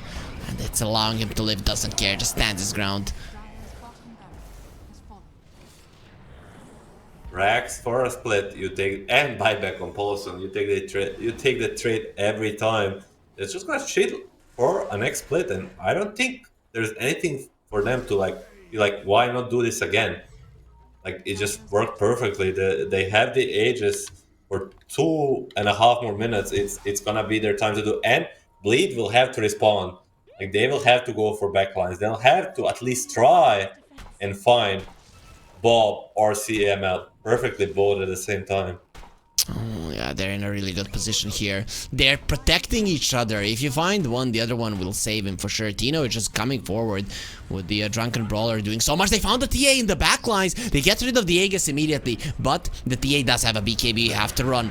Poison Touch only onto the illusions, and there's the Winter Scares pushing Shanks back as well with the neutral item. Shanks is gonna be taken down, does have a buyback if he wants to use it. The tier 2 is still ready. They found CML, he is dropping low. No grave for you, he is dead. Masteros is doing so much work, but also is the TA DJ dropping low, no armor on him to survive. They do put the grave onto Chris, trying to keep him alive. BKB dropping low, buybacks from the supports are gonna be used. There's the grave onto the Dragonite, stolen by Jackie, and he keeps Masteros alive for a very long period of time. The Dragonite Dragonite is surviving not any longer. Now it's time to overwhelm your opponents. All three of the cores of Bleed Esports have died. Their supports are helpless. DJ, oh, that doesn't look like a helpless mountain at all. He does take down the Dazzle. Beautifully done. He's gonna pay for his sins. But the damage has been done. Bleed Esports, that actually wasn't too bad of a fight for them, but Execration way too strong. I feel like Bleed executed that fight almost to perfection, but still, it's not gonna be enough, it seems. They have the buybacks ready on the DK Morph. No TA or Dazzle, so maybe they can hold on it, but for how long? This Primal Split with Octarines coming out in 30 seconds, and once he has it, he can even go for the Mega Creeps, not only to second side. You have to buy back. You don't have a glyph, either the Morphling or the Dragonite, maybe even both. They're probably waiting for the Ember to set up for things on the top lane. I guess you let this lane go for your buybacks, and Dragonite loses his buyback. What the hell did he buy? I mean, if you buy the items, you cannot buy back. You cannot waste your gold on buyback. So he can just say, guys, I didn't have buyback. Why didn't my more buyback? He's not stopping. This is, in essence, a zero-risk push. Ember is not gonna stop it. Split comes out, no glyph. Morphling is watching his team getting mega. DK at least doesn't have buyback. Oh, Shanks jumps in. They do have the lasso as well. Nice setup with the tornado. Demonic Purge on Mikoto.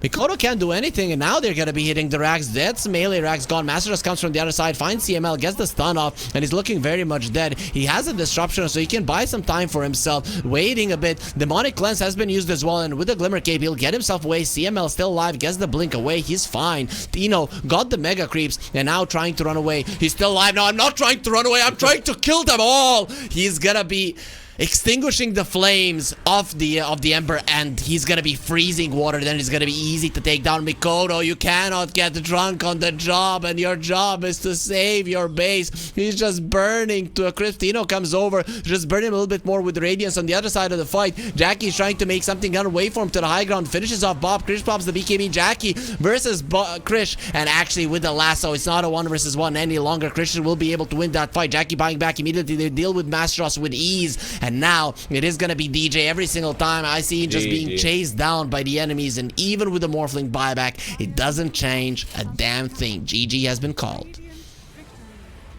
Yeah, I mean, to sum it up, besides, I already called it, it's just the Bleed. It seems like they threw this game a little bit too much, like with this rush, and it went downhill from there. Like they just took some unnecessary risks, I would say. They had this game in control, and like if it was like a 5v5 fight on this rush or any other objective, I cannot help but feel like they would have won it. But no DK, their strongest hero is dead. They take a big, huge engagement, and it was all execration from there.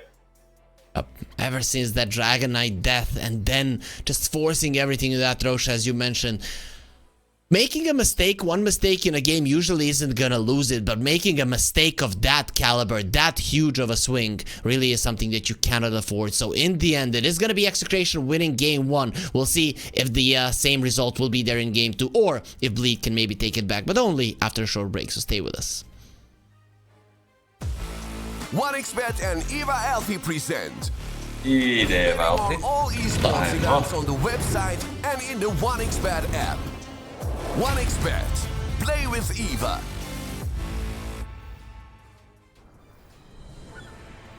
What if Kunka knew that he could not only play Dota, but also place bets? Bieremy.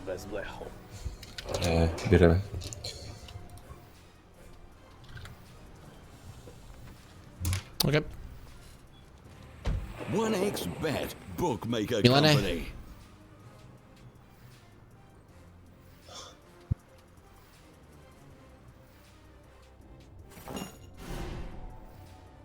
Chances of breaking items in a tournament match are non-existent.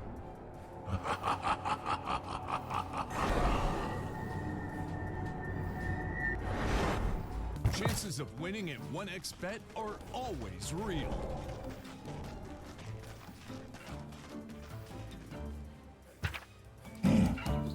Join with me. At your service. Stealing Aegis from Roshan is very difficult.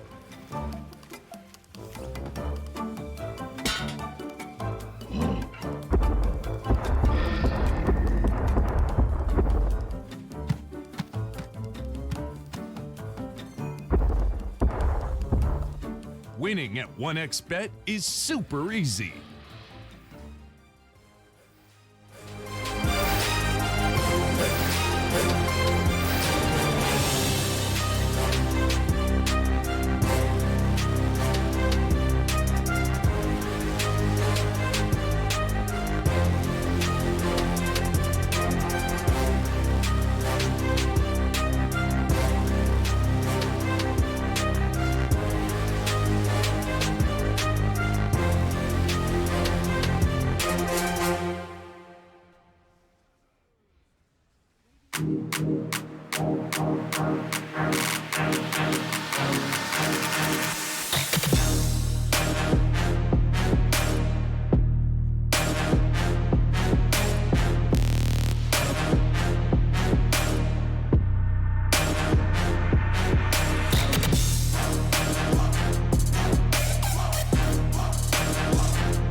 Let's go.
These two teams are most likely going into the playoffs, but the question is who's going to be second, who's going to be third. In the end, it doesn't really matter. The second and the third team, they do not advance to the second round just like the first team, so this match might not even mean that much, but it is going to mean for the confidence of Execration, who crushed it in that previous game, even though it looked like for the majority of it that they were going to lose. A couple of bad moves, maybe even just one bad move from Bleed Esports, turned it all around. I'm Harry, joining me is Milan, and you're watching the regional Dota 2 series here in Southeast Asia. Our second tournament is gonna be in Latin America, so we're definitely gonna be traveling across the world. Milan, though, you and me, we're in the same country. We're in an hour apart from each other, so we're always close, right? Yes. You're always somewhere around here in this area, depending on the day and the mood. So what can we say about the game 2 of this series is that we want to see some adaptations in the draft, but not too much from either side. I feel like both sides went with what they think is strong, and it was not problem in the draft, as we already mentioned. It's more problem in the play. So I would just like to see a little bit more stable play from the side of Bleed, and maybe some more catch, as you said, on the side of Execration. They made it work. I thought they couldn't. Of course, some mistakes were made on the other side, but I didn't trust in you, Milan. I sometimes don't trust in you, and you're just so smart and awesome that I cannot believe I still do it. It's just almost the same every time. It's literally the same. Like I say something, you're like, I want to go opposite, and then I never do that. 40 minutes after, you just regret. And I never do that. Like, I always agree I'm way too used to it. But it's fine. It's fine. It's fine. So fine. Let's see the... the second pick is gonna be on the side of Masaros and Bleed. So there is gonna be a change in dynamics of the drafts, in the sense that they will now have the last pick. But that, of course, leaves the Execration with the first pick. Maybe they'll get one of the OP supports, or maybe something for Tino. We'll see. Okay, let's pick your genius Dota brain here for a little bit. Most of the teams are still going for the first pick or Radiant. So here we saw second pick being picked up, right?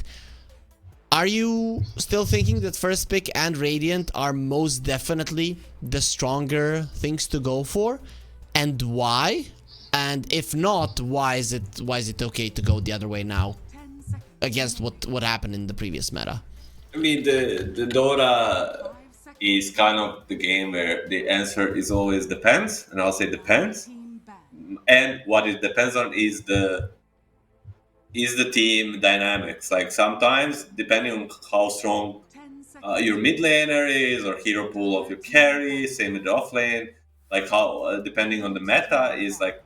I would say second pick is very good if you have like a guy on the mid lane that can dominate the game with the last pick, or like first pick is good if you have some guy like if you have some or multiple guys with like with super signature heroes like for example Falcons.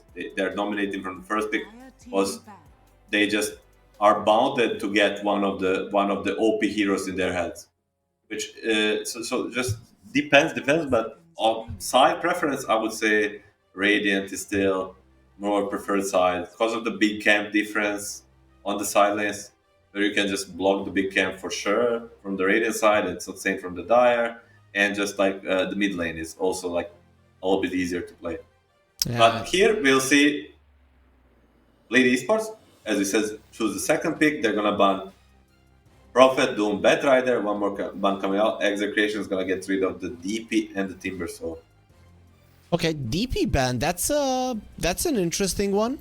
Is that something that Bleed Esports go for regularly? Do you really think that this is a first phase ban-worthy hero? Maybe they want to pick up something like a DK first pick, which DP is good against, like flex to flex in a way. Or maybe they just respect the Bleed Esports DP in the sense when you have a second pick, you want to pick this flex course with the overall last pick. So they're gonna ban SSD and they're just gonna take the DK. Yeah, it's DP, SD, Timber are basically all three bans for the DK. Bleed Esports bans the Lion. Execution says thank you, and it's going to be picking up this DK. So it was a long plan pick. Okay. So what is left then versus the Dragon Knight? What do you actually pick up versus it as a hero in this phase? Because I don't see a classic one. Maybe later on you can get like a Luna Morphling. Okay, it's the that's a Dragon Knight. That's a Dragon Knight counter mid lane. Supposedly, it's definitely a mid lane call. I would say. I mean, they have the overall last pick, so anything is possible for them later on the road after they gain more information. But Coral mid is supposedly very good against the DK. It makes a lot of sense. He's very good at counter pushing. He's very good at buying Vessel, and Vessel is very good against the Dragon Knight. Okay, so Milan, I actually forgot, but today is Valentine's Day, and considering that you're such a loving guy, can you give a heart or something to our viewers? 5 seconds. Dire team ban. Oh, okay. So guys, that says Volumte. That means love. I love you. So for the viewers, not for you. This was a gift from my girlfriend, and I love her dearly. It's a beautiful gift. It's actually a book. It says a lot of things about the law, which we're not gonna read out now, but it's very cute. So okay. Did you wake up to a nice gift? Did you feel all loving and connected? Yes. Okay. Yes. Okay, I got no gift. I got no gift for Valentine's Day. I'm actually sad, but you showed me that you loved me, right? You told me it's not for me, but I'm still gonna look at it that way. So thank you, Milan, for making my day. As Bleed Esports, they get themselves an Enchantress, so that's gonna be a nice laning hero for them. Solid versus the Dragon Knight in lane. I mean, Enchantress is solid versus anybody in lane. Is the like budget Shadow Demon? Like you can enchant the illusion later and use it yourself. So even in this way, it's not too bad. It's skill into the late game. It brings some much needed pure damage versus DK, who builds both armor and Mage Slayer. Magnus is gonna come out, or Execration. So this DK is already, I would say, either a mid or carry. But I just remember Bob plays the Magnus too. Yeah, so Bob plays everything. Everything is up in the air for the Execration. They're gonna pick up the Venge. Love is in the air. That's what Love is in the air. I mean, Venge is in the air. She's like most popular post 5, and it's always good. She used to be in the air before her wings got clipped, and now she has some vengeance to exercise over other people. So that's like, I'm really liking it. Execration, they have like 3 of the almost top tier heroes of the meta. Dragon Knight probably like number 1 or 2. The Venge number 1 support, I'd say, maybe number 2. And then we have Bleed Esports that are just trying to get something out of this draft. How did it come to a point where Execration get everything they want? It is just, there's like, even let's say if they got like a Doom or Furion, you could argue for the same. So there's just way too many good heroes, and Bleed Esports is just kind of, if they wanted, they could have gotten like Magnus Venge themselves, right? Like, just hypothetically speaking. So they're just choosing to react a little bit onto what Execration says, but Execration is just, once again, just going with their own thing, you know? Okay. We're gonna pick the heroes, what we think are strong, and Bleed is more like, we wanna counter you, and now they have to show another core. I would assume offlane, paired with some DJ hero, offlane, what's left? Mars, Centaur, maybe Brewmaster of their own. No, they're actually gonna go with the Jackie Slark. Good Slark game, actually. Right? When it's nighttime, Execration, they want to be hunting so far, so good. The Dragon Knight. It's gonna be a question what they wanna do against this Slark. Do they wanna pick another lane against it? Like put DK, Magnus 1 and 2, or like, cause offlaners usually counter Slark, mid laners not so much, and the carries like what carry has actually a favorable matchup. It's like maybe they just pick up the faces. I mean, it's very simple, guys. They should just pick up the faces void. Yeah, you go. It's almost a perfect faces void game against the Slark and the Call and the Shaker. Time dilation is gonna do wonders. I mean, it's such an easy pick here for Execration. Plus, last game they didn't have any stuns. This game they have an overwhelming amount of stuns, and then you get a Slark that's actually good versus all of those, right? So now you pick up a Faceless Void that's actually good versus it. There was a time, I don't know if you remember, when you would Chrono somebody, Slark would put the shard over them, and it wouldn't work, right? It wouldn't be like his ulti that he's completely invis. Now they have.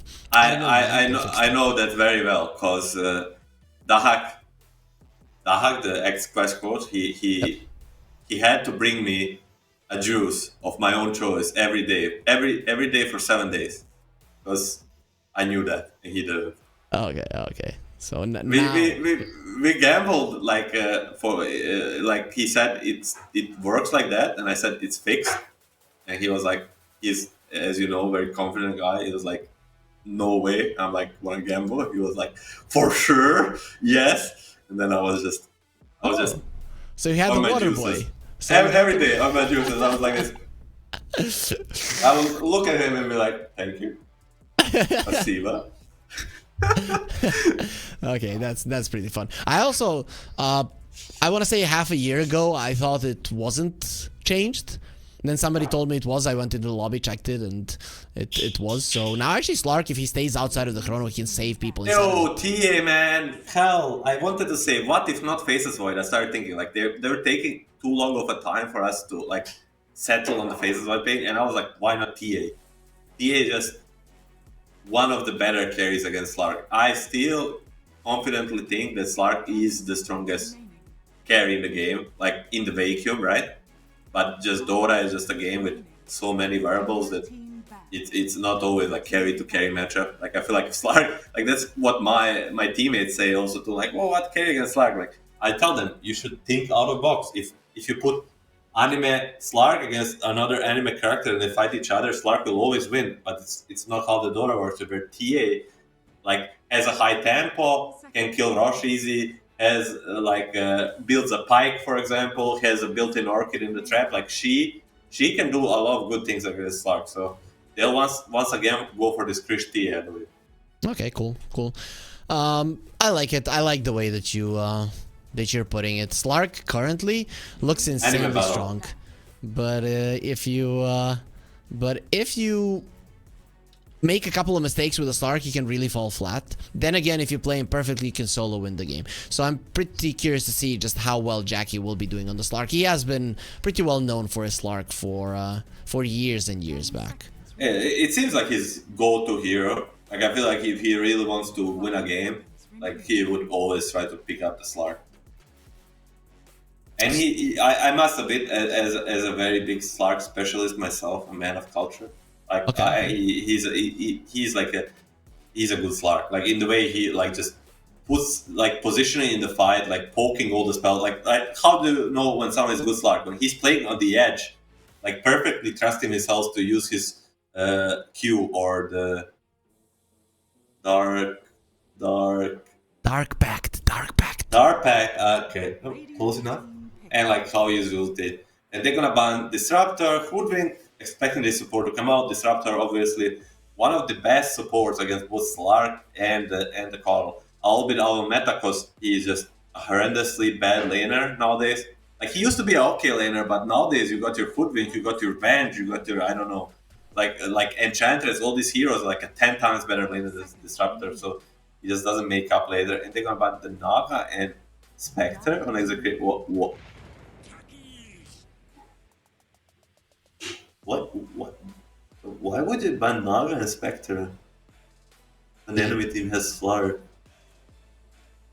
Is your head itchy? I can understand the Naga. I've seen offlane Nagas in Southeast Asia, but a Spectre is, I mean, your guess is as good as mine.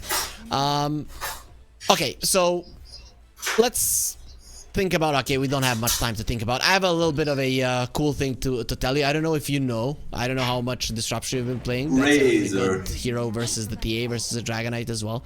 So I don't know how much you've been playing the Disruptor, but do you know that inside of the kinetic field, if there's a Thunder Strike, it hits everybody inside of a kinetic field?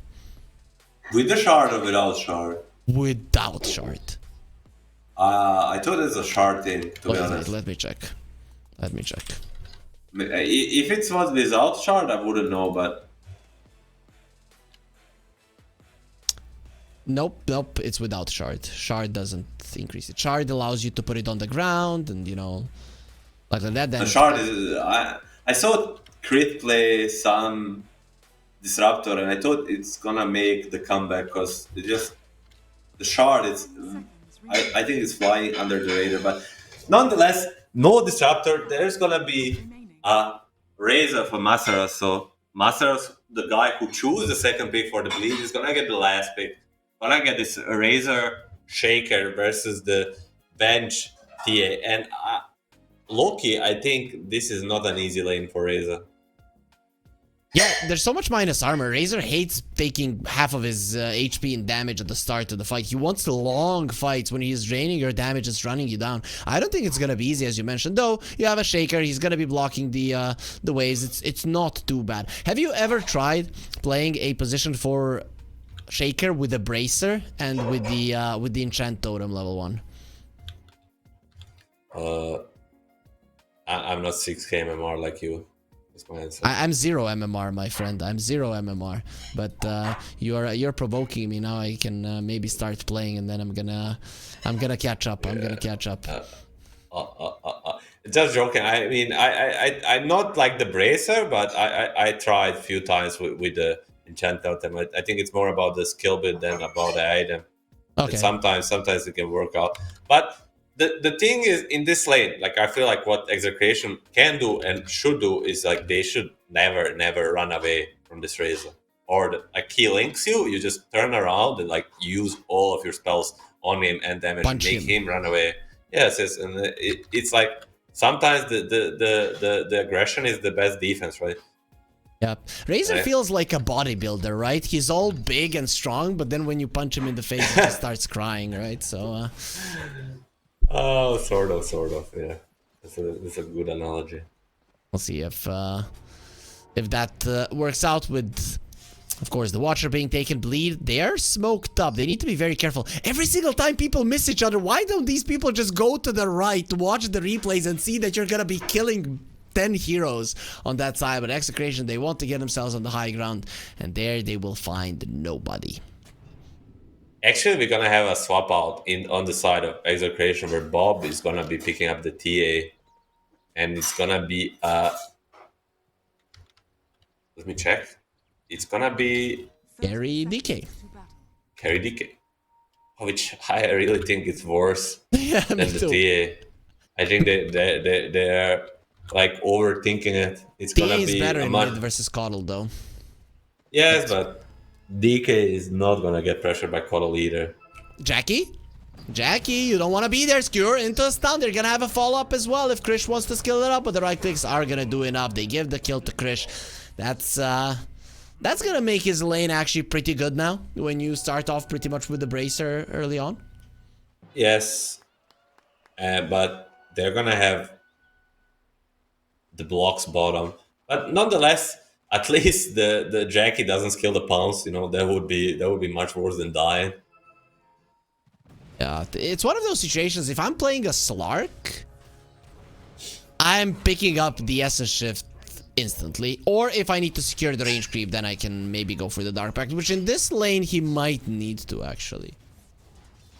Even then, like, probably gonna try to secure the creeps with attacking the Magnus and getting some stacks. But bottom lane, it's gonna push in, and DJ is already gonna start. So that first blood advantage is already blown away with this quick kill. No Bracer for Krish. Oh, they killed it. And Level 1 careers, they're dead only for a minute though, so that's not too big of a deal. Career of the Razor not gonna be suffering the same fate as the one from the Dragonite. Krish running over, he is gonna be meeting the creeps here. So we have a fourth lane. There's a top lane, a mid lane, a bottom lane, and an in-between lane here between the Razor and the Dragonite. Not sure if they actually wanted that, but the plasma field draws the aggro. So for now, it's so good for the DK. You know, you expect this lane to go very heavily Razor favored, but first two waves are totally free. Of course, with the level 3, it should be when the Razor starts to dominate a little bit. People always go for the max plasma field right now. Only leave level 1 in the static link. Is he gonna do that in this lane as well, considering that he's versus a Dragonite? It feels like sometimes people take a secondary point into the link in these melee matchups. But we'll see. Kodo, Illuminate. Bob doesn't care because he has a refraction, so he's just gonna continue right-clicking. He gets a solid amount of CS there. Actually, let's see, Master All's draining some damage. It's gonna be 40 damage taken away from Krish. Of course, it's not gonna be lasting all that long. CML going for a fight. Doesn't really have all that much mana. Has a Mango, however. So Razor, very smart to just run away. DJ is gonna try to farm while his Razor is out of commission. Ooh, he canceled the Saw with a Wave of Terror. We didn't catch that one. That's gonna be huge.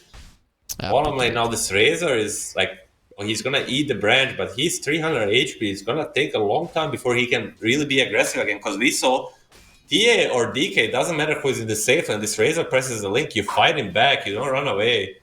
The Razor is suffering right now. Only 8 CS to 14 to 4 on the Krish DK.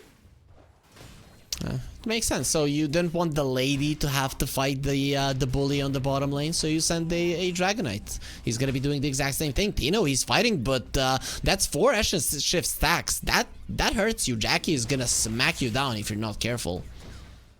Yes, and they even lose the Lotus. It's gonna be on Jackie now. More HP in the Magnus. Lotus ready, 10 sticks. So did you know, I learned on the Kazu video, shout out to Kazu, that Lotus equals 8 stick charges.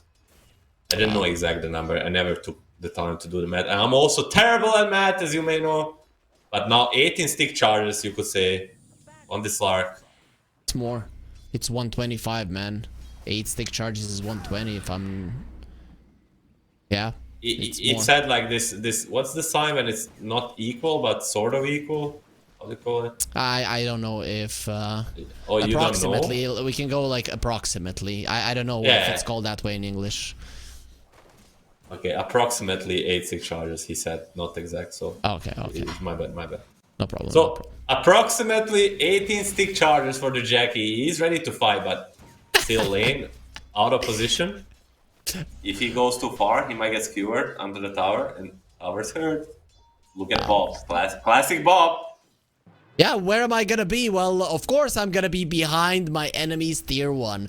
Even if it doesn't make a lot of sense at this point, I'm still gonna do it because that's how I am asserting dominance. Shanks is gonna be dying on the top lane, so there it is, a level 2 enchant. You always put the emphasis on this one. Didn't talk about it too much this time around, but the Wild Wing Ripper is so freaking strong.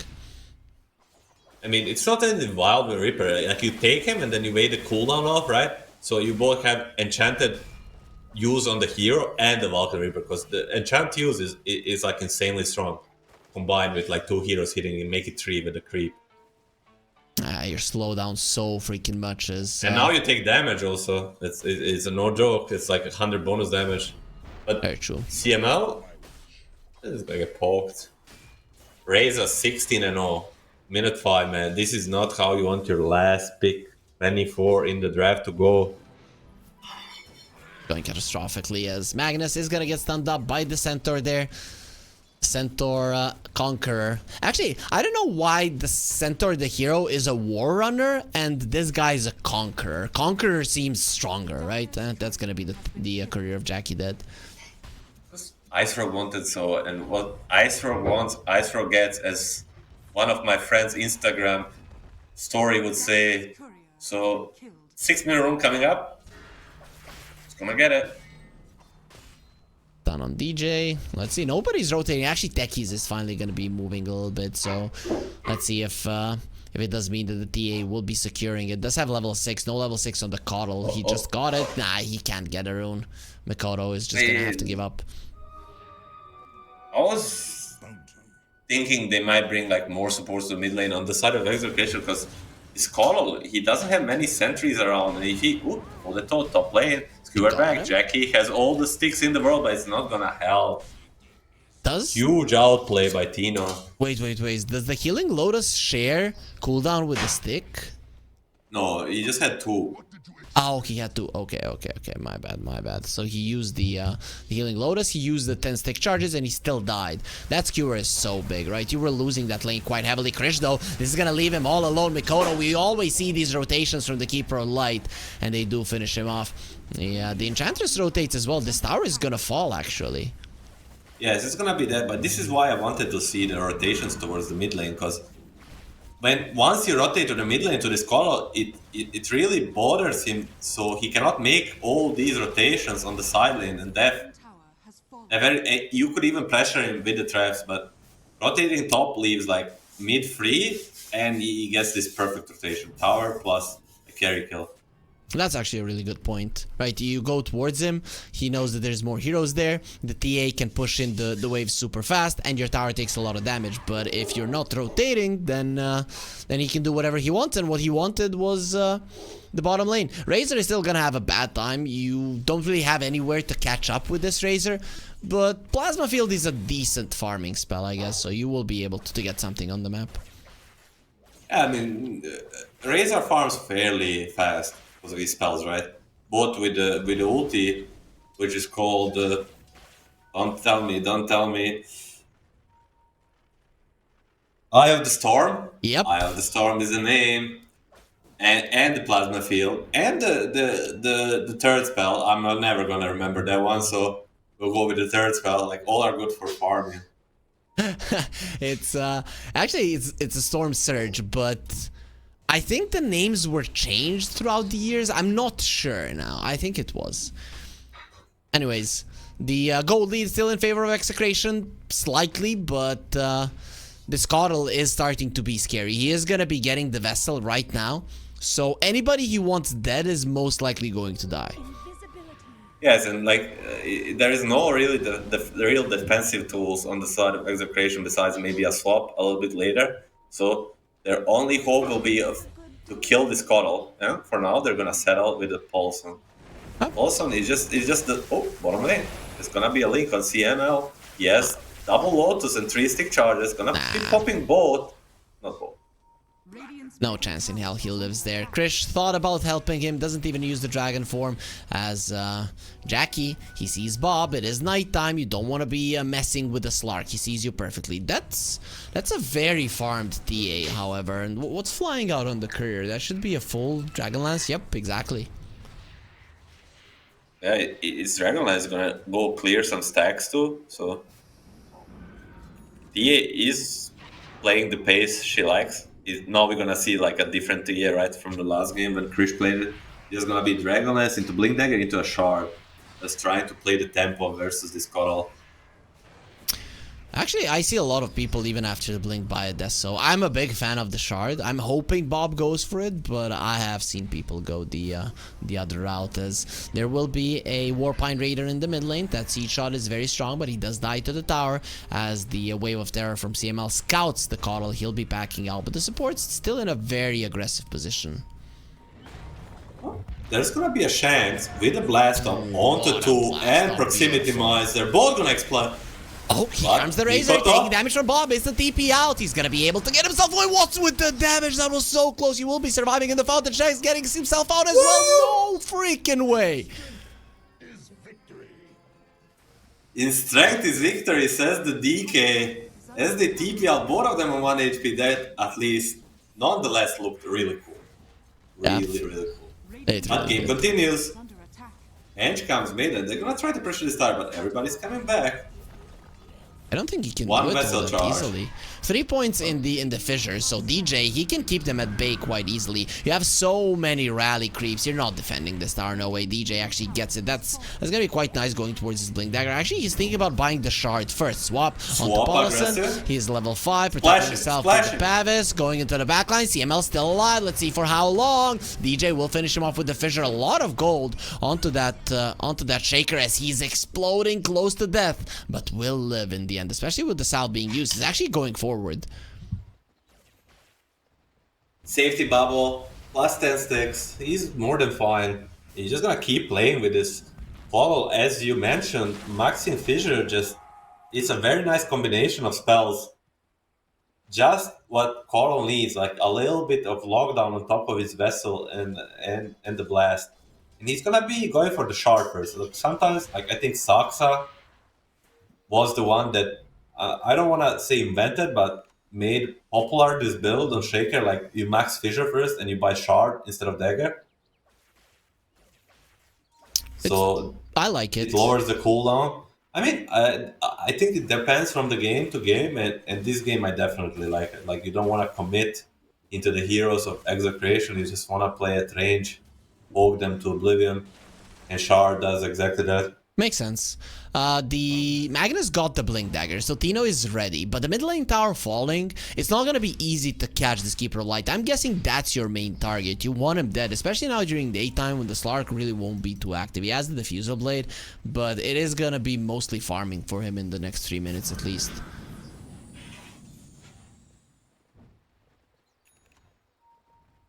And DJ is expecting a Magnus to come. There's the Blink Dagger on the TA. Still hasn't queued up a next item. We'll see if it's going to be a shard or if the Deso will be on the menu. Either way, though, the TA is farming incredibly fast. And there's the smoke coming out from Execration. Going into the enemy big jungle for now, they won't be finding anybody. Yeah, even without Maelstrom, you see the difference this game. And he's mid, he has so many more levels. So, like, at this point, last game, Krish had, like, 6k. He's having, like, 7.5 almost. Dino, nice RP. We're not gonna see it. Oh, we're gonna see it. It's dead. Dead Coral. I got him. React. Perfect target. Maybe they can get something in return. CML getting gone on. He does have the swap. He can definitely go for it. Here comes the Dragon as well. Krish only has a Midas, but what a blast off. Amazingly done. They're also going to get this arm. You cannot attack. DJ threatening with a fissure. Not going to be doing anything. Paulson skewered back. He's going to run to the other side. He's untouchable. Can't touch this, but in the end, the damage should be sufficient. The TA actually gave up on killing him. Here comes Krish. A couple more hits through the Pavis. They have more than enough to finish him off as well. 4 heroes dead. This Blink Dagger reveal. Execration. Boy, when they get something, they just don't stop. Hey, Bob doesn't like Bambies. He only likes the beefs. So he's gonna let that Ench live for a little bit, but nonetheless 4-0 with Jackie tipping on into losing your tower. This is what we saw last game, right? Just the opposite way around. Like almost a full team wipe plus a tier 1 tower. Doesn't get much better for Execration. Definitely not. Opening up that mid lane with the Blink Dagger on the Magnus, it's gonna be insane. The TA also seems to be buying a shard next. Already has the money for it. You still have to wait another minute. As the smoke from Bleed, what do they want? They're just gonna use the fissure onto nothing. Yeah, onto nothing for now, I would say. But they still wanna. They have Slark in late game. I still want to get a little victories along the way. They cannot just let Krish with the Midas and this TA and Magnus with Empower just scale to oblivion. They're reading it perfectly on Execration. You have to do something if you're Bleed, but things are not going well. Masteros is so underfarmed on this Razor. Look at that 5.4k net worth. It's so underwhelming, and look at the net worth. All 3 of the cores of Execration topping the net worth chart by a huge margin. If you look at it, there's the RP onto the Slark, the blast off actually missing, so the miscommunication was huge. Fissure on 4 heroes, it doesn't matter. Jackie will still die. Nowhere to run, nowhere to hide. They just baited in more of Bleed Esports heroes, and Bob will finally go and slay Bambi. So he destroys his own and all of our childhoods as well. Bob the Destroyer, 10k effort, almost at minute 50. a while, DJ appears. No Blink Dagger means no escape for you. Bob is gonna chase you down with a ward on the high ground. Bob the Destroyer, not the Bob the Builder this game. Nope, definitely not. You know the cartoon Wreck-It Ralph? Wreck-It Bob, I guess, in this time around. It's a really good cartoon if you haven't watched it. Is it the Možemo li popraviti Bob, gradite... No, it's not that. No, that's Bob the Builder, my friend. Wreck-It Bob Ralph. the Builder. Yeah, Bob the Builder. It's a serialization type cartoon. The Wreck-It Ralph is a long, like, Disney cartoon. I don't know if it's Disney, but pretty good, pretty good. You should... I have no idea what you're talking about, but nonetheless, I respect your opinion when it comes to cartoons. You're the expert. Don't know why I said that, but I said it. Moving on back to the game. Smoke up from the bleed. 8k down. They really want to get the jump first. Can they do anything to the TA? If freshen up, she can always blink out if it's not broken. Jackie, we're going to spot each other and bye-bye, says Bob. I'm out. He broke the smoke. They have the smoke on the shaker and the shard as well. DJ, they'll only level 1 in Aftershock, so really it's not that big of a deal. Until you get to level 10, you're really not going to be doing anything. CML hiding in the shadows. Chappie style goes for the swap. Stun connects as well. Illuminate will not, however, but CML will have to accept his destiny, and that is just gonna be instant death brought in by Mikoto. And actually top lane, they found the Dragonite. They broke that smoke, but Krish just stay there. And that's gonna be a dead Dragonite. I have no idea how he allowed that to happen. They just got on him with this ward. Fisher into Jackie spells. Easy peasy, but they're gonna continue. 5v3. They need to be careful. Execration had the 8k goal lead. It's already down to 6, and they're only like 1 to 2 fights away from the Slark coming fully back into this game.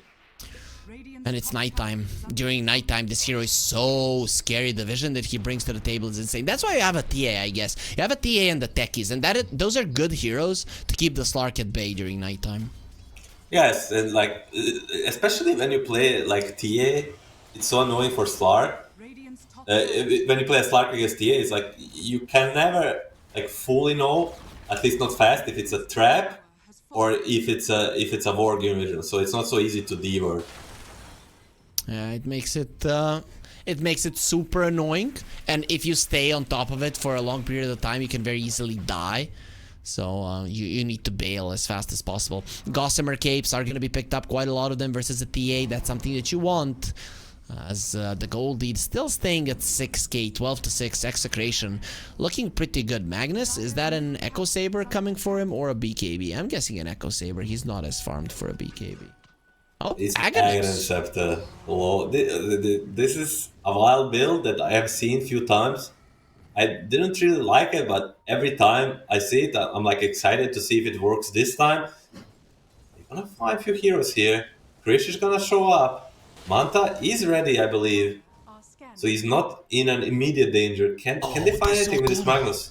They saw Coddle for a second on the trap. He does get himself away. He was trying to hunt him down. Jackie on the high ground there, definitely giving vision. He sees Krish. Dark Pact has been used. Jump to the side.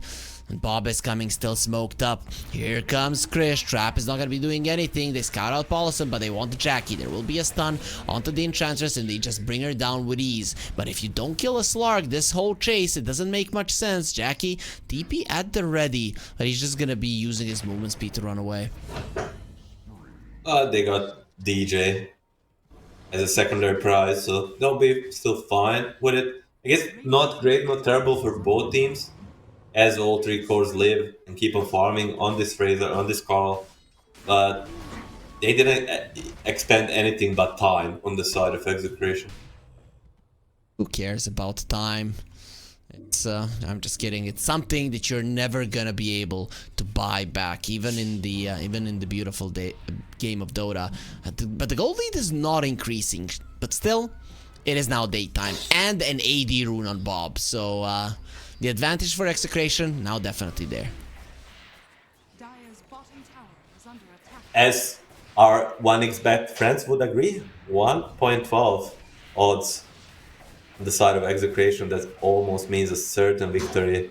But we saw some comebacks. We saw some comebacks, and maybe somebody still believes in a comeback. If so, there is a banner down below. It's gonna take you to the 1xBet site, and you have the promo code. Res Dota 24 gets you up to a 120% of your first deposit bonus as they bring down Masteros. He's gonna be repositioned multiple times. The last one with the swap ends his life. Paulison just crawling, trying to get away. He has 4 legs and all 4 are gonna get broken by Tino. And meanwhile, they're getting the Tormentor. So 6k lead, make it 10. This Razor stood no chance. Rosh is gonna be next on the menu bottom. He's already gonna TP in, and he just execution. They just seem to be scaling immensely this game. Like every item pickup on their team just feels like extra good. Like all the TA Shard into the TA Dezo feels good. DK, Manta now, Aghanims, Magnus Aghanims, they just everything just feels so nice for them. Does Razor ever become a hero in this game? I just don't see it. It's looking catastrophic for him. Can these guys bring down the Tormentor? Yeah, the Razor minus armor makes all the difference in the world. Is what Tormentor said, and Paulson is gonna get the shard. Give him some network. It was so poor before, but the Razor can always come in the game with like enough items. If he gets like a BK, so let's say Manta, BKB, Blink, AC refresher or Shiva's refresher or something. He needs armor. Okay. Versus the TA plus Venge, like he definitely needs armor. Okay, makes sense, makes sense. Especially a TA buffed up by the Empower. It's she's gonna be packing up even more of a punch. DJ approaching his blink, only 1,000 gold away. Finally, he's level 10, so 3 points in the aftershock. And I am guessing he went for the fissure damage. Yeah, makes sense. Yeah, I mean it is a classic. As before we spoke, he doesn't buy the shard for the aftershock effect. He buys it early for the fissure cooldown reduction. And then after it adds up. Tino is gonna catch Possum, but he needs to be careful. No BKB on him. He's gonna get Vessel, Sorobind. He's losing HP, but low to Sor, who has the freaking lowest sword. Techies. Shanks. He always has all the goodies, but... Up, yes, a little deep. There's the Pike. Pushes himself back. Has the Aegis. Jackie, think about reconnecting there. I thought I heard a static link, if I'm not mistaken. Yeah, it stopped. I guess he was draining an illusion. And that's what they talked about, Slark versus the Pike. You want to poke this TA, you want to jump him, burn the refractions, get some essence shifts going, but just a simple Pike stops all of it. Dragonite has an Aghanim Scepter. We're going to be seeing a blue dragon until he's level 18. Those blue dragons, they've almost been forgotten. We almost never see them. The Aghanim Scepter usually comes out exactly at the level 18. And Razor, is he gonna live through this? No catch on Tino. Horn, this time around off the mark. Blue dragons. Yeah, you don't see them for a reason. They're kind of useless. This Aghanims is literally useless if you don't have level 18. I'm gonna lie, that's racist, my friend. I like blue dragons. They're beautiful. I don't, so what? So I like Earthshakers with Blink Daggers before minute 30. I really hope DJ gets there. Yeah, minute 30. That's not a good timing, but okay, he has that shard, but I really haven't seen much impact from DJ. He has had solid fissure placements, but they didn't really change the outcome of fights, as Execration are going to be going for a smoke. They want to increase this lead even further before nighttime comes. I mean, it's in a way a rough Shaker game, but it's also like the Shaker impact is very closely linked with the impact of a team. So even if you set up things perfectly, found him. It's gonna be RP right after. The RP if needed. It's not needed. If needed, it's not even needed, man. Sad to see if you're a Bleed fan. Your Slark dying to event swap. So freaking sad. Bob, of course, is the one that does most of the damage there. A couple of hits from the TA are always going to be enough. And that's just before the nighttime comes. So this is the time where the Slark should actually start doing quite a lot. His Aghanim Scepter is almost done. The question is, Milan, is this enough of a spike for Bleed Esports to get themselves back into the game? No. I mean, they will need Execration to mess up much more. And they're gonna try to go on them bottom. Skewer, minus armor. Without any course, it's just edge kill. Oh, spoink. Is it? Swap into the tower.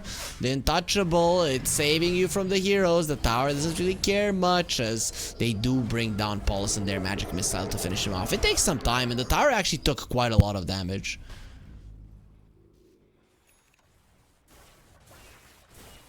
Also, they bought a gem. They want all division in the world. Blood would want a gem of their own. They just can't afford it. Nobody can waste that much money at the moment. Someone has to, man. Someone has to get rid of the blink dagger dreams. Get the game. He said he didn't want to see a 30-minute blink, so he bought a blink. DJ is ready to shake the earth. Let's see if that's gonna help. They're gonna need a big echo. 30 seconds later, nice RP. Oh, that's a kill on the Razor. Most likely, actually, the Blinding Light keeps him alive. CML trying to protect himself. Not gonna be happening. Paulson gets the kill as Jackie was present, so the permanent agility will be stacking up. There is a buyback on the Venge if he wants to come back. And this Dragonite illusion, very annoying. Paulson will use his beauty to get it on his side.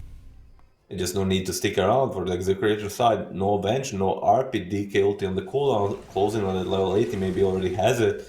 They will just wait it out. If they can, but Shanks is gonna get caught. Nice Lotus Orb, 4-star for use it, it's fine. Shanks, I think Shanks is the MVP of this group stage for me. This guy is like so consistent every game. He plays very well. Yep, he's always good. He always has impact. They're chasing. Gotcha? They got the Magnus. That's a hard hero to gotcha as follow-up stun. Tino, he's in a lot of trouble, has the skewer away. Let's see just how far he can actually get. The Blinding Light pushes him away, but stops the Blink Dagger nonetheless. So Tino will be taken down. Even with the TA trap surrounding them, it's not going to be enough. And we're just seeing the power of the nighttime Slark. He sees everything. He just runs at you, and you don't have much of a response.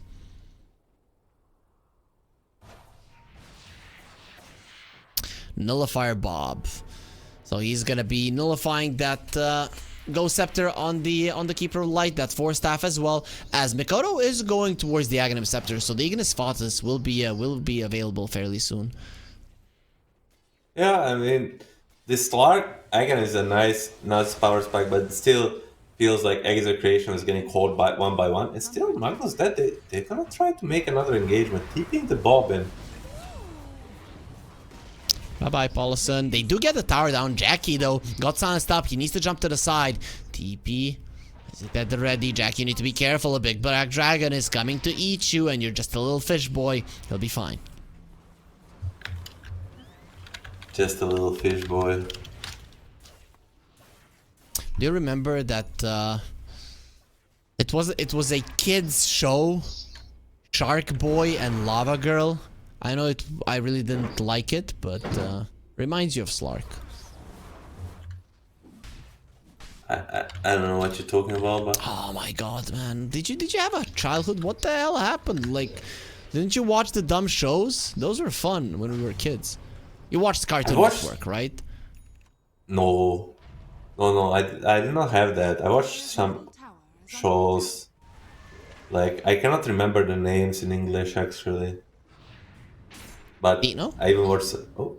Point toss doesn't actually catches him, but he doesn't skewer him there. Nullifier will connect from the other side. There's gonna be an Echo Slam. They deleted the swap. Tino is still alive. Let's see for how long. Ignis Fautus pulling the supports back. CML cannot run away. Shanks will die too. Bleed Esports, they are striking back from the side while we're talking about shows and cartoons. As Bob is hiding. He's waiting on the traps. The Nullifier will be used. He needs to blink away just in time before the fissure connects. That was very, very dangerous. Jackie is still going forward. Doesn't have his ult. He has to be careful. There's the RP, but where's the follow-up damage? They get the silence on him from the Dragonite, protecting him with the Solar Crest. That's not enough to keep him alive. Mikoto could be next on the menu. Has to be very careful. Nice stuns from DJ, keeping them at bay, but he's being slowed down to a crawl by Krish Paulson, just standing his ground, getting the impetus. Look at this enchant creep. They're standing next to the fissure. Mikoto comes in, starts taking the damage. Bob is so freaking dead. Krish will follow. He's not doing anything. He's just tanking. At some point, you will die. Massaros is now back in this game. Highest net worth here on Bleed.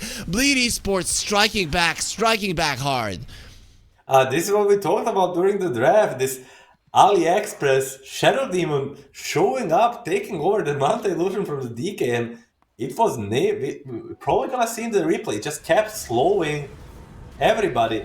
First, on the start of fight, it's a great initiation from the side of the Bleed Esports. They need to stop going on this silly edge on the side of Execration, but they're gonna keep chasing. We see here they keep chasing, so nice turnaround from the Bob and Krish, and then we will see Manta using the DK, Edge gets the illusion, and it's all over. It's like, look here, they get a perfect execution. RP into the Orchid, into a trap, he dies, and now it feels no Slark, no win for them. But look at this enchant. Yep. Whoop! Here comes enchant, and those two heroes are not moving anymore. They're literally stuck in the place, have 0 attack speed.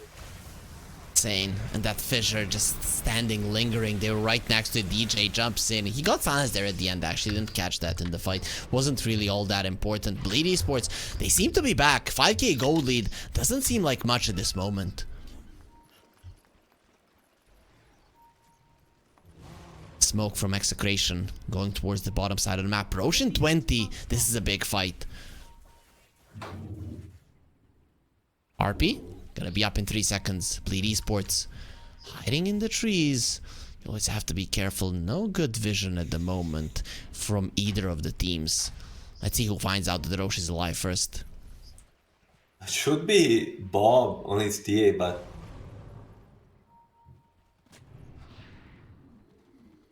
did they miss it?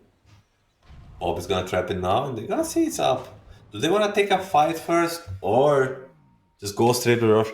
Keep in mind, the Roche will scream after some time that he's being taken. So, unless they silence it and kill it in the Orchid, Bleed should know.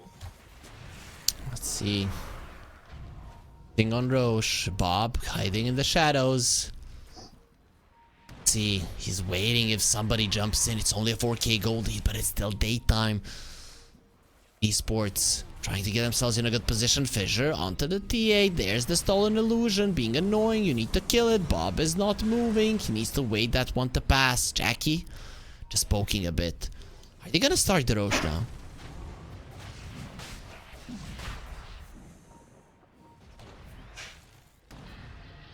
They're thinking about it.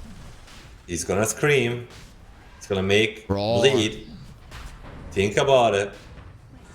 Coming in, stun, onto the call, that's a perfect target. He does get protected for now. Nice Fissure, and there comes the Magnus into the RP. What the force step from Mikoto, he gets himself out. The Ignis Vados also just keeping them at bay, but they bring down 2 heroes. Jackie's still alive. Shadow Dance is gonna be used. He also already used his shard to protect his teammates. That light bulb, it is shining light onto them. DJ got silenced by the trap. Here comes Bob, the nullifier is there. DJ is so freaking dead. Just gets taken down by Bleed Esports on the back of a beautiful RP win. That fight could have been even worse for the side of Bleed.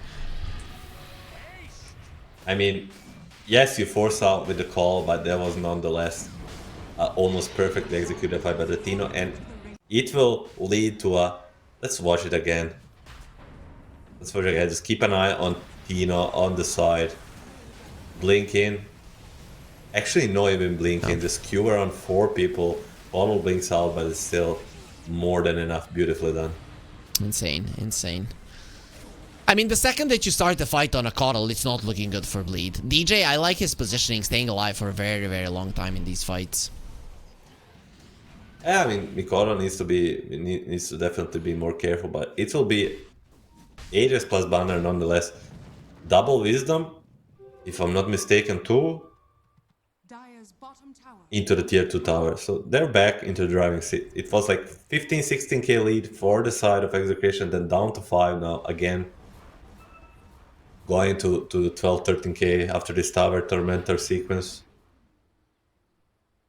That's gonna be the last tower down. The nighttime has come, however, and every single time we know that the nighttime came, Bleed Esports did manage to take the game back towards them. A 10k goal lead, 35 minutes into the game. It is not insurmountable. You can still win. The Slark is a nuisance, but I still can't help but feel Mikoto, he's top of the network chart for his own team, but I don't feel the impact of this Keeper of Light. Once he does get a Hex, however, being able to Hex from such a long way, It's gonna be a big deal. The distance is insane when you use the form. Yeah, I mean, Call is sort of like another tormentor for the sort of execution. Call is sort of a snowball hero. It's gonna be a shard for Shanks. That shard should be pretty good against Slark, although he has the dispel. He just repeatedly disarms whoever you put it on. So I wanted to say just the Coral is just a snowball hero, and he did not snowball this game. So it kind of can sometimes look extremely powerful, sometimes pretty useless, like this game. AD Rune, or the Slark, or the Coral, or the Polisan. So that's gonna be AD Rune for Polisan. This Enchantress could be a problem in fights. He's actually going for a Halberd. That's pretty good versus a Dragonite versus a TA. Disarming them for 5 seconds is huge. As Execration going for a smoke. They still want to fight. They have the Aegis on Bob. Let's see if they're going to be able to find anybody. If they find Coddle, that's so huge. Should be able to, actually. Got him. He's dead. He's just instantly dead. No way in hell that you're going to be able to survive that. Does have a buyback, however. So you can get Mikoto back in here as the tower is taking massive amounts of damage. You need to glyph. Bob gets away from the fissure. Has a pike to the low ground. Will use his. Actually, Daedalus in the backpack. That's just how stacked this TA is. He's going to be swapping that around. And Jackie needs to start something. 1 pounds, 4 starters. Polisan is starting something with impetus is being so annoying. There's the horn toss. They found him. RP not needed. Actually, the Echo Slam is going to be huge. And jump in from the Slark. The RP immediately. Jackie doesn't care. Has the BKB. Has the Dark Pact. Removes it immediately. But he's still going to be in so much trouble. He's losing this fight. Actually, no. Going for his ulti. He still has it active. Going to be taking care of the Aegis. But you're in a 5 versus 3 scenario. You have to run. You have to run away now. Bob is full. Actually blinks himself away. It is very dangerous. Both the Magnus and the DK are super low. Yeah, and this Slark does use everything but for 23 Essence Shield stacks, 20 seconds to ulti, we could see him go look for more. He's very strong now. No BKB though, so if he gets Bloodthorn, he's gonna die. Dark. He has a nice neutral item that actually helps you versus a TA quite a lot. Having the extra evasion is huge with the Trickster's Cloak. Oh, actually it was nerfed to 17%. Okay, that's 17 is a lot more than 20 in Dota actually. Or depends on a hero or an item. I would say for Trickster Cloak, 17 is not the juicy number. Like the juicy numbers are the ones that make the difference. Finally, they have a gem on the Slark. I like that. So finally, the traps are not going to be as much of an issue. But nighttime is coming to an end. You had 5 minutes to make something happen during this time, and you did absolutely nothing. You actually lost a buyback on your mid laner as well, which is huge. Next time Mikoto dies, the game is just over. It's a very big thing. 3 minutes to potential rush. Let's see what Execration wants to do. They're gonna smoke for now, not gonna wait for it. Try to find an opening of your own. When you have the Magnus, when you have a DK, you can kill these heroes either very far out of position or even before they press any of their defensive abilities. They're gonna look exactly for that mid lane. Bloodthorn is insane. That's going to be so much damage between the 3 cores of theirs. Even the techies get some right clicks in. There's the catch. Bye-bye, Enchantress. Just 1 hit from Bob is more than enough. It does have a buyback. Actually jumping in from Krish once more. Get the stun onto DJ. 4 steps to the side. Not enough. With a Bloodthorn, he gets destroyed. He doesn't have a buyback. That is so huge. Jumping in from the Slark. He needs to make something happen. CML is still alive. Has the 4 steps to the side. He already used the swap. So many 4 staffs, not enough to keep him alive. He's leashed like a dog, and he will die like a dog. Masteros will be the one to get him. They found the Slark, no Dark Pact, the follow-up stun. He's gonna be there with the Bloodthorn as well. No BKB, no ulti, no nothing. He does buyback immediately with Masteros running in, but over the traps, you lost your gem. You're no longer at the advantage. The TA can just stand her ground and destroy you, while Krish is just standing and going forward. This dragon is not afraid of anything, but you should be afraid from the little boy coming from the side, and that's a fish boy. The Slark comes from the side, and DJ, it's a nice Echo Slam TA all on her lonesome, while Tito doesn't even want to do anything with that. Daytime comes with his light bulb being placed, and even during daytime, Bleed Esports are able to win a fight. Does cost them a lot of buybacks, but they do clean up house now with Jackie finding another one. He's level 24. They clean the house, as you say, but it does cost them triple buyback, I believe. Maybe even 4. No, 3 buybacks, Kotal bought before. Can they force anything up on this? It's okay, not the terrible usage of buyback. I would say even good, but they need more.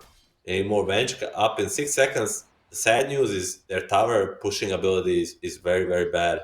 So I think Execration gets away with this. For sure. And that Razor is actually super strong. He has a Satanic. Then go for the armor that you mentioned. But Satanic is also pretty good on Razor. 1-2 hits on somebody and you're just back up to full. Jackie, as a disperser now, another way to remove the Bloodthorn. The problem is, of course, he's getting stunned. Walking up the high ground like that with a Slark is always gonna cost you. Yeah, I mean, it's just a little bit too much in the tank for Execration. Like, the stun into a Bloodthorn, unless you have some sort of dispel, the Bloodthorn just makes you die in duration of the stun. So hopefully one of his teammates can help him out, even with either with the 4 staff or with the low sword. We'll see. But all heroes in Execution up. They lost like 7,000 gold during this downtime, but Rosh is gonna be in the menu with 5 seconds, and it's gonna be in 45 seconds. Okay, so Keeper Light has an Octarine, and he's actually approaching the Hex, but Shaker is going for an Octarine. Whenever I saw a Shaker with a Shard, a support Shaker with a Shard that would get an Octarine later on, I haven't seen this hero lose. It is just so freaking OP how much he contributes to these fights. If DJ gets that item, you're gonna be in trouble. Yes, and they're not gonna wait for this Rush to spawn. They know it's around. They're gonna smoke S5. PA is very far away from it. They should know with this bombs being popped, or more like mines. They're gonna walk into Rush, not find anything.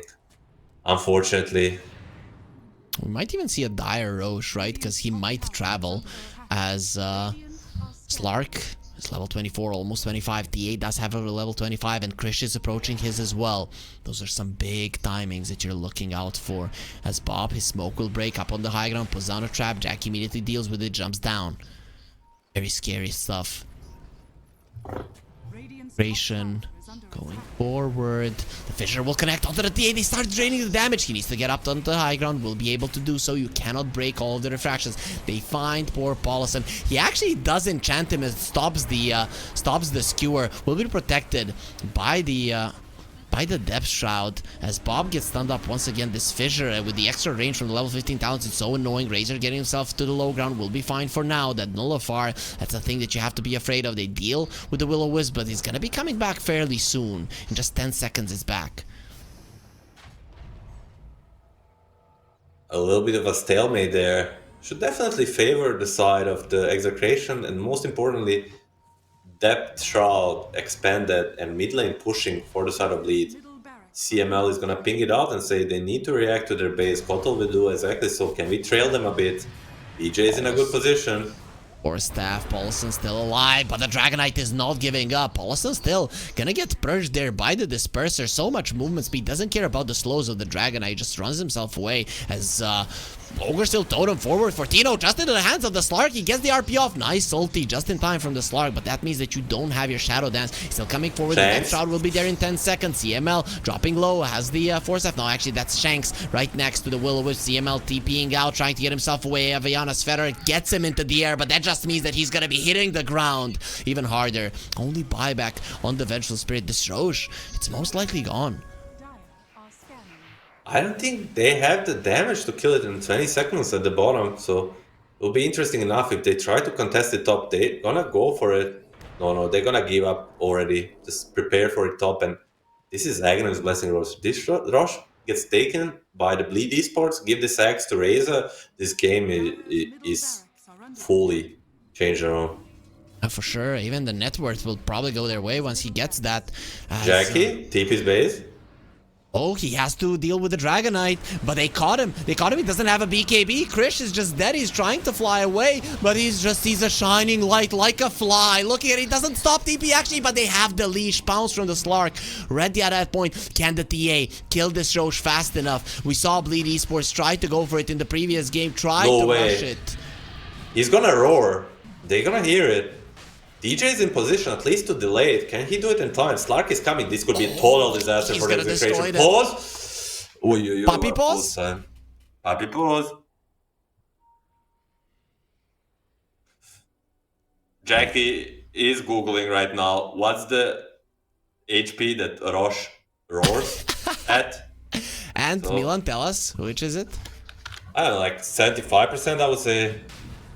Sure. Or after he loses like 10 to 20% HP.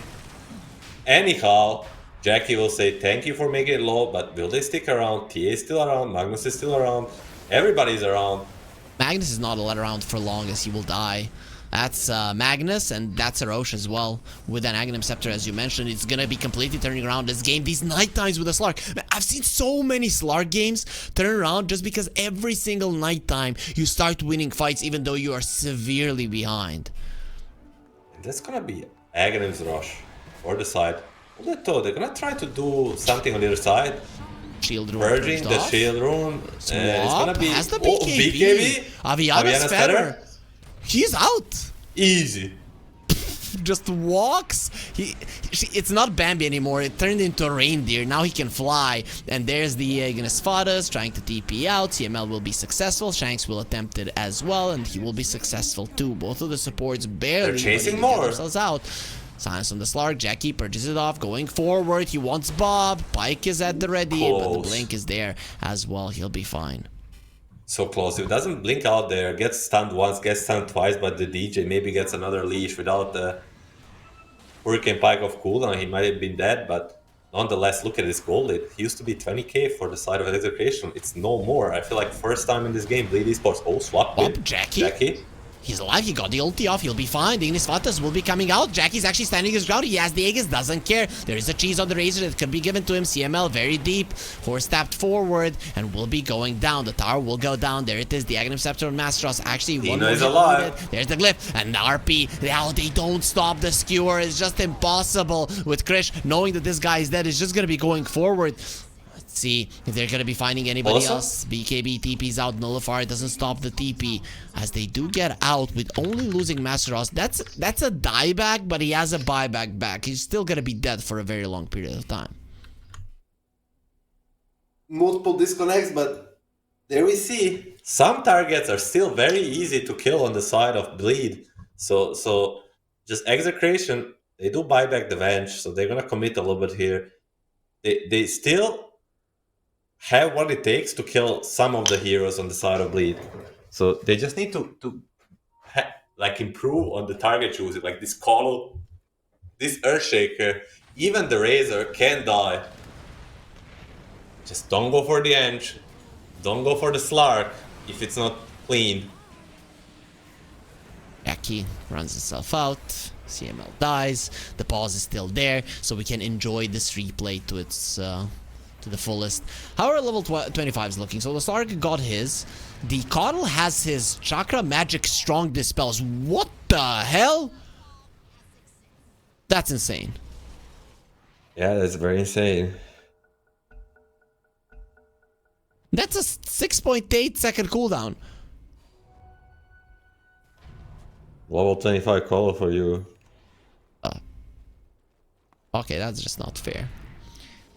Oh, that's just not fair for sure, right? You get a DK stun on somebody, remove it. You get an RP on somebody, just remove it. You do not care. That's actually so huge if you can get it off. Having the Octarine Core, he's going to be the perfect save hero. 90 seconds on the sidelines, however. If he buys back now, again, then next time he's really going to be dead for long. Another pause. So how's your internet been ever since you came to Serbia? Have you ever had issues? I see a lot of players have issues. I almost never have internet issues. Maybe now it just breaks because I'm jinxing it. I would say maybe at one time, like in 7 months, I got like disconnected. I couldn't reconnect for like 10-15 minutes. But otherwise, worked almost perfectly. So no problem. No odds at the moment for this series. Nobody knows how it will end. In terms of kills, Execration are leading. In terms of gold, it is equal. In terms of damage done to the base, Execration still barely ahead with that range racks being down, but that really doesn't change much at this moment in time.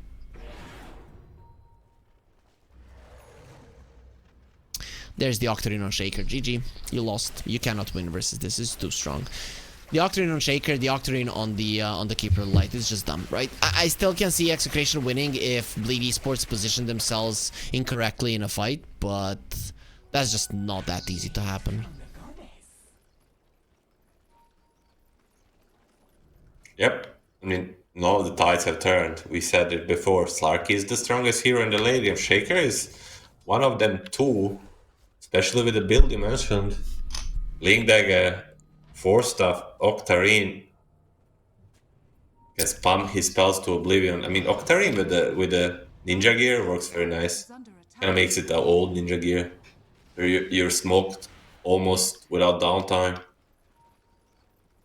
So yeah, fissure duration is 8 seconds and your cooldown is 9.8. So there's always a fissure there stunning you. It's actually stupid, as they are trying to force things out. 20 seconds until Coddle comes back. Glyph will be up in 3 seconds. You're not getting this. They found the Ench every single time and they skewer. No buyback on Bambi. Mines. That's actually big. They don't know. They don't know. It's only 200 gold away, so it's not the time. But they can keep doing this on the targets that are not Slark. Skewer them out of position and focus them. Bambi might be a position 5, but nonetheless important factor, at least to take some focus away from the Execration. And will they try for another one? Bob is coming. Krish is spamming these illusions. They're keeping them at bay. The illusions are coming in. They found the Slark. The follow-up stun is there. He's actually dead. Does have the Aegis. There's so many mines surrounding him. Still, Enchantress buys back. Just got it back right now. Mikoto going forward. His Ascetic Scab is already pushed. Oh, they're being so annoyed by those illusions in the backlines with the Slark coming forward. CML has the Force Staff. Dino has double RP. Jackie. There's the RP. They didn't expect that one. Into the traps, into the stuns, into the damage, and the follow-up RP as well. Slark, they're keeping him alive. The skewer damage should be enough. No, he's still living. There's going to be an Ignis Pharos. He has the ult. He's standing his ground. Jackie, he does not care. The depth shot protecting him. Doesn't have any more ultis now to work with, so has to be very, very careful with the Magnus still annoying them from the sides. Dino, he doesn't have any more mana on HP. Paulison has the BKB standing his ground. Shaker is not alive any longer. That is so huge. And it is a 4 versus 4 scenario with the side of Bleed Esports still having the cheese, and you don't have the double RP. Dino went back to base. It's time to bail for Execration. It's time to bail this Slark. Did expand everything, but he's going to have things coming off cooldown. Most importantly, his ulti, and you don't have a single RP. Need to be careful. Refresher Slark now. That's a big deal. He's gonna have his ulti, Depth Shroud, all of those things twice. BKB as well, Butterfly on the TA, however, that is a huge item with Krish coming forward. Nice dodge on the stun there, but can you dodge on the damage coming in from Bob? This Enchantress very, very tanky, still surviving. Those DK illusions, they are hurting her quite a lot. A couple more hits, not gonna be able to do it. They found the Dragonite, he has been leashed. Lotus Orb, not nearly enough to protect him, as the TA now, the only core in this fight. The Magnus from the side, maybe he can help. Nice TP out from Bob, recognizing the situation, he gets himself out. That was an insane TP. By the Bob. At least they save him, but nonetheless, insane victory for the side of Bleed Esports. Yes, they expand some buybacks, but they get this DK. Most importantly, they get some stacks on the... Another pose. They get some stacks on the Slark, and I just can't believe this double RP was not enough to kill the Slark or win the game. He must have messed up a little bit. No. There is a purge from Keeper Light. He used it on him. From the with the chakra magic. That's why he lived. OP. Yep, it is OP. He was dead 100%, but he saves him. He gets the depth shroud off. Even the Razor almost survives there. That would have been big if Razor survives inside of the depth shroud and he gets the cheese off. It's a disaster. And Razor is also level 25 now, so some huge level 25s. Of course, the Dragonite, he has the AoE Dragon Tail, which is pretty huge too. 52 minutes in, these these big items, big talents start coming out. We see Bob not even having a slot for boots anymore. Will he change his Dazzle for the Rapier? Is the question. I would assume that will be the next move.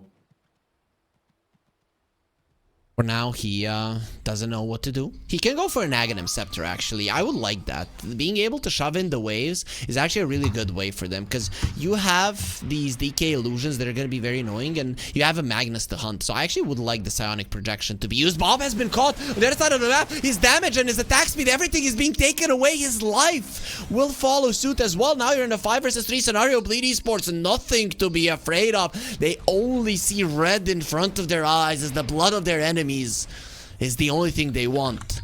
Execration, luckily for them, they get themselves back into the base.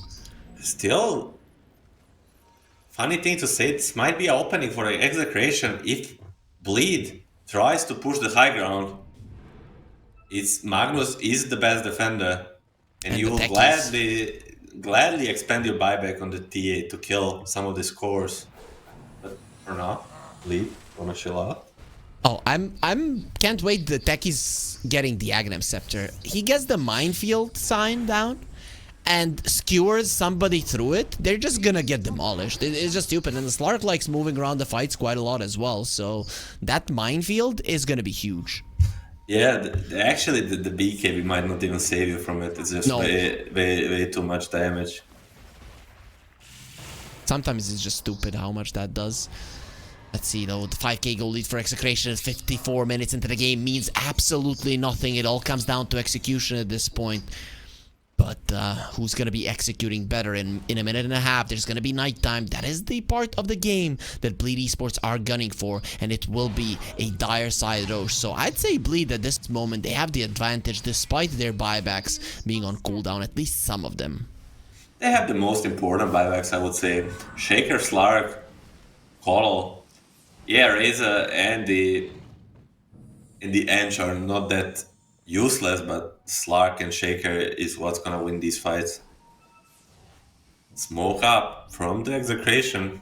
Late game, yes, it's about the heroes, but a lot of times it's mostly about who gets the first jump, who gets the initiation. Who gets the right jump? You jump like a Slark and he gets purged by the chakra. Oh, they found a good one. That's gonna be the Enchantress dead. No buyback. Actually got the BKB off. Is still surviving. Paulson protected by the Depth Shroud and healed up so much there. Bob, think about going in. That's only one RP that was expecting. You still have one more. CML gets the stun, connects onto the two of them. Force Staff and the Glimmer Cape, keeping him alive. Ooh. Jumping into the Ignis Fatus. He couldn't go for it immediately. The RP onto the two of them, trying to finish them off. Dragonite standing his ground. They're still not dying. Jackie living through it all. Turning around onto Bob. Krish standing his ground, slowing them down as much as he can. But Bob is losing everything. He's just being leashed. He cannot move. He needs to take it away. Now another leash is there. He just can't get himself out of it. Looking at the bright light at the end of the tunnel, there's only that for the backlines. Krish is a god, and they're gonna be finding more. Another skewer Mikoto in a very uncomfortable position. There are gonna be mines surrounding him with Bob buying back. He's dead. Looking towards DJ. Krish winning this fight on his own, killing 3 heroes. I don't need a team. I'm a big black freaking dragon. It's the TA versus the DK at the end of the day. I mean, DK versus the Slark at the end of the day. Battle of the kings of the meta. And it seems like DK is winning so far, at least with the help of his team. Forced buyback on the Bob, but it will most definitely be forcing buyback on the call and on the DJ's Earthshaker. I'm gonna start with the DJ. Mykonos gonna follow up. They're gonna take the Rex and maybe look for this rush that it's spawn top. You need the Aegis for your TA that just expanded the buyback. There's gonna be Aghanim Scepter for the Techies, or maybe Aghanim Scepter for Bob and Techies just buys it. Either way, that is so huge. Bleed Esports in a 3 versus 5 scenario, it is so hard to fight.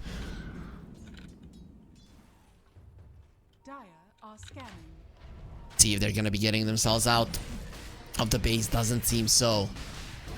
BP to the bottom lane by the Vengeful Spirit. She's gonna be coming with her team. Aegis Cheese, Aghanim Scepter. Who gets the Ags? I think it's Bob, or maybe CML. He doesn't have one still. Actually would be really good on CML. They gave it to him. I actually like it more. Makes sense.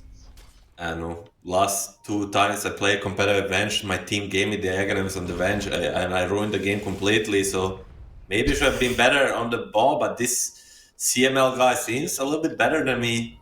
Gonna put a good use to it, I feel. Is it the time to poke this high ground? We have seen this way too many times this game. Execration taking the lead, then coming to this high ground, and the Slark, Coral, and the Shaker proving to be way too much to deal with. They're gonna approach it slow. CML maybe go for some aggressive swaps. He does have that Aghanim Scepter, as you mentioned. See how well he uses it. Shanks has the Aghanim Scepter too. The Steckies is a problem. There's gonna be so many mines ready, and there's the minefield side as well, ready to destroy anybody who gets cured in bleed. Have to be so careful. Let's see if they can do it. Refresher is ready to... I feel like he's gonna BKB jump on Magnus, the first target he sees. Oh, he wants to. He wants Ooh, to. He actually jumps into the Slark. minefield. Can he get out of that one? Okay, he gets out. Now, maybe you can bait him in once again. You have the Aegis, you have the cheese. Tino going to the side. Somebody needs to give him the cheese if he wants to continue fighting. Ignis Fatuus keeping the Dragonite in place. That is a huge target if you can finish him off. As the BKB will fly away. No problem whatsoever. Razor a little bit too deep, taking a lot of damage. The E-Blade will be protecting. Where's the fire? The RP connecting. He has to buy back. Has the refresher. Can come back into it. Jackie still alive. Gets silenced up. No way in hell that he's living through it. Insta buyback for him. The problem is the Razor doesn't have it. Actually, he does. He got it just this second as Paulson going forward, trying to bait him in. Dodges the stun. No, he went a little bit too early. He's gonna get horn tossed. Nice blinding light, stopping the skewer. Jumping in for the side. The Echo Slam. It's gonna be huge. Is it enough damage? Ignis Fatuus is keeping it in place. There's gonna be another RP. Tino has to run. He just bought back into this fight. Where is Bob? He's coming from the side. He's the one with the Aegis, and he hasn't been here trying to escape Tino. That's not gonna be happening. He will be taken down. Jackie running forward, doesn't have a buyback, has to be very, very careful. TA just bailed on that fight, seeing it wasn't going well, wanted to deal with the waves, does so nicely. One RP seems not to be enough, at least it's gonna be Slark Force buyback. Same with the Razor. Magnus and the Venge on the side of Execration. So at the end, not great, not terrible for either team. Let's look at it one again. They run into this mine, but they run away. Seems like it was placed a little bit too offensive. But at the end, is I think it's 5 favors the side of Execration. Like, you now have a win condition. Kill this Slark. You're probably gonna win the game. Just need to live through this Magnus death timer. That was a nice RP just before he died, right? Killing both the Slark and the Razor. He doesn't get it off. It's a completely different scenario. Both the Razor and the Slark lives. Meanwhile, there's going to be a swap into a minefield. Masteros, BKB runs himself away. He's going to be fine. Magnus is still dead. Without him, you don't have great cash. They're keeping them at bay. Another fissure is going to be available right now. Stun connects onto him. Oh, they jump in. Not going to be happening through the Ignis Fatuus. The blast off will get stopped. Krish, his BKB is going to be running out. You have to be very careful. TA doesn't have a buyback. Has the Aegis, but it's still very dangerous. Lost CML, still have his illusion. They found the TA. Still has the Aegis, will be fine. CML with the swap. You would want to kill this illusion. It is way too annoying. And with the Nullifier on him, blast off onto the back lines. They found the Razor. He's dying to the mines, but definitely not dying fast enough. Masteros will live through it. Sticky bomb onto him, slowing him down. While Paulson, he is the tanky guy in front, protecting his team. Also level 25. Very, very hard to touch. Make it a level 26 to be exact. Got disarmed there by the reactive taser. Shanks protecting his teammates still, as the TA will be pushing the bottom lane. Psionic projection, way too hard to deal with. You have to go back.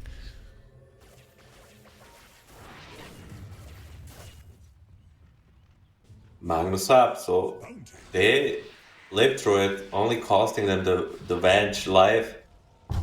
Aegis is gonna expire, but this means Bob can get another item if he wants.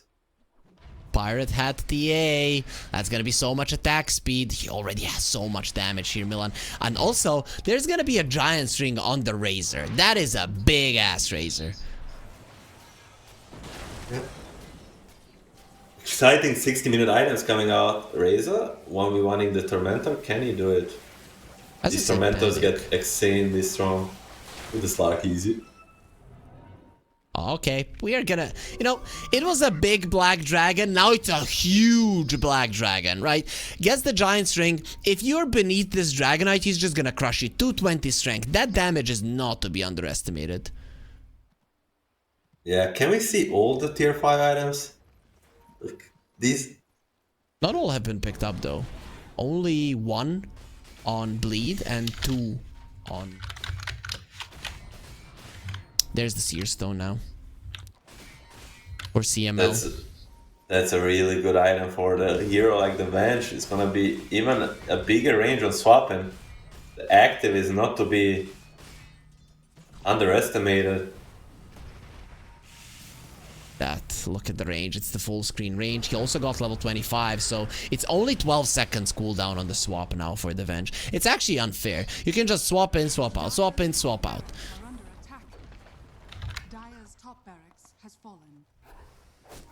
Oh, Slark gets a giant string as well. Just wants to be able to move better inside of a fight, and actually he has more strength than agility at the moment when he got that giant string. So his overtime damage isn't gonna be too bad at all. Yes, and it's not gonna stay like that for a long time. Once he starts picking up these essential stacks, and he's gonna do exactly that on this Venge. For CML gets RP. They have the follow-up RP as well. He's not getting out of this one. He's dead. The game is just over. Where was his Coddle? With the dispel, he just was not ready. Masteros. Look at the Masteros. He's gonna try to fight back. There's still a chance. Strong. Maybe they can do it. This Ench, he's so freaking strong, but no, he's all alone. They have the swap. You're not going to be TPing out next to a level 25 Wench, and so much damage going on to him. No buyback for the Razor. The chance that you had, now it's most definitely gone. That dragon that is protecting the Ancient very soon, he's not going to have anything else to protect Bleed Esports. They are not going to be winning this game.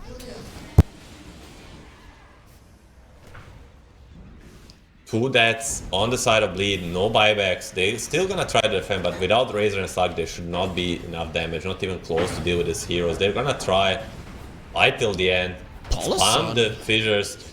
Paulson has some damage, but still should be more than enough for Execration to finish this game. They still wanna be disciplined and careful. This fissure is so annoying. Also, there is level 25 on the Shaker, so he has that aftershock range, and it works on the fissure as well. Swap used. They want to try to kill this Enchantress. She just cannot die. Finally, they're going to be able to get the damage, and Masteros gets taken down as well. Does have a buyback. Paulson, Mikoto got taken down. They're going to be buying back. The throne is falling. They're focusing on it. It's easier to kill the throne than Paulson. Finally, the GG was called, and Execration with this victory. They should be second in the group, but as we mentioned, it doesn't really mean much if both Bleed and Execration win every other series. The placement between second and the third spot is not that important here. Yeah, I agree. I mean, both teams fighting to the better end. At the end of the day, it shouldn't matter, but still great games to watch. Yep, they really did bring in the heat, Execration and Bleed. And both of the games were super close. I mean, it just goes to show how close these teams are. It's still not over in terms of placements in the group, but it probably is going to be Myth Avenue Gaming Indonesia first. It's going to be Execration second, and Bleed Esports third, with Immortal, Private Goofy, and Maiden Philippines are probably going to get eliminated at this point. It's very hard to think that any of these three teams, Execration, Bleed, or Myth Avenue Gaming, are gonna be losing. But you know what, Milan? Tomorrow, Execration are gonna be facing off versus MIPH, Bleed versus the Immortal, and Myth Avenue Gaming versus Goofy. So, you know, there might be a shot for them to lose. You saw the Group A, where we have Geek Fam Talent and IHC, and here we have Myth Avenue Gaming, Bleed Esports, and Execration. Do you have a favorite in between the groups? Do you think one is stronger than the other? Not really. I think groups are evenly matched. But my favorite team this tournament is definitely MAG Indonesia.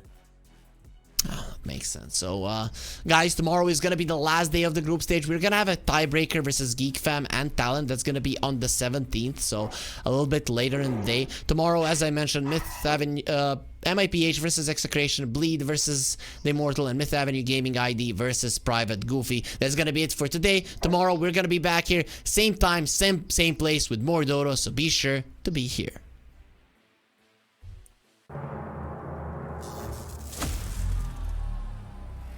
Fuck.